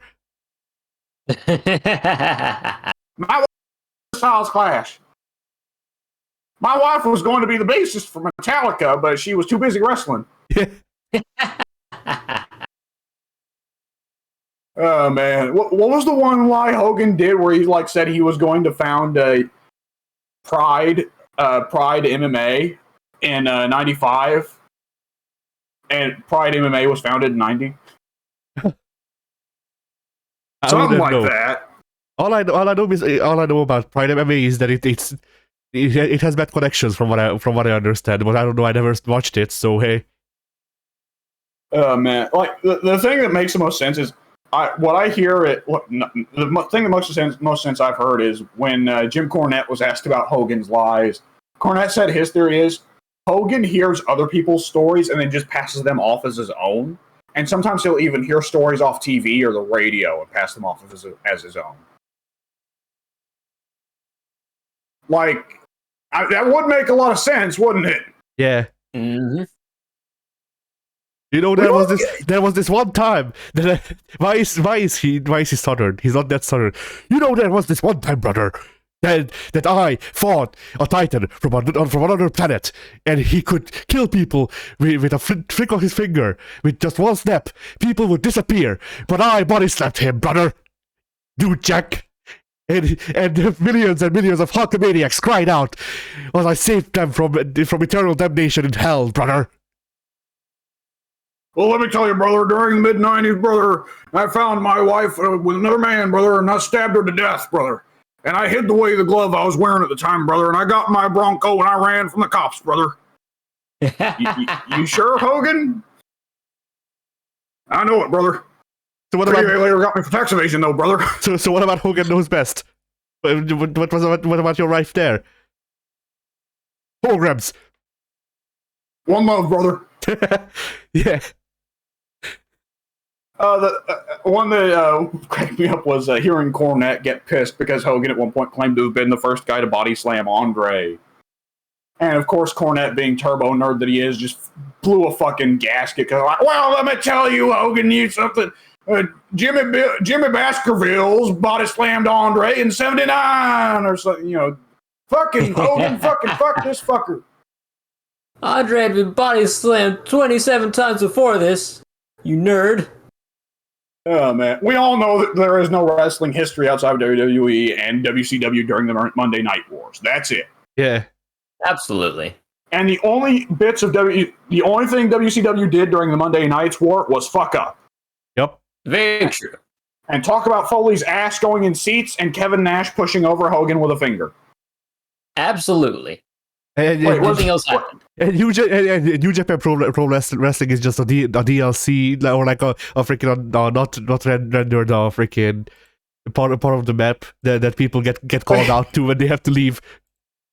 It's not even. Those are optional it's not even that. quests. It's a mysterious place existing beyond the knowing of man. Yeah. Japan. Oh man. We see the Argonians come from New Japan Pro Wrestling, but we've never been there. And by the time we go, Kim might change it. Anyway. All right. I believe we're about ready to call it. Oh, you know what? I do want to mention one last thing because oh god, this is going to be the fucking 5-hour SmackDown podcast. Okay, we're talking about the fucking show longer than it actually was. Anyways, all right. Then before we go on with SmackDown, I just wanted to freaking share a funny thing that occurred in the week that's actually wrestling related, which is that my niece found wrestling. Apparently, because she came over to this room and she was like, "Uncle, who's the man with the big mustache and the snake in the bag?" Yeah. So apparently she found classical wrestling. Good on her. yeah, I that's funny. I just watched a little bit of that Legends of Wrestling show, the infamous Legends of Wrestling show, the other night. The infamous one where Jake was horrifically drunk and some millionaire blew a shitload of money to get together a bunch of old wrestling legends in '99, and it was a fucking train wreck. It's the one where Jake got so drunk he had a woman in the audience feel up his. Well, he was playing like he had like, oh, I got great tits, feel them, and he was like squeezing his chest to play like, oh, look how big my tits are. Right. That whole thing, right? Mm-hmm. At one point during the match, he forgets like the match isn't over. He thinks the match is over, and he goes and unties the bag with Damien in it. And Neidhart has to remind him, "Hey, jackass, the match is still going. Don't get Damien out yet." So Jake goes back to wrestling, wrestling quotations. Actually, Neidhart putting him in a bunch of rest holds, but it's great because Jake untied the bag but didn't tie it back up. So Damien gets out of the bag a little bit. And just looks around at the crowd like, what the fuck? Where am I? What's going on here? Damien from Hall of Fame. Yeah. Oh, boy. What was I going to say? Have either of you guys ever read McFoley's autobiography? Nope. I have. So there's a bit at one point where he had to share a hotel room with Jake when Jake was coming back to the WWF and he was doing the whole Bible Thumper bit, which of course led to Austin 316. And at one point, Foley wakes up in the middle of the night in their hotel room and he just hears water dripping onto the floor next to him. And he just looks over and Jake is so drunk, he got out of bed to just piss in between their beds in the hotel room. Yeah, on the floor. On the floor. Yeah. Oh, man. Anyways, what I noticed about SmackDown, the wrestlers nowadays are doing a lot of really cute spots. I'm seeing a lot of spots come back that were sadly missing last time we watched wrestling.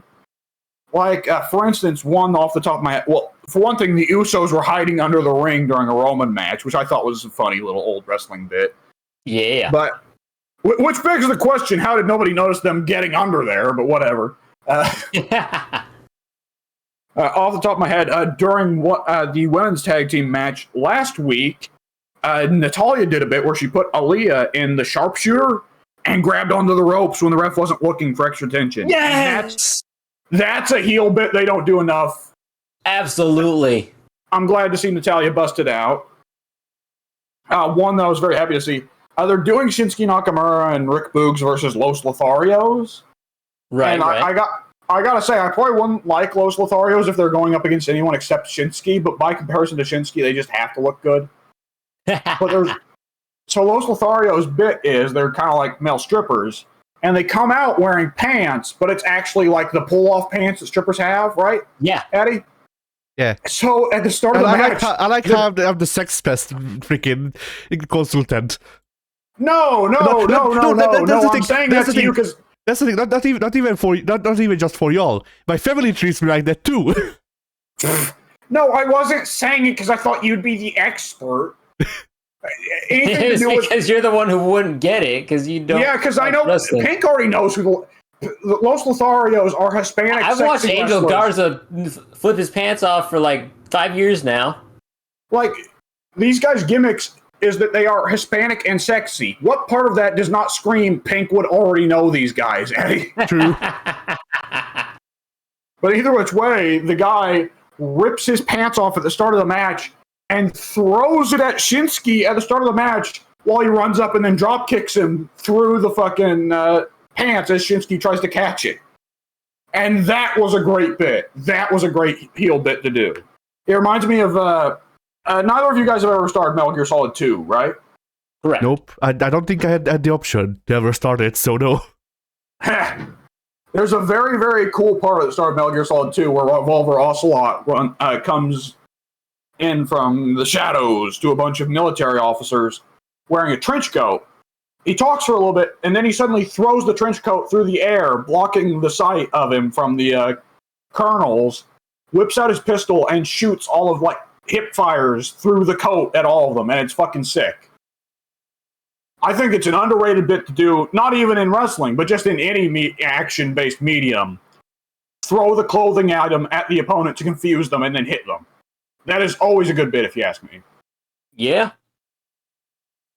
Another one, a spot I have never seen before. It was a very creative bit. I forget who did it. It was Ricochet, I want to say, but it might have been someone unusual like Cesaro or Sheamus.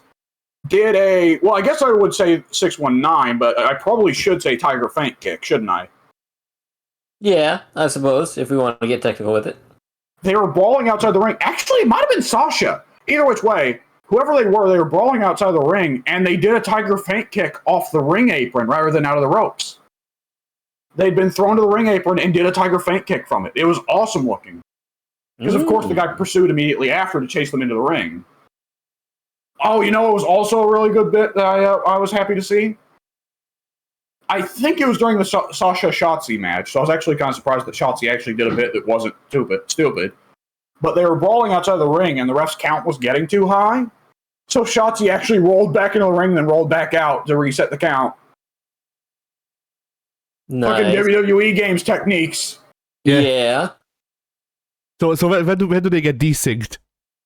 Yeah. That should be a spot. When do they start going outside the ring to taunt to build up momentum? No, you can't do that. You can't do that anymore.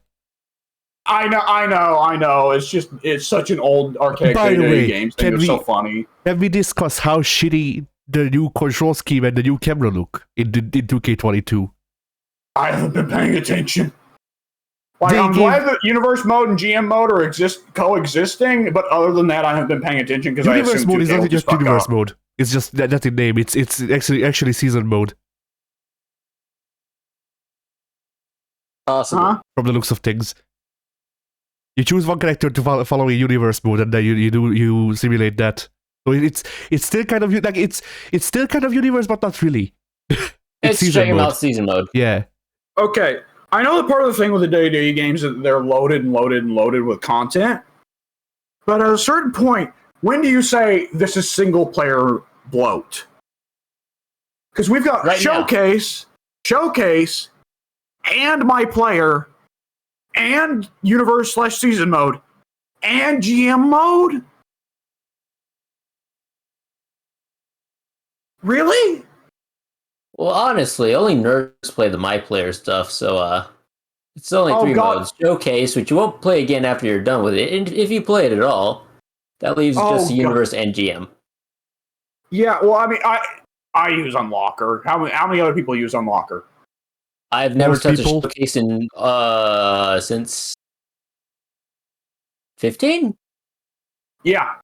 Yeah. Why should I? I don't want to watch Daniel Bryan wrestle against Joe Blow, who gives a fuck, and I definitely don't want to watch Rey Mysterio do it. Exactly. The only reason I played a showcase modes in all of the one games I have bought. No, I didn't even buy that. The last WWE game I bought was 2K14. So yeah. But the only reason I played, yeah. That showcase mode wasn't bad because at least it gave you a glimpse across history, you know, Yeah. rather than just being here's Daniel Bryan wrestling John Cena in a dark match. What? But yeah, so like the only reason I played the 2K16 season mode or not season mode, showcase mode, it was because I am not buying the freaking season pass to have the accelerator to unlock everything. Like I am not giving them that money. I may buy the new moves pack, but I can live without the new people that I don't know. And yeah, that's about it, really. Like, I don't remember. Yeah, go ahead. The last couple weeks, Soon's been playing through 2K19, and he's been playing through that My Player shit because he also refuses to give 2K any money, which I thought was ridiculous. Because it's like, well, he's playing it through PS Now, but I was saying to him that, like, dude, you've already pretty well given 2K money just by playing the game. But he's like saying, oh, this sucks and there's something or other. I can only choose from 5 finishers. And I'm like, yeah, it fucking sucks. Why are you playing it? Like, oh god, like that is the moment I saw that My Player stuff pop up in 2K15. I could not have been any more hardcore. No, I do not want any part of this.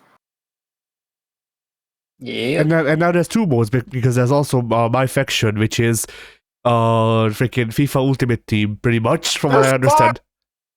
There's 5 modes, 5 single player modes.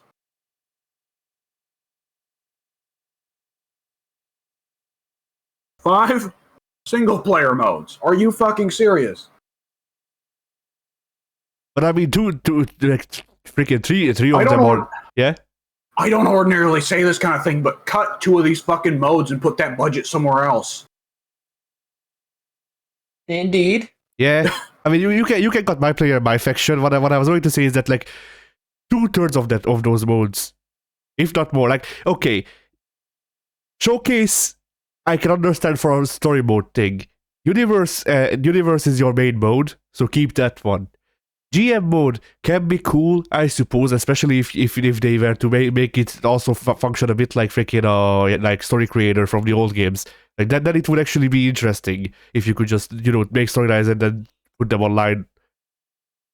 But freaking like if we don't like my player and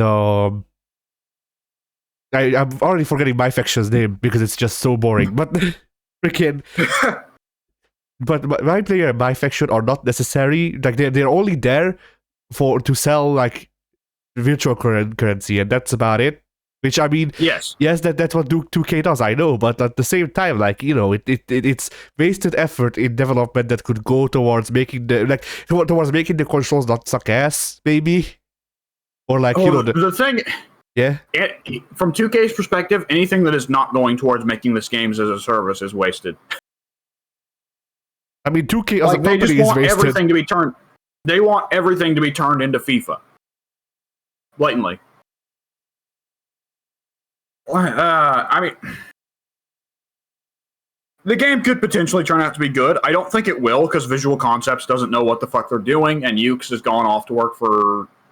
Is Ukes working for AEW, or are they just going independent? We don't know. Oh, okay. AEW. But W, you haven't seen the new camera. Like they, I don't know how they imagine that will work because they have a zoomed in hard cam that looks like a fighting game camera. Like, well, like I get that they like I don't get it. That's the thing. Like for UFC, I can understand the fighting game thing because it's a combat sport. But WWE is improv theater with actual bumps, like with actual falls instead of like mattresses and shit.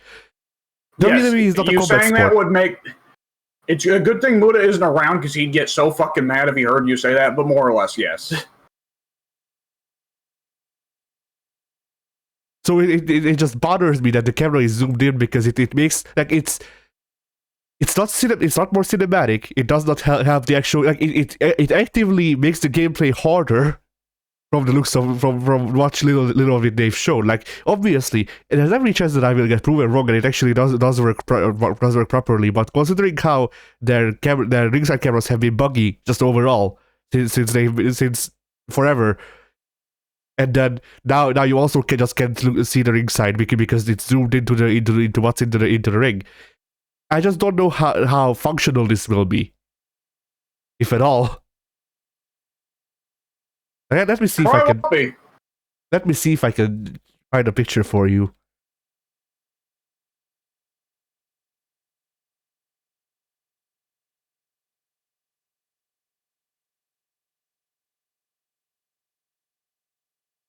No, but I can make a picture from the trailer. So I'm gonna do that. I just got Hawaiian pizza. You heathen! I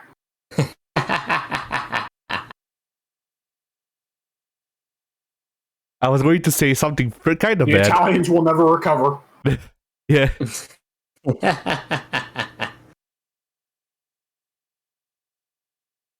All right, where is the camera? Here is the camera. Okay, actually, no, that's zoomed in, so I won't use that because that's 5% more zoomed in than usual.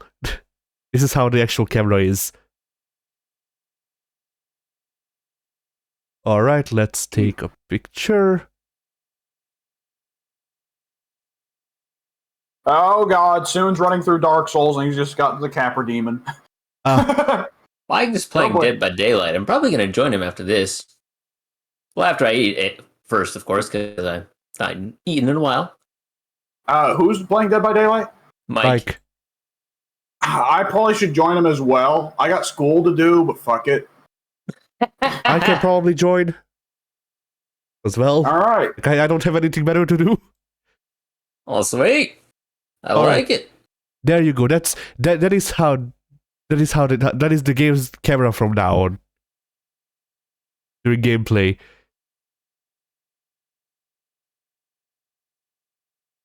Funky looking. I think it could work.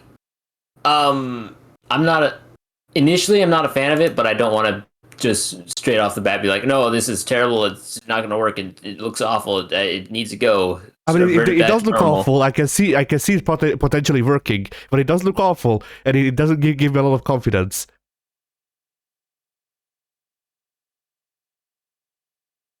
Like I'm not saying I'm right, and it just needs to be torched immediately. I'm just not likely to find it, work like functioning. Like if it is functional, they didn't do a good job of portraying that. I think. Well, I don't want to say anything that will be proven wrong in March or anything, but I feel like they're going to change the play style a bit drastically this year. But yeah, it's more like a fighting game, which is why. Yes, it is more like a fighting game. Irish whips have been removed, it looks like, so you need to do a Raging Storm to do an Irish whip. You need to input Raging Storm. Yes, there's not going to be a lot of bouncing off the ropes, I don't imagine, or well, not the rebound attacks anyway. Here's still be springboards. Oh yeah, let me 1 second. I'm gonna send the freaking controls to W because I can make a picture of that too. Roger. Okay. Here's the thing, right? This is always like it's still got one of my biggest fucking problems with WWE games in ring gameplay. The ring is too fucking small. But it's realistic. Have you seen the ring in real life? The ring does not look that small in real life. Okay, then the wrestlers must be too big. The wrestlers are very big. Trust me. If you ever go to like a house show at some point in your life, you will see the ring, or even just televised Raw, so you know there's no shenanigans going on. If you stand next to that ring, you will realize that is a lot smaller in person than it looks like on TV. They still need to increase the size of it, just ignoring realism, because it just feels so tiny in gameplay, you know? You're not wrong about that.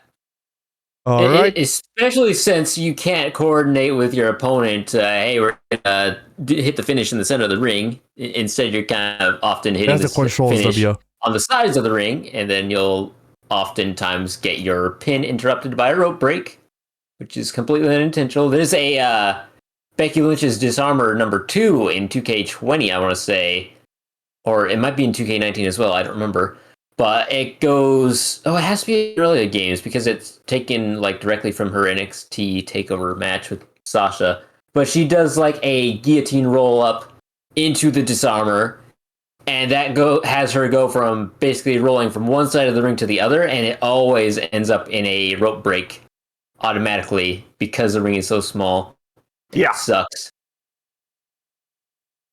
Like, So W, I sent you the new controls. You can take a look at them now. yeah, I've been looking at them while also trying to chat with Soon. I wanted to get my last point in about that ring size, though. Another one of the big ones is because the controls for running, especially, are so awkward as well, and the animation for running the ropes is so awkward.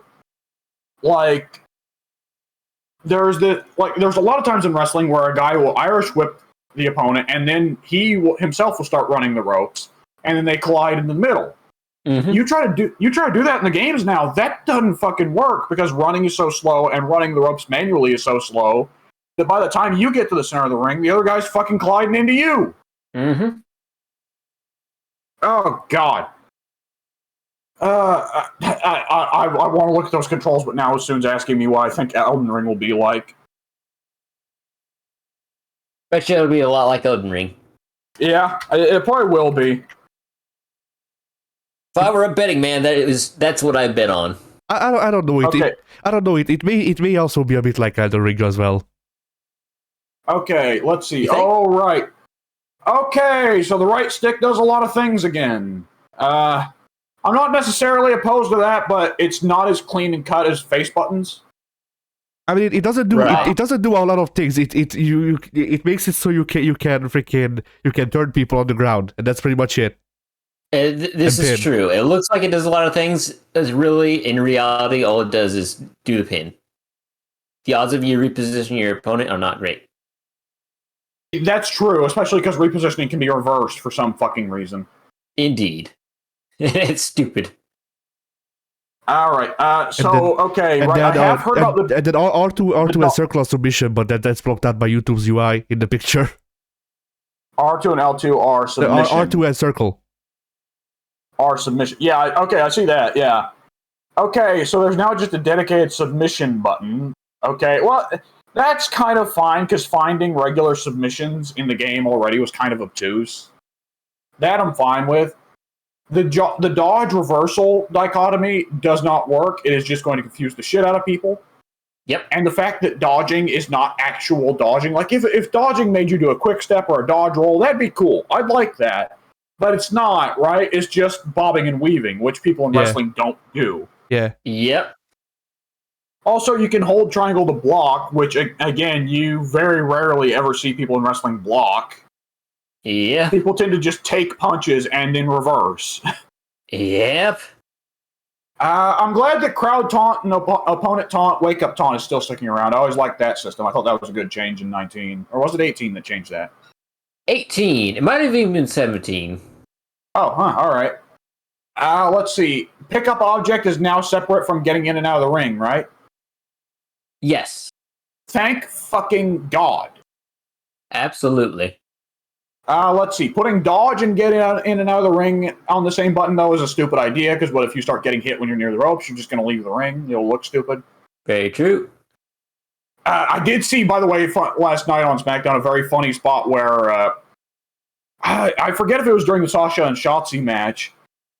No, I think it was during another women's match. But either which way, someone had to hit a grounded finish of whatever they do, and they were going to go for the pin, but the other chick just rolled out of the ring. Like, I can't break out of that pin, but I can slide my ass out of here. The light attack, heavy attack dichotomy, I don't know. I thought just holding square down for heavy attacks made sense enough. I don't think that's a necessary. Let's see. Circle for grapple is kind of a bad idea, I think. Because circle is not a button you press a whole lot. Yeah. Circle is the one you press in between pressing all the other buttons in the usual control scheme. Let's see. I like that that run and modifier are not the same trigger anymore. Because how many stupid times were there where you went to run and instead did an OMG move, or the reverse, tried to do an OMG move and instead just ran around like an idiot, right? Yep. So it's not all bad here. I think there's some mistakes here, but I think the bigger mistakes are in game design rather than controls. Absolutely. I like a lot of the changes here, but a lot of this stuff is like they have to give buttons to unnecessary things. There shouldn't be a light attack, heavy attack button difference, right? Yeah. Yeah. There shouldn't be a dodge mechanic at all unless they're going to have the balls to actually add Dark Souls dodge rolls, right? Or Bloodborne. I mean, they might, because Yep. have you seen that now everything is class based with the creator wrestlers? God I damn it, did, they're and it doing that. worries me. Because, we all loved SVR 08. Best game ever. And like not even it's not even a thing of like, oh, you can only do these moves if you have that class. No, you can only be fat if you're a powerhouse. Body fat. We don't know that with certainty, but we don't know if it's certainty, but that's how they showed it off. that is how it off. But at the same time, you would not or what's the term they use for a cruiserweight? High flyer. You would show off a high flyer and have a fat guy in the picture. But I'm very excited for the fat cause. CAWs anyway. Okay, yeah, okay, I'm having to talk with soon also. Alright, anyways, yeah, that is, like... It's... I would never expect Visual Concepts to really know what they're doing, especially because I doubt Visual Concepts really has any wrestling fans on their team. They didn't know Ted DiBiase was a wrestler for 5 years. I had to email them specifically to say, hey, this dude, he's not a manager, he's a wrestler. And now he's out of the games altogether because he's been stealing money from the government. Yeah, and they didn't even dye his hair blonde from the times he was wrestling. So now we got a late 96, 97 Ted DiBiase as a wrestler, and it's weird. You think he became the $1 million man without embezzling money? That's the inevitable joke, isn't it?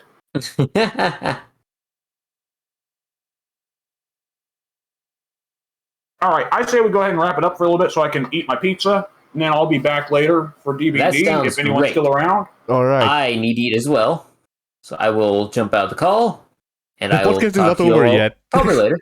What's that? The podcast is still going. It's over. Fuck you. Yeah, you're right. It's still going, but it's over now. The Shut Your Mouth Lounge was Shut Your Mouth Lounged.